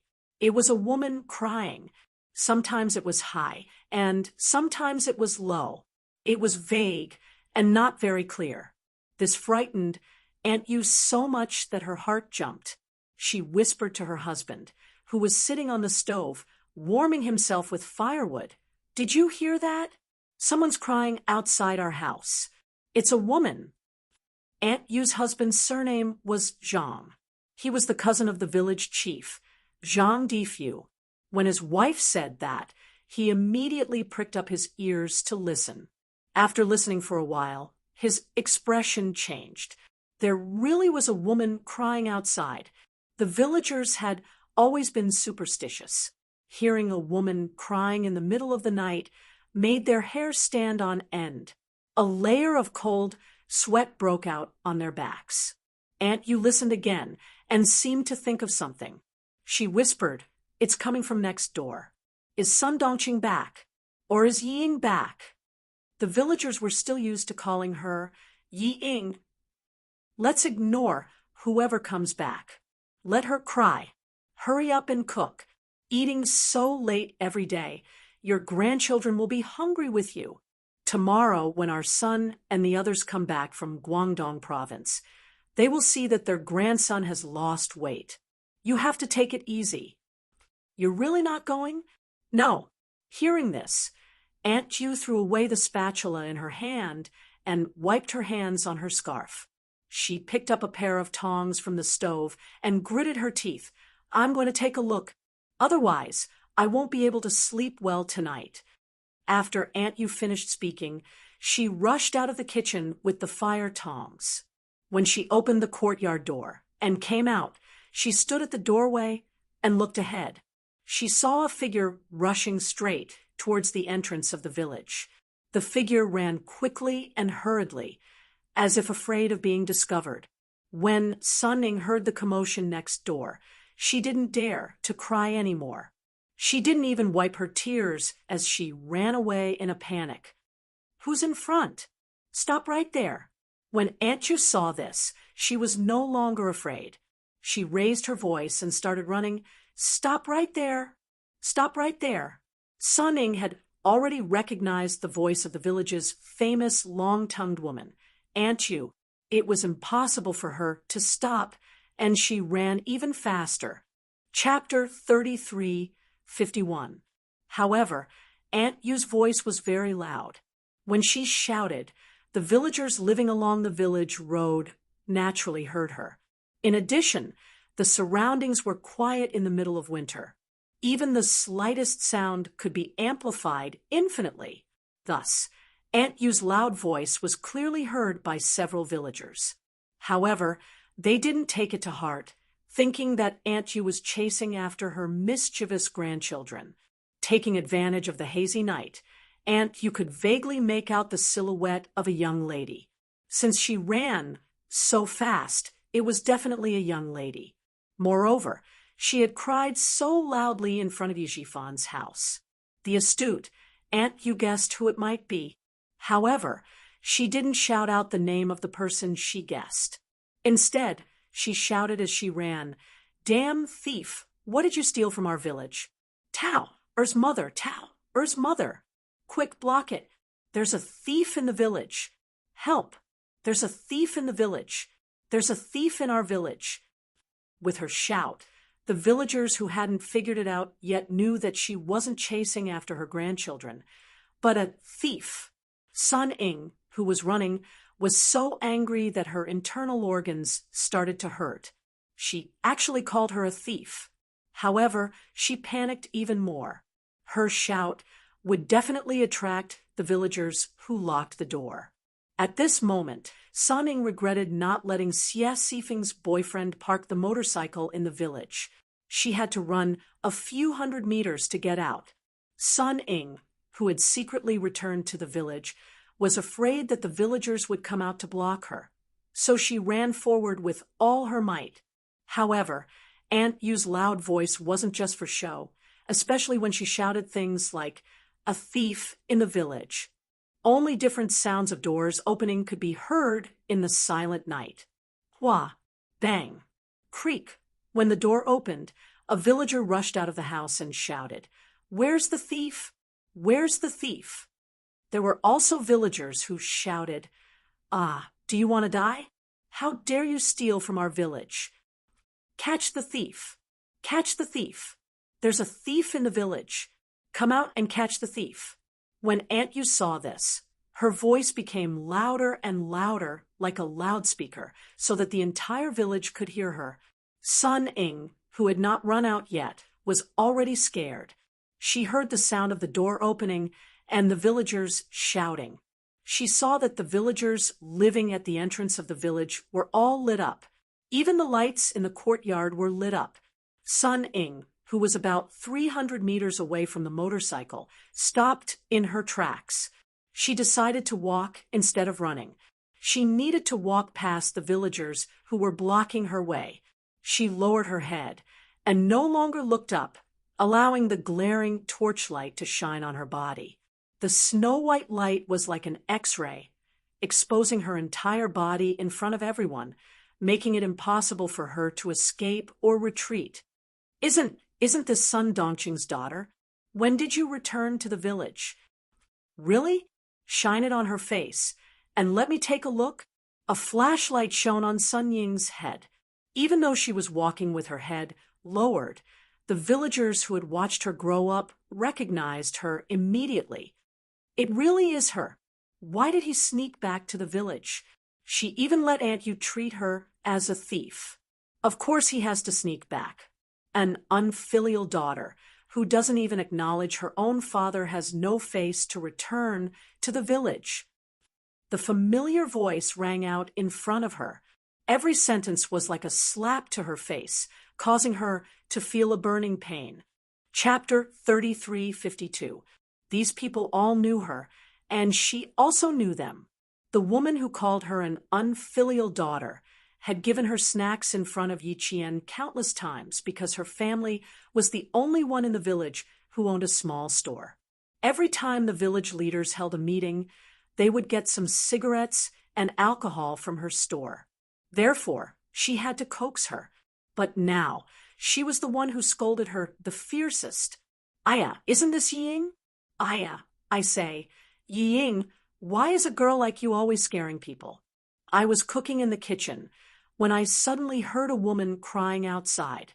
I was so scared that I broke out in a cold sweat. "Why didn't you stay at home in the middle of the night?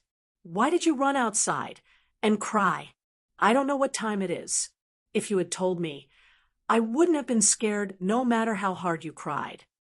Aunt Yu, who had caught up to them, gasped for breath as she patted her chest. She looked as if she had been scared sick. Sunning bit her lower lip and didn't say anything. She only lowered her head and walked forward. There was nothing to say to these people. When her father was still alive, who didn't coax her? Who didn't praise her? Who didn't think that she was better than Yi Qian? But now, everyone's attitude changed. Her father was gone, and her mother was in prison. They dared to bully her, an orphan with no one to rely on. Sunning couldn't help but clench her fists. She bit her lower lip so hard that it bled. If Yi Qian was here, she would find the scene in front of her very similar to her previous life. In her previous life, when Yi Qian returned to Shuku village, he was also talked about like this by the villagers. His silver tongue made her afraid to return to the village, and she didn't dare to have any contact with anyone in the village. Now, it was Sunning who experienced what Yi Qian went through in her previous life. This was what Buddhists called karma. She's not called Yi Ying now. She doesn't even recognize her biological father. She changed her surname and took after her mother. Yi Jifan is also quite pitiful. I've only said that husband and wife are birds in the same forest. When disaster strikes, they fly away separately. I've never heard of a child who doesn't even care about his own parents. Isn't she just like Sun Dongqing? If it wasn't for her sister, Sun Xueqing, how could Yi Jifan, an outsider, become the village chief of our village? How could he become a provincial official step by step? Sun Xueqing definitely didn't expect that after risking her life to fight for a good future for her younger sister's family, she was just an ingrate who almost ruined her own daughter's life. Isn't that so? Of course, the child raised by an ingrate is also an ingrate. I wouldn't be surprised if one day she doesn't even want her mother. It's a good thing that Yi Qian didn't let us down and wasn't harmed by this family of ingrates. Retribution, this is really retribution. I wanted to harm Yi Qian, but I ended up harming myself. I deserve it. Is the village chief here yet? This kind of unfilial daughter should not return to the village. Everyone in our village has the surname Zhang. The Yi family was originally an outsider. We shouldn't have taken them in back then. Go and call them. Let the village chief say something later. This kind of heartless thing shouldn't return to the village anymore. She's ruining the culture of our village. The village chief, Zhang Difu, arrived late. When he saw Sunning, his face couldn't help but darken. Sunning, since you're back, I have a few things to say to you. Don't come back to our village anymore. We plan to sell the foundation of your house.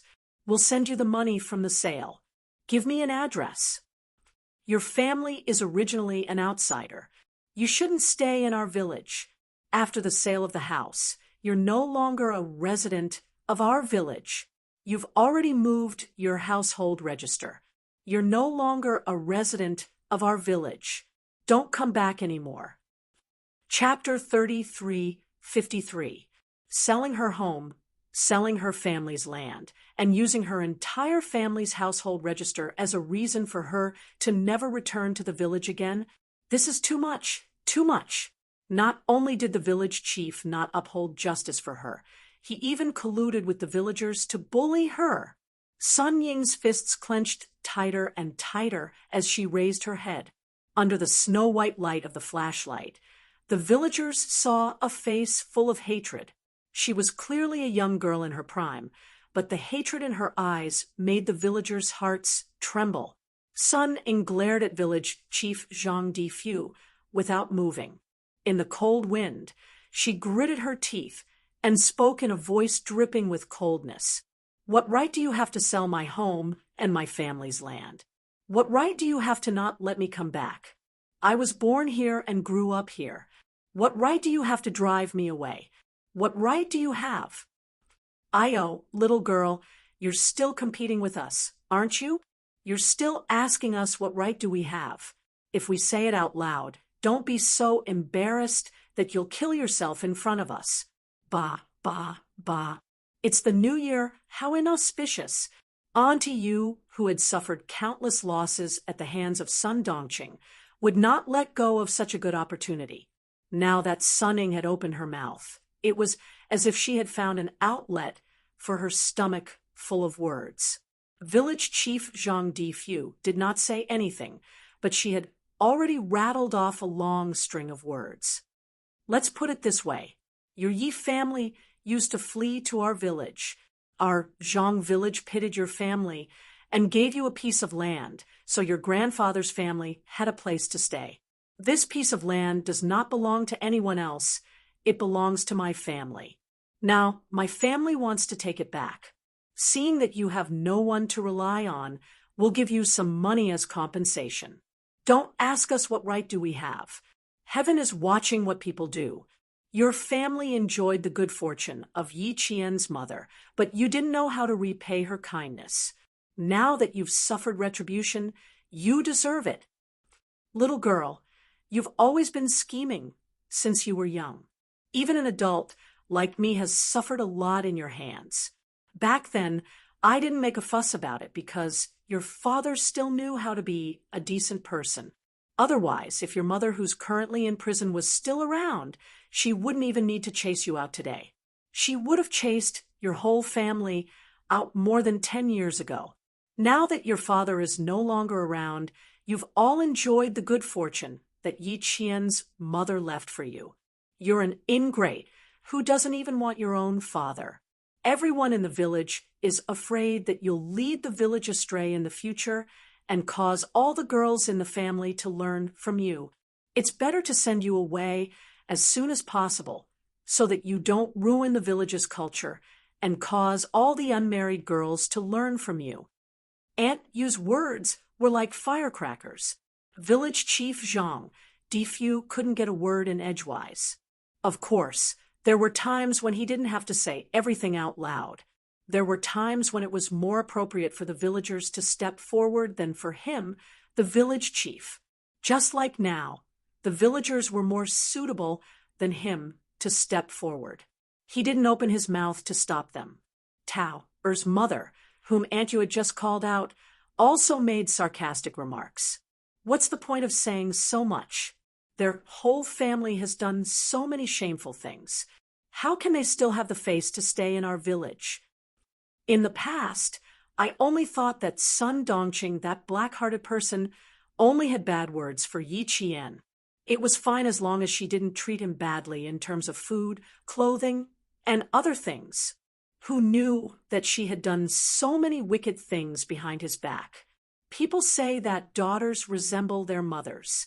With Sun Dongqing's black-hearted heart, it's not surprising that she gave birth to an equally black-hearted daughter. Village Chief, hurry up and ask her to leave. It's the new year. Don't make our entire village feel uncomfortable. Chapter 3354. After Tao, Er's mother finished speaking, the villagers who hadn't spoken much all agreed. That's right, that's right. Let her go quickly. Don't ruin the atmosphere in our village. She really can't stay. It's almost the new year, and the young people who go out to work are rushing back home. I'll be scared if she stays for one more day. Don't follow her example. The villagers had always been straightforward and said whatever they thought. Moreover, Sun Dongqing's popularity was notoriously bad. She had relied on Yi Jifan's management for so many years to gain a foothold in the village. Now that Yi Jifan had left, the villagers, who already disliked Sun Dongqing, naturally banded together to exclude her. At this moment, even though Sunning had a gun in her arms, she was still at a disadvantage. Faced with the villagers' chatter, one by one, they were all targeting her. One after another, Sunning could not refute a single word. She was so angry that her body trembled. She wanted to scold them for being a bunch of snobs. She wanted to scold them for being fickle. She wanted to scold all the villagers present, including the village chief Zhang Difu. She really wanted to do so, but she could only think about it in her heart. She could only scold them in her heart. She couldn't really scold them out loud. If she really scolded them, she wouldn't be able to leave the village tonight. Seeing this, the village chief Zhang Difu couldn't help but sigh softly in his heart. He had a good relationship with Yi Zhifan. When Yi Zhifan was still the mayor of Fujian town, he often went to the town for meetings. Because they were from the same village, he more or less got some benefits. If the villagers had any problems, they would go to Yi Zhifan. He was also quite willing to help. However, he couldn't stand Sun Dongqing, this woman being a hindrance, and the neighborly relationship was slowly eroded. None of the women in the village had never argued with Sun Dongqing. Even the most honest woman in the village had been angered by Sun Dongqing to the point of losing her temper.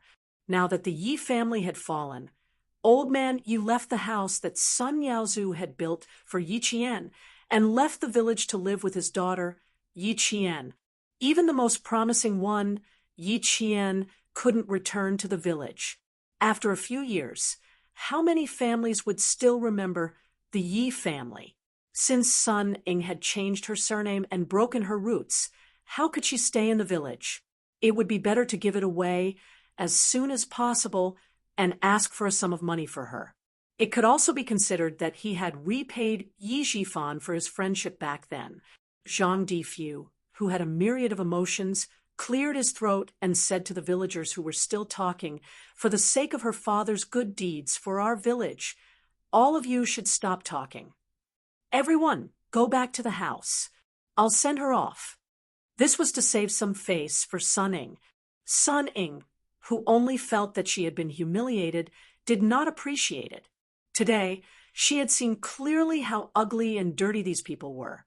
She disdained to associate with such people in such a place. Sun Ying, who had been suppressing her anger all this time, heard this, and the anger in her heart burned even more fiercely. She lost control of her mouth and said in a sharp voice, "You don't need to pretend. Do you think I want to come back here? After I left, I never thought of coming back. I don't need you to send me off. I will leave on my own. After I left here, I never thought of coming back." Sun Ying was a proud person. After suffering so much, she couldn't bear it anymore. If she didn't say a few words, she would definitely not give up. Since she never thought of coming back, she naturally didn't need them to drive her away. "I really feel sorry for my father. When he was alive, he actually helped a group of heartless people. TSK, don't worry. My father may be stupid, but I'm not stupid." Chapter 3355. Sun Ying, who had finished her sentence in one breath, finally felt relieved. She could not open her eyes because of the torchlight. She raised her hand to cover her forehead and walked away gloomily. The villagers who were about to leave after hearing Zhang Difu's words suddenly became angry. As soon as she left, Aunt Yu stopped her and scolded, "You're quite stubborn. If you're really that good, why did you come back tonight? If you're that good, don't come back. You're really the same as Sun Dongqing. You can really infuriate people with your mouth. You must remember what you said tonight. Don't ever reply to me again." When Sun Dongqing was mentioned, the villagers became even angrier. More and more villagers came over. One of them asked how she came back, and another asked how she came back. Almost all the villagers who lived at the entrance of the village had come. When they heard Sun Ying's words, their expressions changed. They looked at Sun Ying with more and more hostility. "Go, go, don't dirty our village's ground. Your mother has long despised our village. Since you're just like your mother, don't come back. Our village doesn't welcome you. Go, go, go, go as far as you can. It's best if you never come back to our village." The villagers who were angered by Sun Ying no longer bickered with her just because she was a little girl. They saw the shadow of a second Sun Dongqing in her. Their village did not need a second Sun Dongqing. At first, The villagers were just pointing at Sunning, but now a few of them took a few steps towards Sunning. They looked like they were going to beat her up. Sunning was so frightened that her heart almost jumped out of her chest. She even reached her hand into her pocket to touch the delicate pistol. Sunning, who was frightened, clenched her cheeks tightly.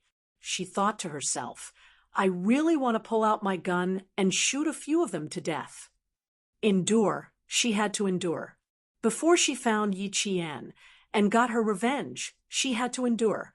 Zhang Difu did not want to say anything more. He was also afraid that Sunning would be beaten up by the villagers if she continued to speak.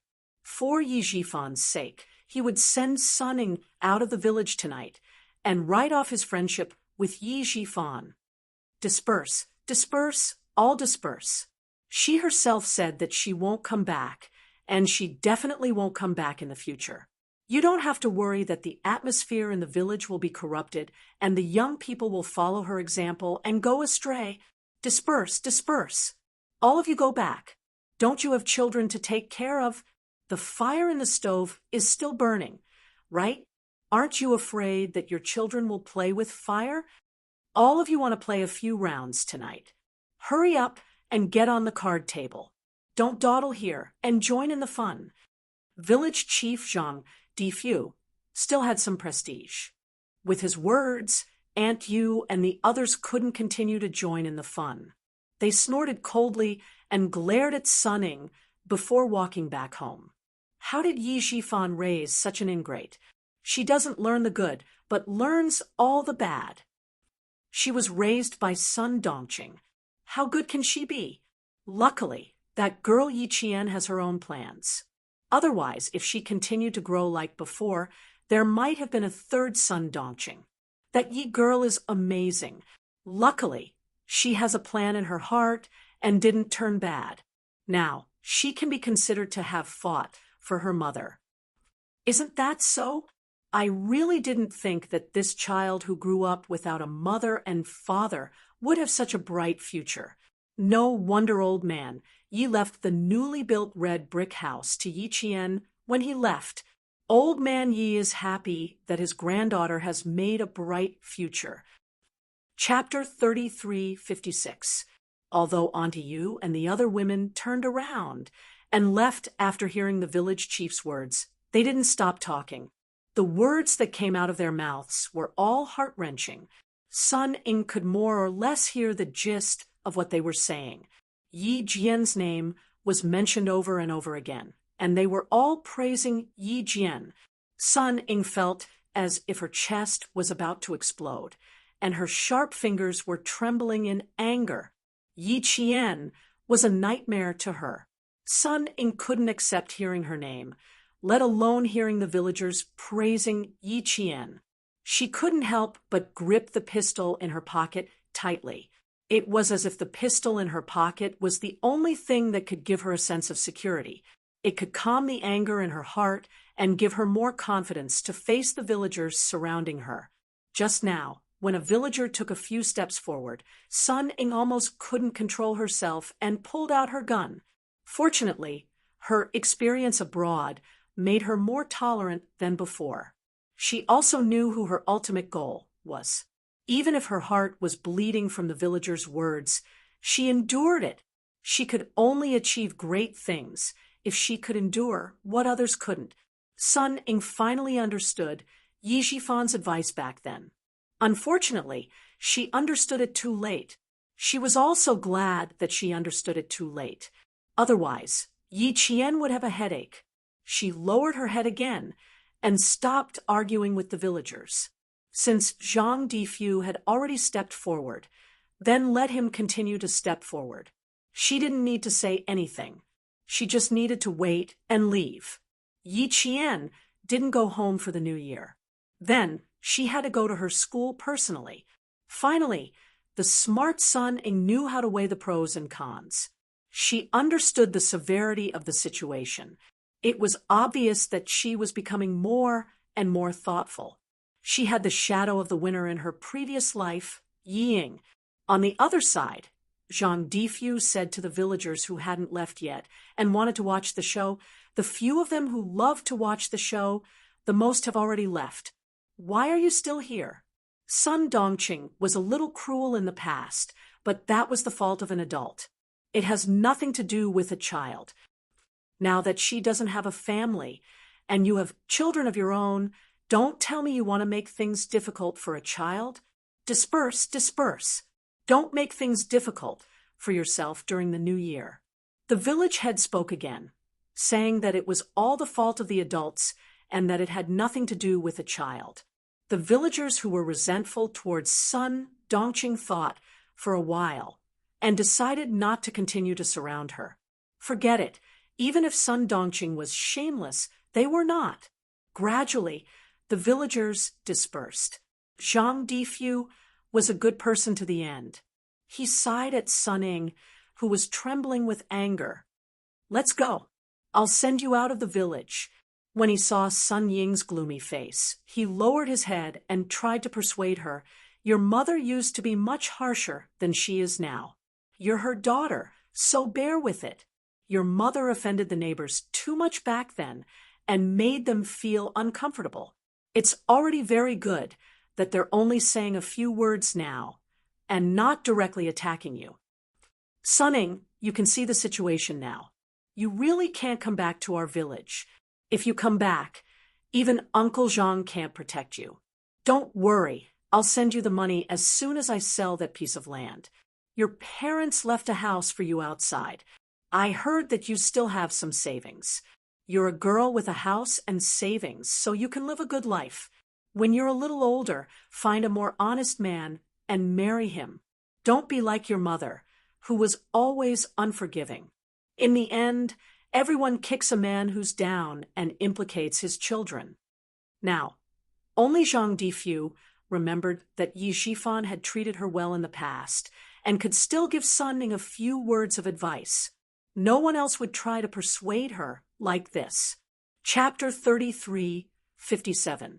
However, Sun Ying did not appreciate his kindness. In her eyes, village chief Zhang Difu was the same as the other villagers. They all flattered the strong and trampled on the weak. Now that her family had fallen and the fatherless Yi Qian had made a name for himself, the villagers wanted to make Yi Qian happy. Why would they care about their father's past relationship? Zhang Difu's persuasion only made Sun Ying hate him even more. If he really did it for her sake, why didn't the villagers say anything when they were talking about her? Why did they allow her to be bullied? Now, they even wanted to curry favor in front of her. Bah! Sun Ying did not need this kind of favor. One day, she would take revenge for all the humiliation she had suffered today. When that time came, she would see who would dare to say anything to her. Zhang Difu did not know that his kindness was not rewarded. He had done something that was difficult and unrewarding. Seeing that Sun Ying had remained silent and did not say anything, he thought that she had heard him. After sending Sun Ying out of the village, he said earnestly, "You're fine. You still have a long life ahead of you. Live your life well. Don't be like your mother. You have to know that in this world, there are very few people who help you when you're in need, but there are many who kick you when you're down." He was also reminding Sun Ying not to be too ruthless, lest she end up like Sun Dongqing. When the villagers found out that Sun Dongqing had been sentenced to 10 years in prison, almost everyone in the village clapped and cheered. Aunt Yu even bought firecrackers and lit them up, saying that celebrating the sentence of the scourge of the village would make the village much quieter. Reality also proved that after Sun Dongqing was arrested, the villagers did not even quarrel anymore. If there were any small conflicts, they would just say a few words on the spot. After that, it did not matter. They would not harp on it like Sun Dongqing, who insisted on winning and making the other party bow down to her and apologize.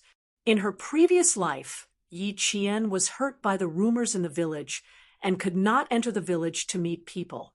It was village chief Zhang Difu who stepped in to stop Yi Qian from returning to the village so that she would not be bullied. In this life, it was his turn to persuade Sun Ying. Why did Yi Qian not have much affection for the place where she was born and raised in this life? It was because the villagers could not tell right from wrong most of the time. If someone said that someone was wrong, the whole village would believe that person was wrong. Although they were simple and willing to help others, they were still narrow-minded and narrow-minded. Their knowledge and experience determined how they conducted themselves. This left a deep wound in Yi Qian's heart, so much so that she did not really want to return to the village in this life. After Zhang Difu sent Sun Ying to the entrance of the village, he didn't ask her how she was going to leave. Leaving behind a sigh, he slowly walked back home. It was a good family, but in the end the family was ruined and the people were dead. It made one sigh. Therefore, as a person, one should not be greedy, nor should one repay kindness with ingratitude. Otherwise, one would have to repay it sooner or later. Who could bear the feeling of suddenly falling from a high and mighty position? Xia Sifeng's boyfriend realized that the situation was not good, but he did not dare to start the motorcycle. He only dared to push the bike further away and hide the motorcycle in the ridge of the field. He walked back to hide it and paid attention to the surroundings. He did not dare to escape alone because his girlfriend's classmate was now his god of wealth. It was not until the village chief had gone far away that he slowly walked out of the darkness after confirming that it was safe. Soon, the villagers living at the entrance of the village heard the sound of a motorcycle starting up, followed by a few roaring sounds as the motorcycle left the village. Only then did they realize that Yi Jifan's daughter had entered the village on a motorcycle. Early the next morning, Principal Chen only found out that Sun Ying had been blocked last night and had almost been beaten up. After finding out, he was silent for a long time. A student with good grades ended up ruined because of her parents' doting and improper upbringing. This was the fault of the parents.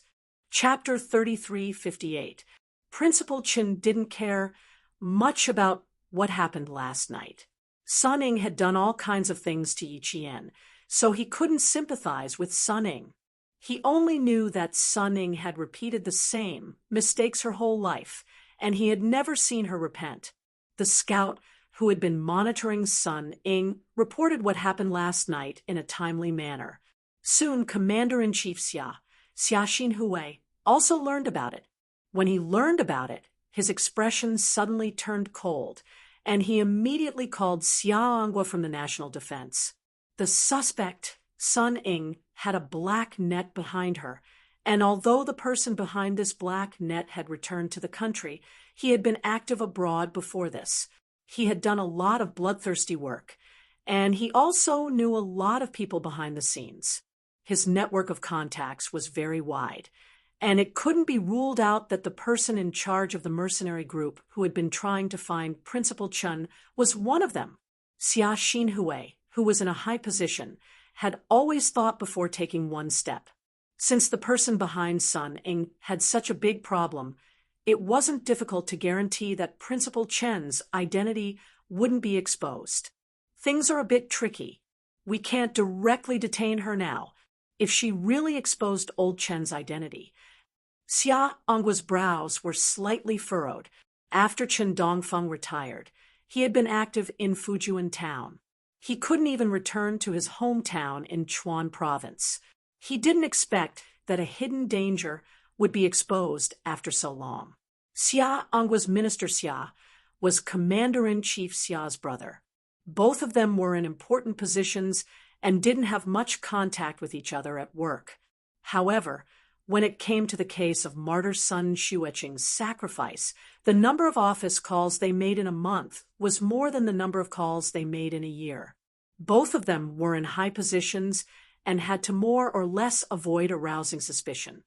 Since we can't act rashly and alert the enemy, quickly inform Chen Dongfeng to return to the sniper base immediately. He can't go out at will for the next few years.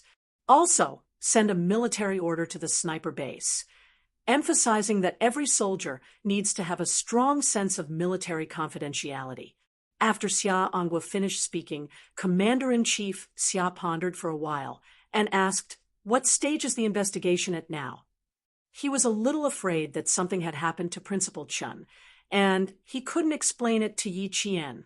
With the cooperation of the two major departments and the support of the military, the matter of martyr son Xueqing's sacrifice was becoming clearer and clearer. Now that the main culprit had been identified, there were also some people who had secretly been involved in the investigation. Once the final evidence was collected, they could bring the biggest culprit to justice and bring justice to martyr son Xueqing. At this critical juncture, he absolutely could not lose the big picture for the small. Son Xueqing.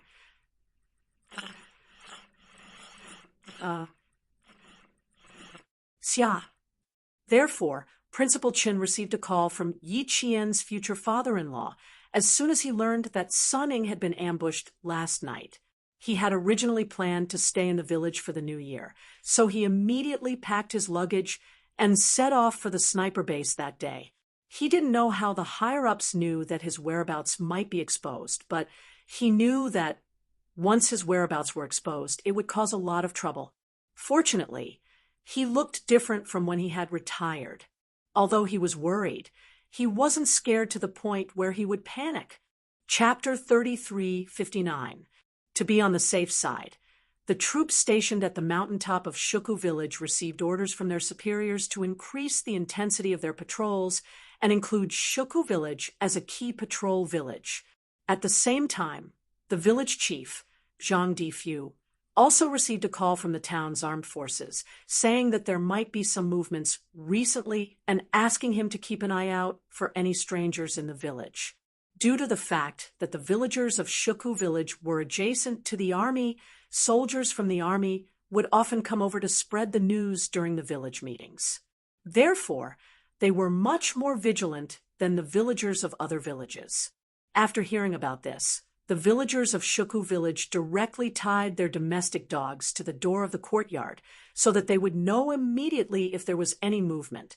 On the eve of New Year's Eve, when thousands of families reunited, the whole country celebrated the Spring Festival together. Families of all ages sat in front of the television to watch the Spring Festival Gala. The sounds of firecrackers, fireworks, and laughter were everywhere. It was the most lively time of the year to bid farewell to the old and welcome the new. Far away in Guang province, the veterans of Yi Qian and the Snowfield Brigade had already begun the drill between the two military regions. This time, they had a total of 20 Special Forces soldiers. They were divided into two teams and infiltrated the two military regions' drill troops to begin a third-party infiltration operation. The purpose of this training was to explore the combat methods of the Army on the future information battlefield. It was to comprehensively test and evaluate the comprehensive abilities of the troops, such as detection, control, infiltration, attack, evaluation, and protection. The entire drill was a tactical exercise that revolved around an unfamiliar environment and lasted for 4 days. The two military regions sent out a total of 6,000 soldiers to conduct a tactical exercise in unfamiliar areas on New Year's Eve. Even the brigade commanders of the two military regions, who were in charge of the entire drill, did not know that a third party had infiltrated their troops. The Snowfield Brigade, who had infiltrated the two military regions, only took 3 hours to successfully infiltrate the two military regions and began their drill in an orderly manner. The Snowfield Brigade's drill was mainly to disrupt the tactics of the two military regions. They had to do everything they could to prevent the two military regions from fighting. At the same time, they had to release false information for the two military regions to identify. At the same time, they had to sneak into the fortresses of the two military regions and directly capture the brigade commanders of the two military regions. These were all done in secret, which suited the needs of the Snowfield Brigade the best. Yi Qian had broadened his horizons during this exercise. He had witnessed just how powerful the Snowfield Brigade was when it came to fighting in the dark. The two armies were planning to explore the tactics of the ground forces on the future information-based battlefield, so the Snowfield Brigade's veterans directly interfered with their plans and confused the main forces of the two armies for the first day. They had no idea what the other party was thinking. 3 hours before the exercise started, they were still fighting normally. But 3 hours later, neither army could understand what the other party was trying to do. It was as though they were fighting randomly. They went this way. Are you sure? The Red Team's brigade commander pointed at a certain location on the military map. This place was near the sea and surrounded by steep mountains. The Blue Team had actually sent their main forces to attack this place. Was there something wrong with his head? One was the highest point, and the other was the lowest point. The person at the lowest point wanted to forcefully attack the highest point, and even send out the main force, and completely exposed his weakest point. How much water had entered his brain to do such a brainless thing? Therefore, the Red Team's brigade commander could not believe that this was the Blue Team's tactic. And according to the information from the scouts and the current actions of the Blue Team, there was indeed something wrong with their heads. The Red Team's brigade commander wanted to pull the Blue Team's brigade commander's collar and scold him. Is there something wrong with his head? Why did he still come out and make a fool of himself? Chapter 3360. The Red and Blue brigade commanders were cursing each other in their respective camps. How could they come up with such a stupid strategy? The atmosphere in the commander-in-chief's tent was so tense that it felt like there was a thundercloud above their heads that could explode at any time. After the Blue Team cursed at the Red Team, the Red Team cursed at the Blue Team. As they cursed, they felt that something was wrong, especially when they heard that the two sides were readjusting their tactics. Both camps realized that there was something else going on. It seemed like someone had been secretly misleading them and passing on false information. This discovery made the brigade commanders of both sides change their expressions. They immediately deployed anti-reconnaissance tactics to prevent interference. At 6 o'clock on New Year's Eve, it was the time for the nation's reunion dinner. The Red and Blue Teams detected that a third force had completed an immersive operation and had penetrated deep into their camp. The other party came prepared and was able to eavesdrop on our main intelligence. It's clear that their equipment is excellent. An immersive operation doesn't need too many people. One reinforced squad is enough. Pass down the order, increase patrols. Every squad needs to verify their identity. If any strange or suspicious person is found, immediately capture them alive. Yes, sir. The regimental commanders who received the order passed down the latest order from the brigade commander to each battalion, company, platoon, and squad. They increased the intensity of patrols to ensure that nothing went wrong. Yi Qian and Pigeon were in the same group. They infiltrated the Red Team's Nongguang military region and cooperated with the electronic warfare expert Y. They constantly interfered with the Red Team's information system. The Red Team's anti-interference operation was activated. Y became more and more excited as the battle went on. He kept in contact with the Blue Team's X through a wireless communication device. From time to time, he would adjust the radio, change the frequency, and use digital encryption to transmit digital information. He had to do this. Otherwise, if the Red Team's anti-interference electronic soldiers captured his radio waves, his identity would be exposed. In this small-scale exercise, Yi Qian witnessed Y's prowess. The entire wireless network was under his control. There were a few times when he was bold enough to chase after the Red Team's wireless frequency to complete real-time eavesdropping. This required excellent skills and extraordinary abilities. Otherwise, they would not be able to do it at all. Everyone had their own specializations.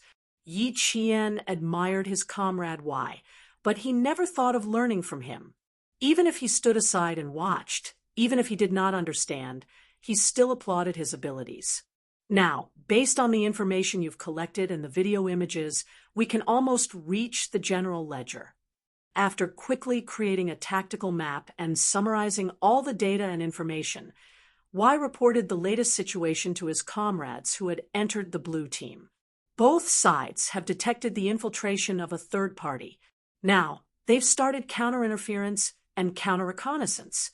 You guys be careful. We'll retreat first. Xia Jinyuan, who was immersed in the blue team, received the latest news from the red team. He was discussing the next step of the battle plan with Project X. They planned to directly destroy the red team's command and guidance system. However, the red team said that they wanted to directly attack the red team's commander-in-chief. He could not help but squint slightly. Try to capture their brigade commander alive. If you succeed, report it to the military so that we can retreat early. He made a very bad suggestion, and all his comrades agreed. However, the pigeon whispered, "Aren't you being too disrespectful?" After all, this was a drill between two military regions. If they were captured alive, how could the brigade commander show his face? Chapter 3361. What's the point of saving face? This is just a drill. If one day the enemy really invades and captures the highest commander alive, do you think saving face or your life is more important? Just do it boldly. I've already told the military that we can do anything. Xia Jinyuan's smile was a little cold. Don't make too much of a commotion. Just kidnap the brigade commander secretly. After all, destroying the enemy's command center is not something we can do. We have to leave some work for the other brothers. We've already done all the work. It would be impolite to let others go home empty-handed. It's better to keep a low profile. The Snowfield Brigade was cooperating with the drill and was not the home field. It was just to raise the battlefield vigilance of the two armies. Once a third party invaded, they would know how to deal with it and whether they could detect the problem in time. But this time, it was obvious that the two military regions had miscalculated. They did not discover the problem in time, and it affected their strategy. When they realized that something was very wrong with the other party, they realized that a third party had infiltrated their team. As a third party, the Snowfield Brigade had the best individual combat system in the country. It had weapons subsystems, integrated helmet subsystems, software subsystems, wireless electronic systems, and defense subsystems. This was something that the red and blue armies could not compare to. It allowed the special forces of the Snowfield Brigade to complete individual combat quickly and catch the two military regions off guard. Fortunately, the brigade commanders of the red and blue armies were not to be trifled with. Both of them had experience in large-scale combat exercises. After they reacted, they immediately made corresponding arrangements. However, the special forces of the Snowfield Brigade were one step ahead of them. By the time the two military regions reacted, they had already arranged everything that they could. Xia Jinyuan and the others began to invade and destroy all aspects of the operation. The brigade commanders of the two armies also guessed the other party's purpose. If the other party's purpose was to destroy their own command center, they learned from the electronic countermeasure soldiers that the third party had the best individual combat system. As soon as they captured a trace, it would be immediately discovered by the other party, and all traces would be destroyed in an instant, making it impossible for them to track it. Such a powerful individual combat system appeared in their information-based combat exercise. Once the entire command center was destroyed, the exercise would not be able to continue. Since it was different, it was most likely to be a decapitation operation, which was one of the favorite activities of both sides. This exercise was a cross-regional exercise, and there were not many people participating. Coupled with the fact that the area was vast, it would provide both parties with an advantage. At the same time, it would also make it more difficult for a third party to search. The area was too large, and it would not be easy to find the headquarters of the Red and Blue armies and complete the execution. Thinking of this, the two brigade commanders calmed down a lot. However, when they thought about how the other party had infiltrated their camp without them knowing and ruined their strategy, they were afraid that they would let their guard down no matter how calm they were. At the start of the exercise, the Snowfield Brigade took 3 hours to complete the invasion. It was not until 6 o'clock in the evening that the command centers of the two sides realized that the situation was not good. A third party had invaded. If it had been put on the battlefield, the entire army would have been wiped out long ago. The Snowfield Brigade's special forces that invaded the Red Team's camp carried out a large-scale destructive operation at night. They destroyed the engineering barricades, cut off communications, and blew up the transportation routes. Just these 10 people made the Red Team suffer a great deal in the middle of the night. The Red Team's brigade commander slammed the table and cursed, "Find them. Don't let any of them go.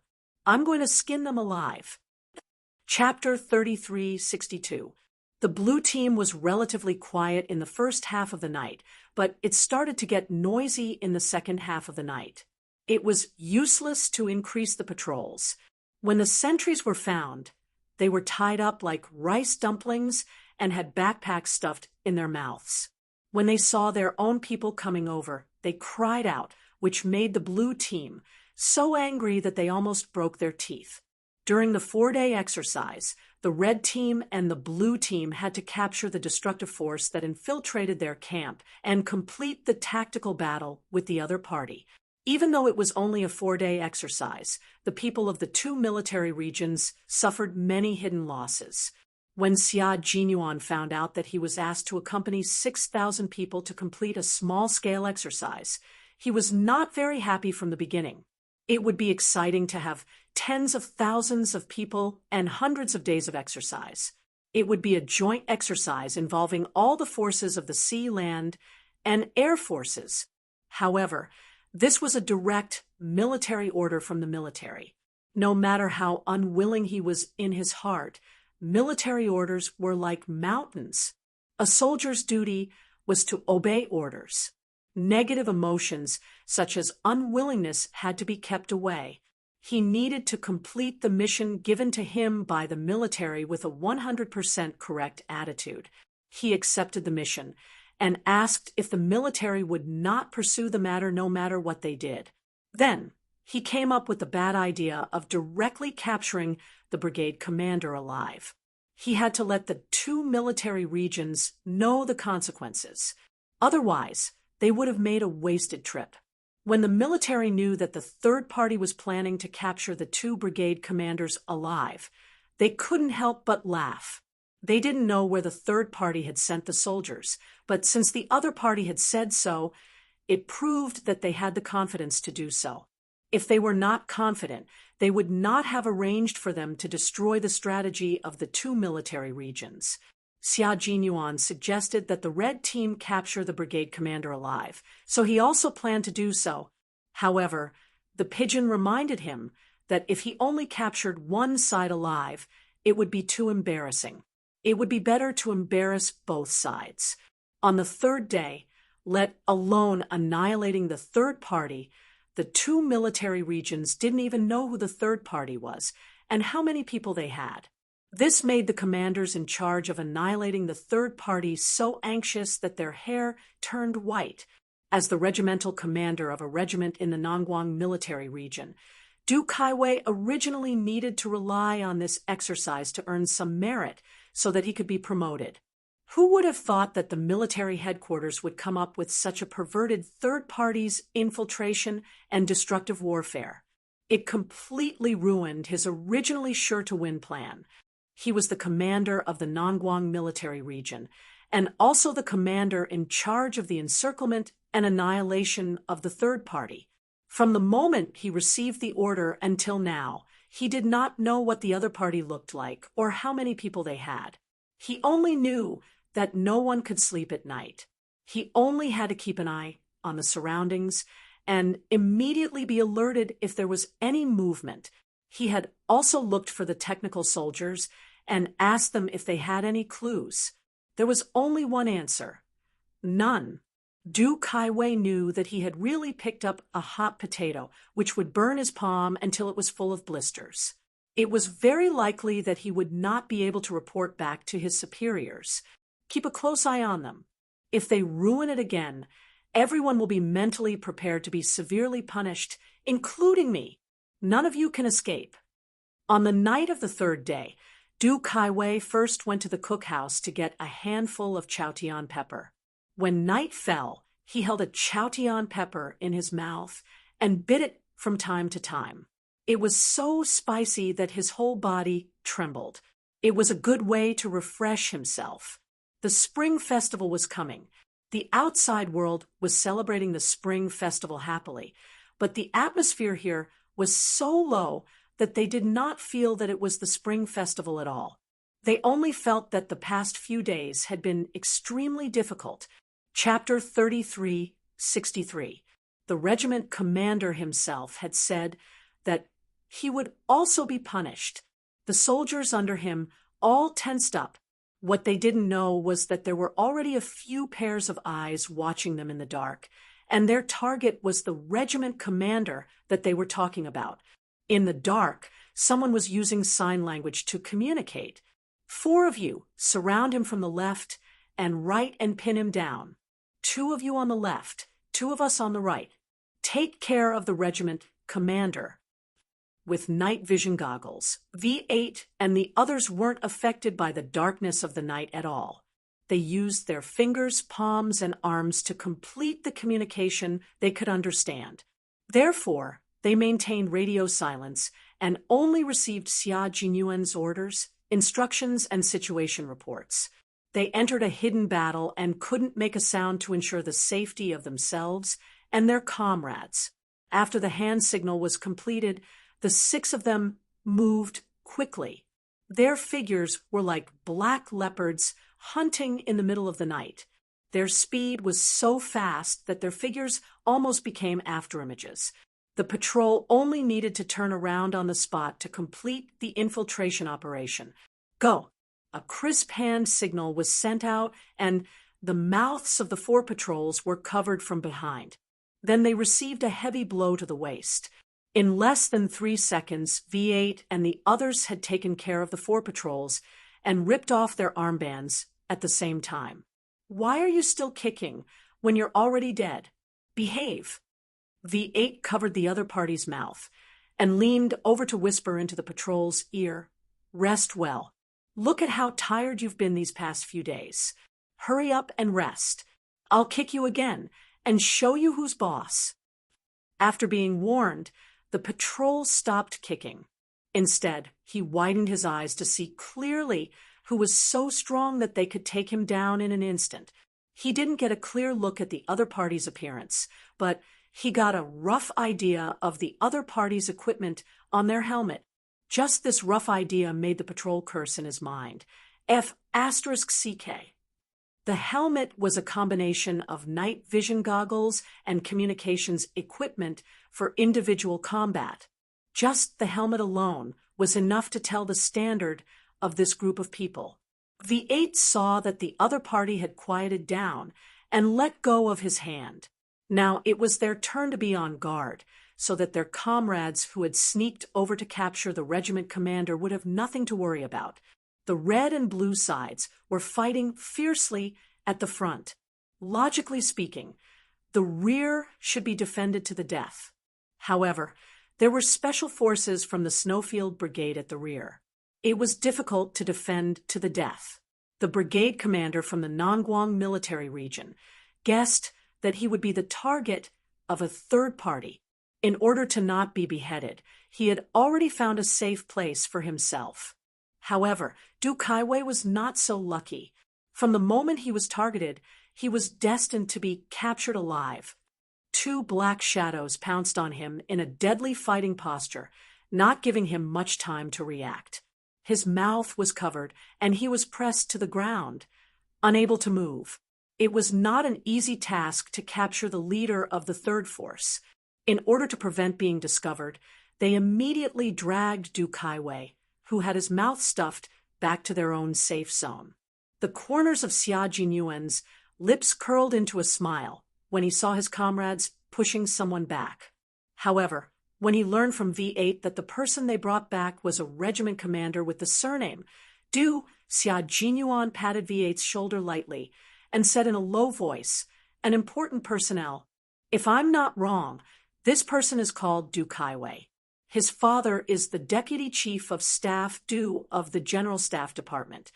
Fortunately, he didn't say anything earlier. Otherwise, he really couldn't guarantee that Du Kaiwei would not be able to recognize him from his voice. After all, in the eyes of the Deputy Chief of Staff Du, he was a mediocre person who couldn't be compared with Commander-in-Chief Xia. His wife also thought so. If a mediocre person captured a capable person like Du Kaiwei, Xia Jinyuan was worried that the Deputy Chief of Staff Du's heart would not be able to take it. Chapter 3364. V8 wiped his mouth and chuckled. He said softly, "He's unlucky, but I'm lucky. Who cares who his father is? I didn't know who his father was before I captured him, so I couldn't have chosen anyone to capture him. He can only blame himself for not patrolling properly and not setting up tight defenses. That gave us a chance to capture him. You said that the military department wouldn't have any objections no matter how we wreak havoc. His father, Deputy Chief of Staff Du, wouldn't have any objections because we captured his son. So what if we captured him? I'm not afraid." Xia Jinyuan was only worried that Du Kaiwei would recognize his voice. If Du Kaiwei recognized his voice, he would definitely mention it to the Deputy Chief of Staff Du. By then, old Du would have to listen to old Du's sarcastic tone again. Old Du always had a personal grudge with old Xia. Of course, it was old Du's personal grudge, and old Xia didn't take it to heart. If news of old Du's son being captured by old Xia's useless son, who was often scolded by Madame Li, Xia Jinyuan was worried that old Du and his wife would be hospitalized when they found out. He was also worried that old Du's sarcastic tone would make old Xia's hair turn white again. The relationship between the two families was bad. The previous generation competed with their fathers, and now they competed with their sons. Old Du always felt that his eldest son was very capable, and old Xia was envious of him. This was something that old Du was proud of. If he knew that his son was captured by old Xia's son, his promotion would be ruined. Lieutenant Colonel Xia sighed heavily. Forget it.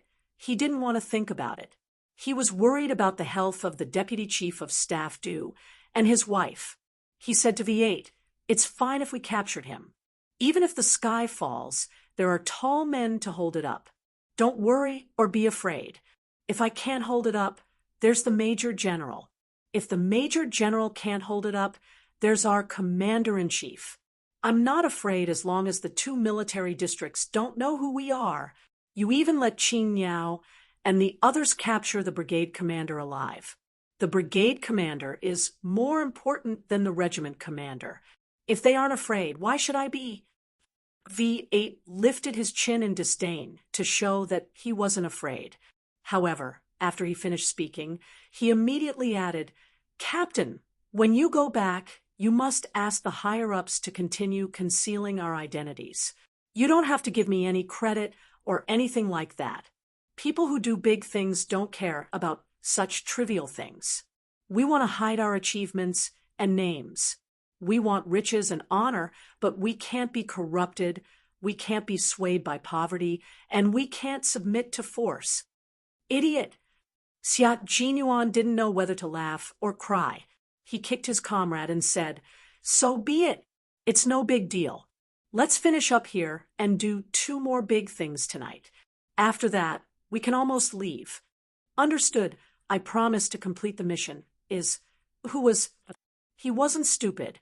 It didn't take long for him to understand why an infantry regiment commander was involved in this exercise. He messed up something that the other party was confident in, so the other party would definitely be angry. He had nothing to lose, but he was worried that his captain would be put in a spot. Since Xia Jinyuan said it was fine, it must be fine. V8 heaved a sigh of relief. Xia Jinyuan also looked at Du Kaiwei, who had no choice but to behave himself. This guy's luck was really bad. He actually came to annihilate a third party.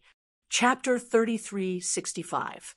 He had been in the main regiment for 4 years now. It was time for him to be promoted. If he was promoted, he would have more power and a brighter future. This time, the 2 military regions sent out 6,000 soldiers to explore the army's combat tactics on the future informationized battlefield. The soldiers sent out were mainly used for informationized simulation battles. Sometimes there was no need to directly send soldiers to the battlefield. The battle was completely done through electronic information, with Du Kaiwei, an infantry regiment commander, joining in. It was not hard to see that the higher-ups intended this. As long as this exercise was successfully completed, his military rank and position would definitely be promoted.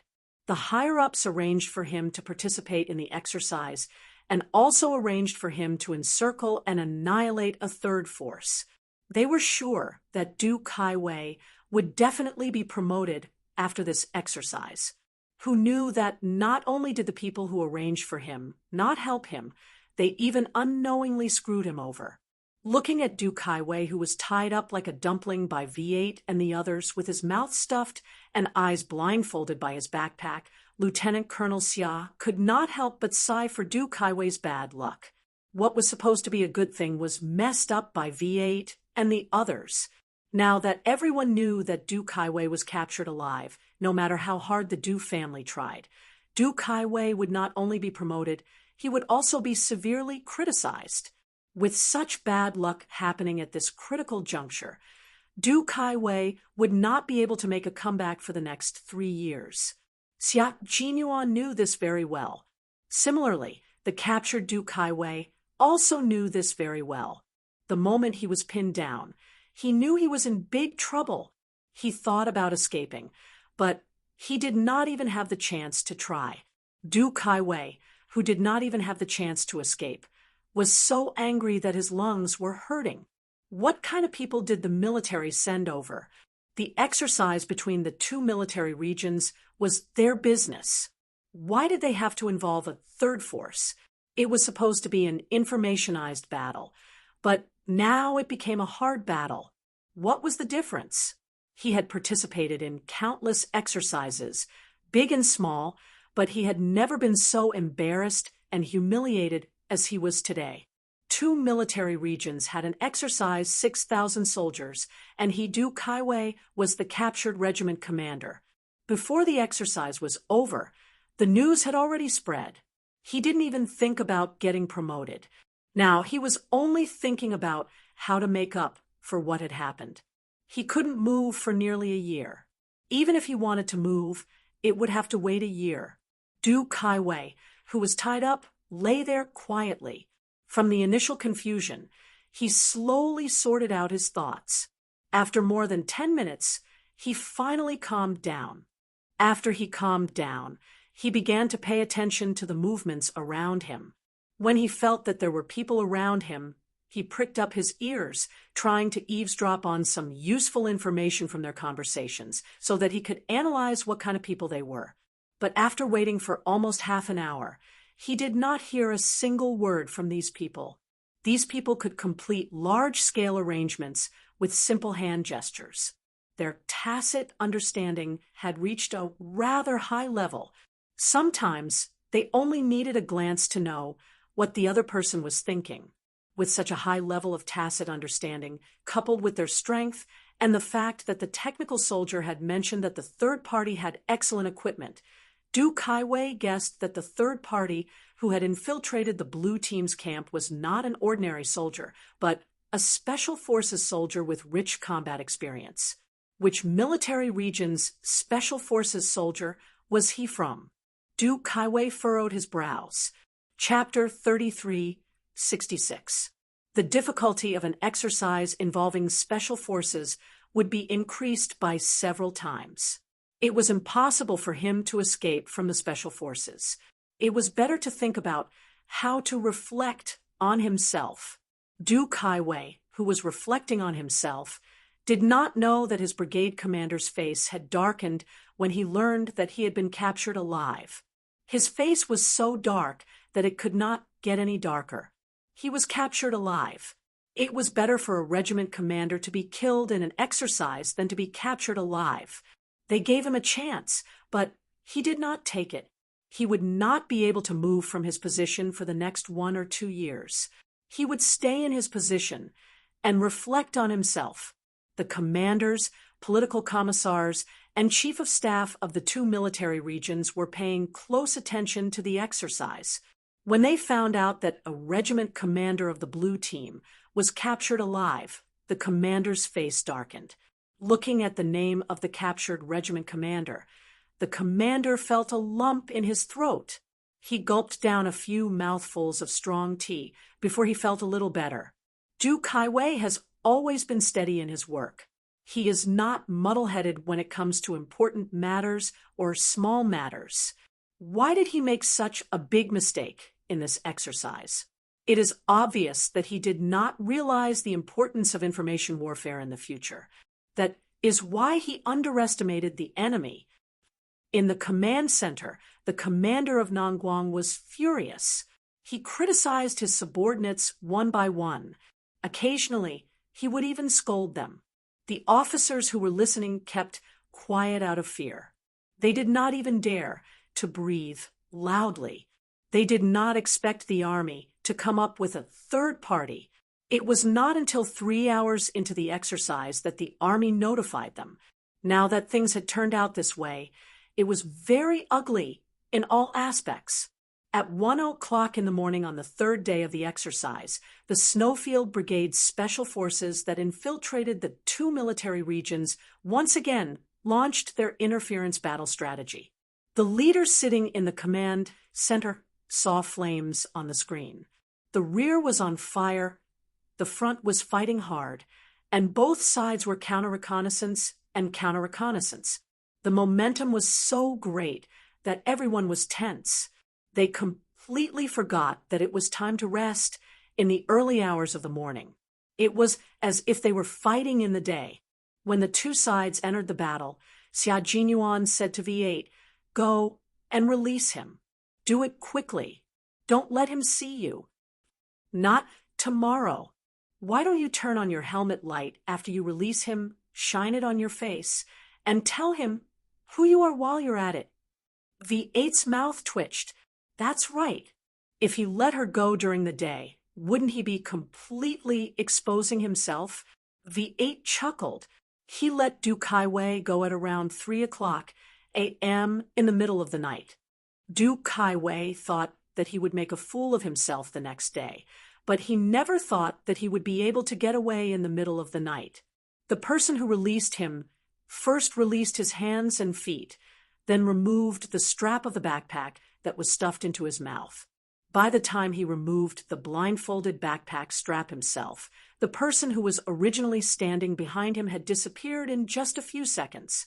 He didn't even see the shadow of the other party. Du Kaiwei circled the place a few more times, but still didn't see anyone. He stood there with a cold face and didn't move for a long time. These people came and went without a trace. Which special forces were they? He wondered if the commander knew about this. But even if he knew, he couldn't tell him. He didn't have the guts to ask. He just had to think about how to get through the next few days. On the other hand, the Snowfield Brigade, which had been operating in the wee hours of the morning, was obviously blocked off. Both the red and blue teams were well prepared and had deployed a large number of troops to counterattack the 3rd team. Yi Qian, who had infiltrated the red team, was almost defeated by the red team due to his lack of experience. Chapter 3367. Yi Qian had experience fighting overseas and knew how to protect himself, but he was still lacking a little bit. Major General Yang cherished talents, so he tried his best to arrange opportunities for Yi Qian. Even for this exercise, the special forces that were originally sent out were not the Snowfield Brigade. However, Major General Yang personally requested for the Snowfield Brigade, which was hated by both military regions, to be included. He had been paying attention to the entire exercise and knew that Yi Qian was almost attacked on the last night. The exercise was not over yet, but he was already prepared to let Yi Qian write at least a 5,000-word report on the exercise. On the fourth day of the exercise, Yi Qian, who had infiltrated the red team, began to withdraw. As for capturing the brigade commander alive, Major General Yang asked Yi Qian to stop and let the blue team handle the task of destroying the command post. This was because the confrontation between the two military regions was very exciting. When they were fighting against a third party, both sides were obviously inexperienced. The weaknesses that were exposed were enough to cause a few hurricane-like movements. It was better for the Snowfield Brigade to withdraw early. Since they had already exposed the weaknesses of both sides, there was no need to make things too ugly. After the exercise ended, neither side was in a good position. The commanders' faces were always gloomy. When they shook hands after the exercise ended, there was only one expression on both commanders' faces. It was so cold that it made everyone's heart tremble. Later, it was said that both commanders went to the capital to beg for forgiveness.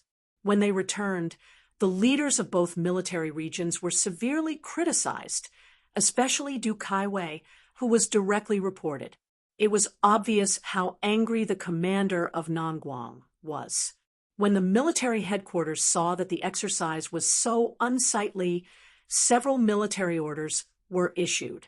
Other than the troops stationed at the border who were not implicated, all the other military regions put their necks on the knife rack. You want a holiday for the spring festival? No way. Go back to training. However, the two military regions also learned a lot from this exercise. Through this exercise, the focus was on how should we deal with a third party's invasion calmly? After a long and time-consuming summary, they sorted out 7 major shortcomings and formulated detailed improvement measures. They also specified the person responsible for the improvement and the time limit for improvement. This was to prevent problems before they happened. Yi Qian, who had returned to the capital to accompany old Master Fu and Father Fu, did not know that the two military regions were criticized. She also needed to write a 5,000-word report on the exercise. She needed to clearly point out her own shortcomings and discuss the shortcomings of the two military regions in this exercise from a third party's point of view. Yi Qian did not return to the capital first. Instead, she reported to the military headquarters first. During the spring festival, the military headquarters was even more serious than before. There were no spring festival couplets or lanterns. It was the same as before, solemn, and military prestige. This was the center of a country. What it needed was not liveliness, but the dignity of a country. Outside the gate, there were sentries with guns. Not one of the 3 sentries was missing. They did not relax because of the spring festival. Instead, they were stricter than usual. It was lively outside during the holidays, but the national defense deployment was stricter than ever. This was because history told everyone that every major sneak attack was related to a major holiday. Therefore, the national defense deployment had to be even stricter. It was better to be safe than sorry. Yi Qian walked into the military headquarters with a relaxed expression. However, when she walked out of the military headquarters, her expression turned cold. Just now, Major General Yang had talked to her alone for a long time. Every word of advice had benefited her greatly. It was because of this that she understood how important she was to the military headquarters. Chapter 3368. Importance equated to responsibility. The more importance she placed on someone, the more responsibility she had to shoulder so that she could wear the military uniform without regret. The heavier the responsibility, the more strict she had to be with herself. She could not afford to be careless. Responsibility was heavier than a mountain. That was how it was.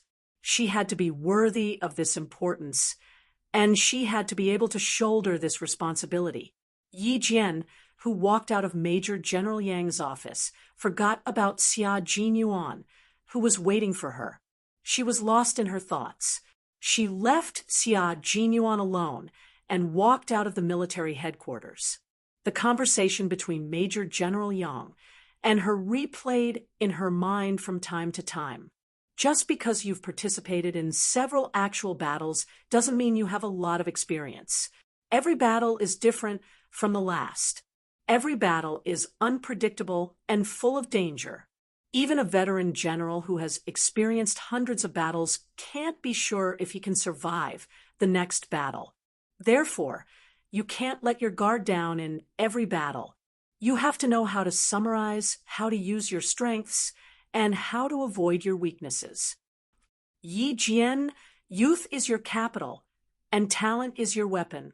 Because you have talent that others don't have and intelligence that others can't reach, I hope you will cherish your talent. Don't waste this weapon that can help you go further in the future and protect you for the rest of your life. When Major General Yang and Yi Qian were talking, he did not get angry because Yi Qian had almost been defeated by the red team. Instead, he broke down Yi Qian bit by bit and told her where she needed to improve. He was very patient and taught Yi Qian like an elder. There was no doubt that Yi Qian was extremely lucky in this life. She had met elders who were wholeheartedly considerate of her, so she would never lose her way. She would always run towards the light and never be swallowed by darkness. As she walked out of the military headquarters, Xia Jinyuan returned to Major General Yang's office. She left. When did she leave? Major General Yang was on duty during the spring festival. He was handling daily affairs. When he saw Xia Jinyuan return and ask him where Yi Qian had gone, he couldn't help but laugh. She left about 10 minutes ago. You've been waiting for her outside. Yes, I just bumped into an old acquaintance and chatted for a while. When Xia Jinyuan heard that his girlfriend had been gone for more than 10 minutes, he was no longer in the mood to chat with the Major General. He hurriedly chased after her and said, "Thank you for your hard work. I don't have anything else to do, so I won't disturb you any longer. I wish you a happy new year and a happy family." This brat is like Yi Qian's follower. Since it was the spring festival, Major General Yang could not help but tease him. He deliberately said, "You're fine, but I still have something to do. Why don't you stay and share my burden so that I can get off work early and go home to accompany my granddaughter?" Major General Yang was in his 50s this year and only had one daughter. His granddaughter was already 8 years old. "Don't work too late. The next time I go to your house, I'll buy a set of dolls for your granddaughter. Goodbye, Major General." Xia Jinyuan did not want to stay and work overtime. He only had 3 days to stay in the capital, and he needed to go to the Fu family to coax old Master Fu and his future father-in-law. Major General Yang more or less knew about the relationship between Xia Jinyuan and Yi Qian. However, the two of them had always restrained themselves and did not let it affect their work, so Major General Yang pretended not to know. However, if it affected their work, one of them would definitely be transferred out of the Snowfield Brigade. This was the last thing Major General Yang wanted to see. It was also the main reason why he did not support their relationship. Chapter 3369. However, Major General Yang did not say it out loud. Since the two of them had no intention of making their relationship public, there was no need for him to expose it. However, there were some things that he had to remind them of. The two of you still need to maintain an appropriate distance from each other. After all, you are a male soldier and she is a female soldier. You need to pay attention to your image. Don't spread any unpleasant words that might affect you and Yi Qian. In the military, relationships between men and women were not as lenient as society. Men and women were treated equally in the military. If they were to be punished, they would be punished together. There was no gender distinction. With Xia Jinyuan's intelligence, how could he not guess that Major General Yang was reminding him? He had already walked to the door when he turned back and replied seriously, "Don't worry, the relationship between Yi Qian and I will not affect our work. We will not make it public either." Major General Yang did not want to expose him. So Xia Jinyuan decided to just say it out loud so that Major General Yang would know that he and Yi Qian were indeed together. Major General Yang's mouth twitched uncontrollably. Then he picked up a file on his desk and threw it directly at Xia Jinyuan. "You bastard! You have ulterior motives." No, just take it that I won't hide anything from you and will report everything to you, no matter how big or small. It's getting late. You can get off work now. I will leave first. Of course, Xia Jinyuan denied it. How could he admit that he had ulterior motives? He picked up the folder that did not hit him and put it back on the table with a smile. He said, "I just have a little bit of selfishness. I'm sure you don't want Yi Qian to be wronged. With you watching over him, I feel more at ease than my dad." He did have a little bit of selfishness in mind. His little fox was also a military academy student. Although military academy students were not prohibited from dating, there was a species in this world that was jealous of others. His little fox was outstanding enough that it was normal for her to be envied by others. If this species were to find out about it, they might report it behind his back. As he was in the army, he would not be able to make an appearance in time. There was also Major General Yang, who knew about his relationship with his little fox, so it was best for him to make an appearance. Major General Yang guessed his thoughts and said that he had ulterior motives. "Don't worry, I'll pass on your exact words to the Commander-in-Chief." Major General Yang looked at Xia Jinyuan, who had suddenly become much more respectful, and said jokingly, "Let's see how the Commander-in-Chief will deal with you when he finds out." It was perfectly justified for a father to teach his son a lesson. Xia Jinyuan expressed that he was not afraid at all. On the contrary, Commander-in-Chief Xia would definitely applaud his quick-wittedness if he found out. After all, Little Fox was the daughter-in-law that his father was most satisfied with. He was so satisfied that his daughter-in-law was more important than his son. Major General Yang couldn't help but shake his head with a smile as he watched the subordinate he was most proud of leave his office. This brat, he was mischievous when he was young, but now he was full of schemes when he grew up. If he found Yi Qian, the two of them would be a perfect pair, and they would be able to achieve great things. As for him, he was willing to shoulder some of the burden for the two of them. At this time, no one would have thought that Xia Jinyuan's precautionary measures would actually allow Yi Qian to escape the disaster. When they walked out of the military headquarters and reached the high stairs, Xia Jinyuan took a few steps forward to catch up with his girlfriend. At the same time, he held the phone in his hand, which was only accessible when he walked out of the military headquarters building, and called Yi Qian. It was only after they walked out of the military headquarters that Yi Qian remembered that his boyfriend was still waiting for him. He also called Yi Qian's phone. Both their phones received a notification saying, "The number you have dialed is busy. Please try again later." Yi Qian quickly hung up the phone and waited for Xia Jinyuan to call him again. Chapter 3370. Xia Jinyuan quickly dialed again and got through. he said helplessly. Did you forget something? Yes, she forgot about her boyfriend. Yi Qian, who had forgotten about her boyfriend, replied guiltily, I didn't forget anything. When are you coming over? I've been waiting for you outside for a long time. Luckily, she didn't leave in a car, or else she wouldn't even have an excuse to cover up her lie. Xia Jinyuan didn't believe her. She had obviously forgotten about her boyfriend.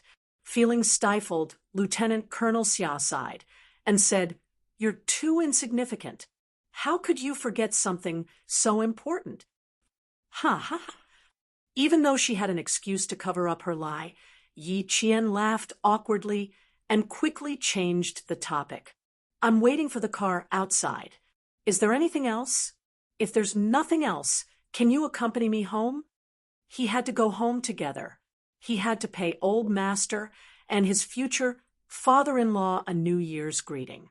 According to the old customs of Shuku village, a married woman had to return home on the second day of the new year. Today was already the third day of the new year, and he had already returned home one day late. He couldn't let Old Master and his future father-in-law wait for too long. Now that he had a wife, Xia Jinyuan temporarily placed his home as his second priority. He had no choice. His family was even more anxious than him. Yi Qian soon waited for her forgotten boyfriend. Her boyfriend, who had an imposing appearance, walked over in a military coat. He was tall and slender, and every step he took exuded the piercingly cold aura of a soldier. Yi Qian's eyes lit up as she watched from outside. When a handsome man wore a handsome military uniform, he would make people's eyes stare straight at him. And this man who could make people stare at him was her, Yi Jian's man. Even Yi Jian, who was not moved by beauty, could not help but rub her fingers in the dark. She really wanted to touch him a few times. Xia Jinyuan was on the phone with his family Xia. Commander-in-Chief Xia, who was accompanying his parents for the new year, said very solemnly over the phone, When you visit during the Spring Festival, you must be very polite. Remember to bring some gifts. You must be considerate. As his future in-laws, Commander-in-Chief Xia had already figured out what Old Master and Father Fu liked about each other. He told Xia Jinyuan everything and told him to be prepared and not to be impolite. Going to the girl's house on New Year's Eve meant that his identity had changed from a boyfriend to a prospective son-in-law of the Fu family. How could he be careless about such a joyous occasion? Commander-in-Chief Xia did not hide his instructions from his family. Moreover, it was already past 8 in the evening, and the family was sitting around the tea room chatting. As soon as he mentioned it, everyone stopped chatting and listened attentively. Let sixth brother accompany Old Master. Don't miss home, and don't be in a hurry to go home. Madame Fu was worried that her grandson would miss home, so she went to the Fu family tonight and rushed back to the family Xia tomorrow. She reminded him carefully, It's very lively at home. It doesn't matter if sixth brother and his wife don't come home. Son, daughter, daughter-in-law, son-in-law, granddaughter, and great-grandson. Family Xia's house was so lively that the sound of laughter could be heard through the walls. In contrast, Old Master Fu, who lived in Dangui Garden, was much quieter. Including Xia Jinyuan, there were only 4 people. Madame Fu was kind, and Old Master Fu was benevolent. They could not bear to leave Old Master Fu without a junior to talk to. Accompany Old Master Fu well. Your grandma and I don't have to worry. When Xiao Yi marries into our family Xia, there will be plenty of time. We don't have to be in a hurry. Old Master Fu also reminded him carefully. After Yi Qian finished greeting Madame Fu and Old Master Fu, the 2 elders reminded Yi Qian again. This made Yi Qian's heart feel as warm as the sun, so warm that there were tears flowing out of his eyes. Chapter 3371. Family Xia was benevolent and righteous which was why it remained standing even after going through so many ups and downs. Benevolence and righteousness was the highest standard of traditional morality, and it was also the standard of governing a family xia. Only by governing a family this way could it last long and prosper. Then, old Madame Xia's kind voice sounded again. Did you and Yuan just return to the capital? I don't think you've prepared any New Year gifts. How about this? I'll ask the driver to send them over now. It will take some time for you to get to Dangui Garden from the military headquarters. It's closer to Dangui Garden, so we'll meet at the entrance of the park.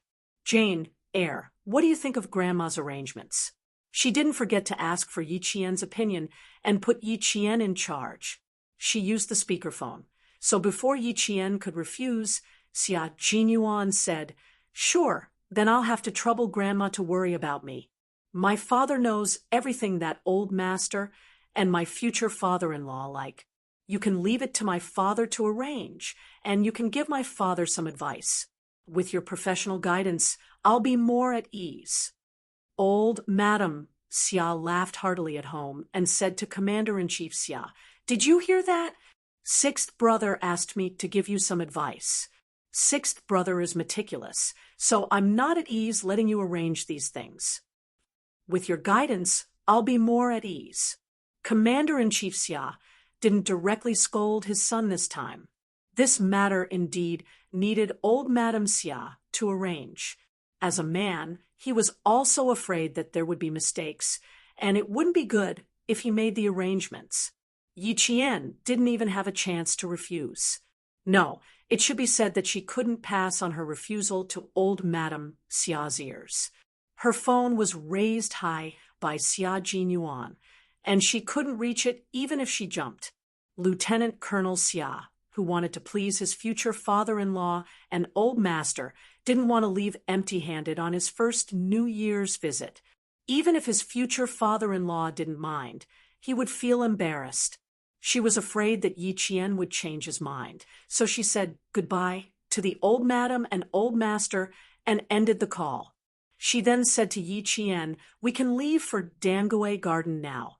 Don't let the driver wait too long." Yi Qian, who had been tugging at his sleeves and saying, "Don't be so troublesome, there's really no need," and so on, also chose to listen to old Madam's arrangements. With her eyes slightly red, she said to Xia Jinyuan, "Grandpa and Grandma are kind and generous, so we can't be rude. We'll split the 3-day break into 2. You can go to my house tonight, and I'll go home with you tomorrow afternoon."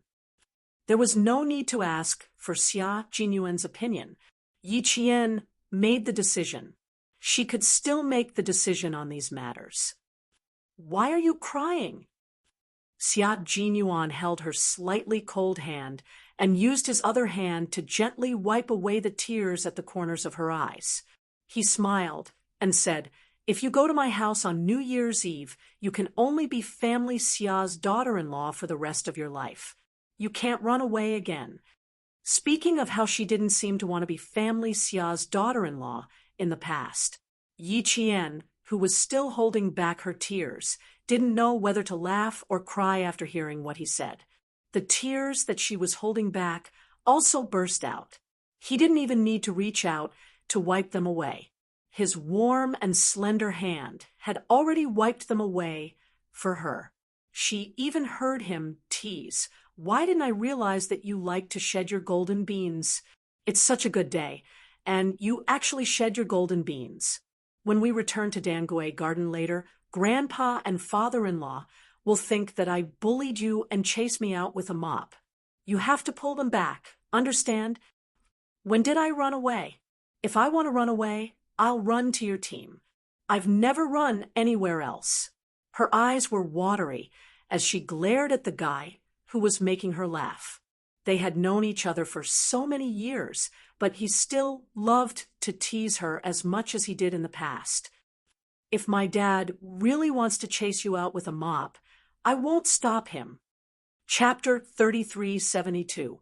If he chased him away today, he would definitely come back the next day. There was no one more thick-skinned than Captain Xia in this world. Xia Jinyuan loved to hear these words that were more like vows than vows. His smile spread to the corners of his cold eyes, like the spring breeze that lingered in the depths of his eyes. I like it when you run to my side. When you're old and can't run anymore, I'll carry you on my back. Why don't you say that you're old and can't run anymore? You need me to carry you. I can't bear for you to carry me. Let me carry you for the rest of your life. Looking down at the military uniform he was wearing, Xia Jinyuan said regretfully, "It's a pity that I can't carry you today. Next time, I'll carry you. I haven't carried you on my back yet." Thinking back to the past, whenever he saw a man carrying his girlfriend, he would do it willingly. It was as if he was willing to do anything for him. At that time, he scoffed and even said to Han Zheng that he would never carry his girlfriend on his back again, nor would he find one. In the end, he really wanted to carry his girlfriend on his back and walk with her. He would carry her, she would lean against his back and wrap her arms around his shoulders.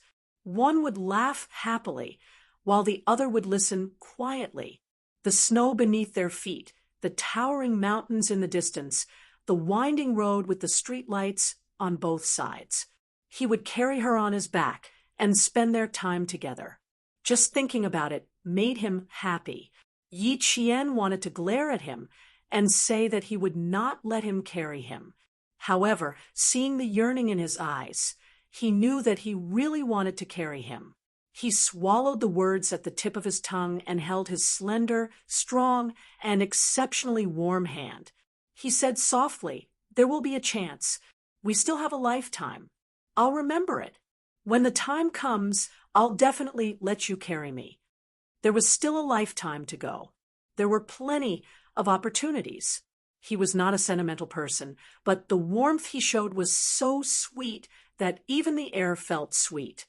Although it was night, they were on the side of the road.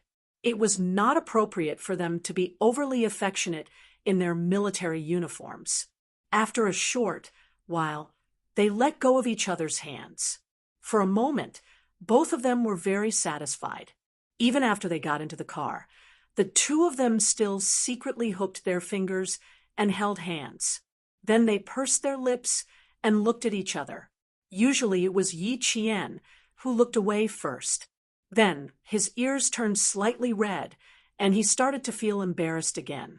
Lieutenant Colonel Xia, who had always been thick-skinned, was laughing to himself. After looking at each other for so long, his little fox was still shy. TSK, TSK, TSK. How could she be so shy? In the car from the military headquarters to Dan Gui Garden, the two of them were like children who kept making small movements in the dark. The smile in their eyes never disappeared. The car couldn't enter Dan Gui Garden. The driver could be considered half an old Beijinger.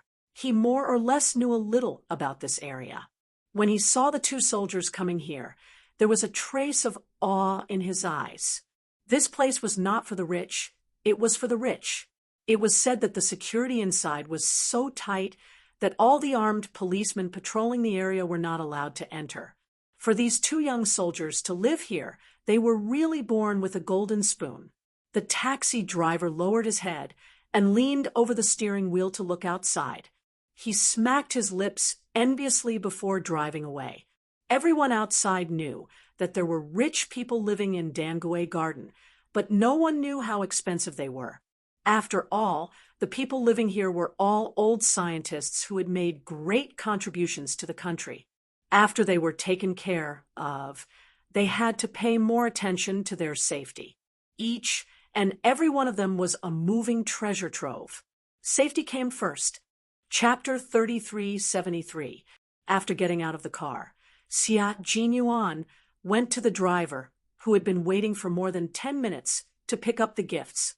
The driver opened the trunk and explained in detail every time he took out a gift, including whether it was for Old Master Fu or Chief Engineer Fu. He explained everything one by one until Yi Qian was dumbfounded. Everyone in the family, including her, got gifts. Xia Jinyuan didn't think it was too much. Third uncle gave him too many gifts, such as ginseng and velvet antler. The driver counted the gifts carefully while he listened carefully. Fortunately, although there were many gifts, they were small and didn't take up much space. The driver repeated old Madam's words, which roughly meant that when her granddaughter-in-law went over, Grandma must give her a very big red packet. She also asked all the uncles and aunts to give her a big red packet. Yi Qian blushed when he heard the driver's words. After counting, the driver handed the car keys to Xia Jinyuan and prepared to help him put the gifts back into the trunk. Xia Jinyuan saw that it was getting late, so he asked the driver to leave first, and he would do it himself. Dangui Garden covered a large area, and all the villas were hidden in the woods. It was impossible for them to walk home, so they had to take the car.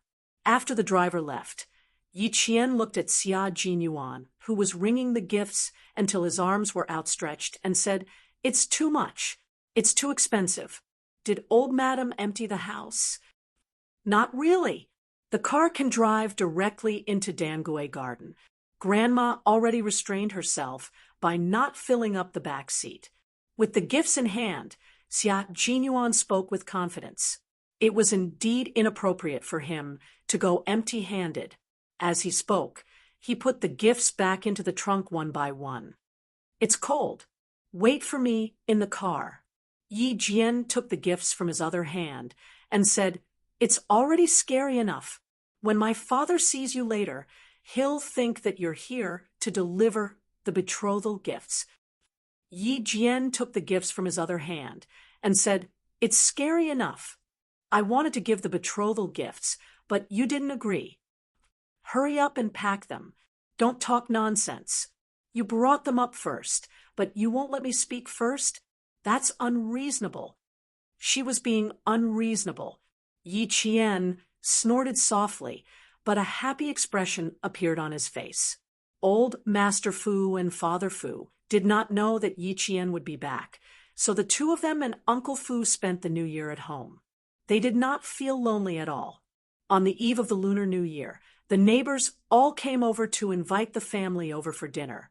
On the first day of the Lunar New Year, there were even more neighbors who came to give New Year's greetings. There were also scientists from the Aviation Institute and old Master Fu's former students. The house was very lively. Today was the third day of the Lunar New Year, which was also the old Madam's birthday. Everyone knew that the old master would not receive guests on this day. After 2 lively days, the old master and Father Fu ate a bowl of vegetarian noodles and went to the chess room to play chess. The third day of the Lunar New Year passed quietly. It was already 9 o'clock in the evening. The butler, Uncle Fu, was preparing Chinese medicine for the old master to wash his feet. It was used to disperse the cold and dampness so that the old master could sleep better at night. Since it was winter, the old master's legs always hurt. Medicine was not effective, but soaking his feet in Chinese medicine could alleviate some of the pain. Even the herbs were pure wild. They were effective and long-lasting. Only then did the old master feel less pain at night. The medicine was poured into a wooden basin and covered with a thick cotton towel. Uncle Fu wiped his hands and prepared to go to the chess room to ask the old master to come out. At this moment, the doorbell rang. Ever since he moved into Dangui Garden, no guests came to give New Year's greetings on the third day of the Lunar New Year.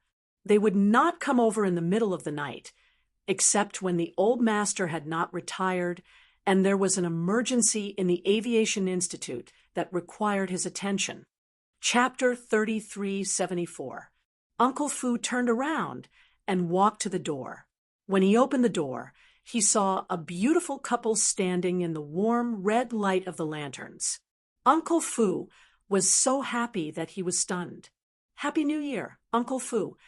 Yi Qian and Xia Jinyuan smiled and said at the same time, Uncle Fu had taken care of the old master for more than 20 years and was Yi Qian's elder, so he deserved their respectful greetings. The two of them spoke at the same time, which made Uncle Fu come back to his senses. He said excitedly, "Happy New Year! Happy New Year! You two are even better." Then he raised his voice and shouted into the house, "Senior officer, Yuxing, our little princess is back. Our little princess is back. Our princess is back." Yi Qian, who was about to step into the house, almost sprained his ankle. "Princess!" Lieutenant Colonel Xia, who was quick to react, held his frightened girlfriend and said in a low voice, "She is indeed the princess, and also the little princess in my heart."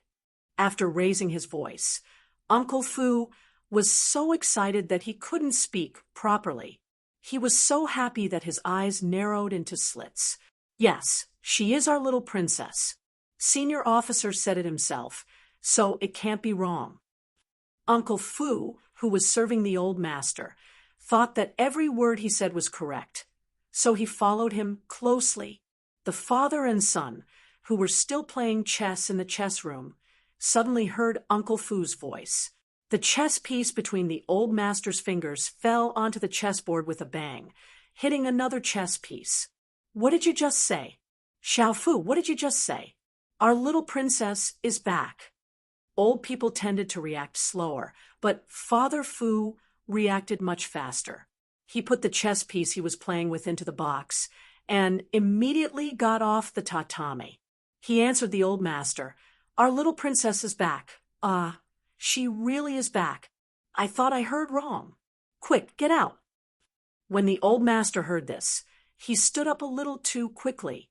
Father Fu, who had just taken off his shoes, leaned over to support the old master, who was obviously swaying. "Slow down. She is already back. Are you still afraid that she will run away?" "I'm not afraid that she will run away. The military academy is on break, but I didn't see her come back.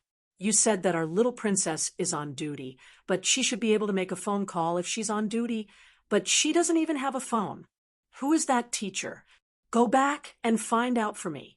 I must call him and tell him. When you're on duty in the army, you can still call home together on New Year's Eve. Why can't you do it in front of our little princess? Do you think that our little princess is shy, kind, and easy to bully? Humph, you have to find out which teacher it is. I have to make a phone call and tell him." Mr. Fu, who was holding on to him, did not know whether to laugh or cry when it came to the wise old man's treatment of his own granddaughter. "Dad, I haven't been home for the New Year for 3 or 4 years in a row, and I haven't called home at all. I've never heard you complain like this, and you even blame the leaders for being unreasonable. Why is it that when you're in front of Jian, you're like a child and a little unreasonable?"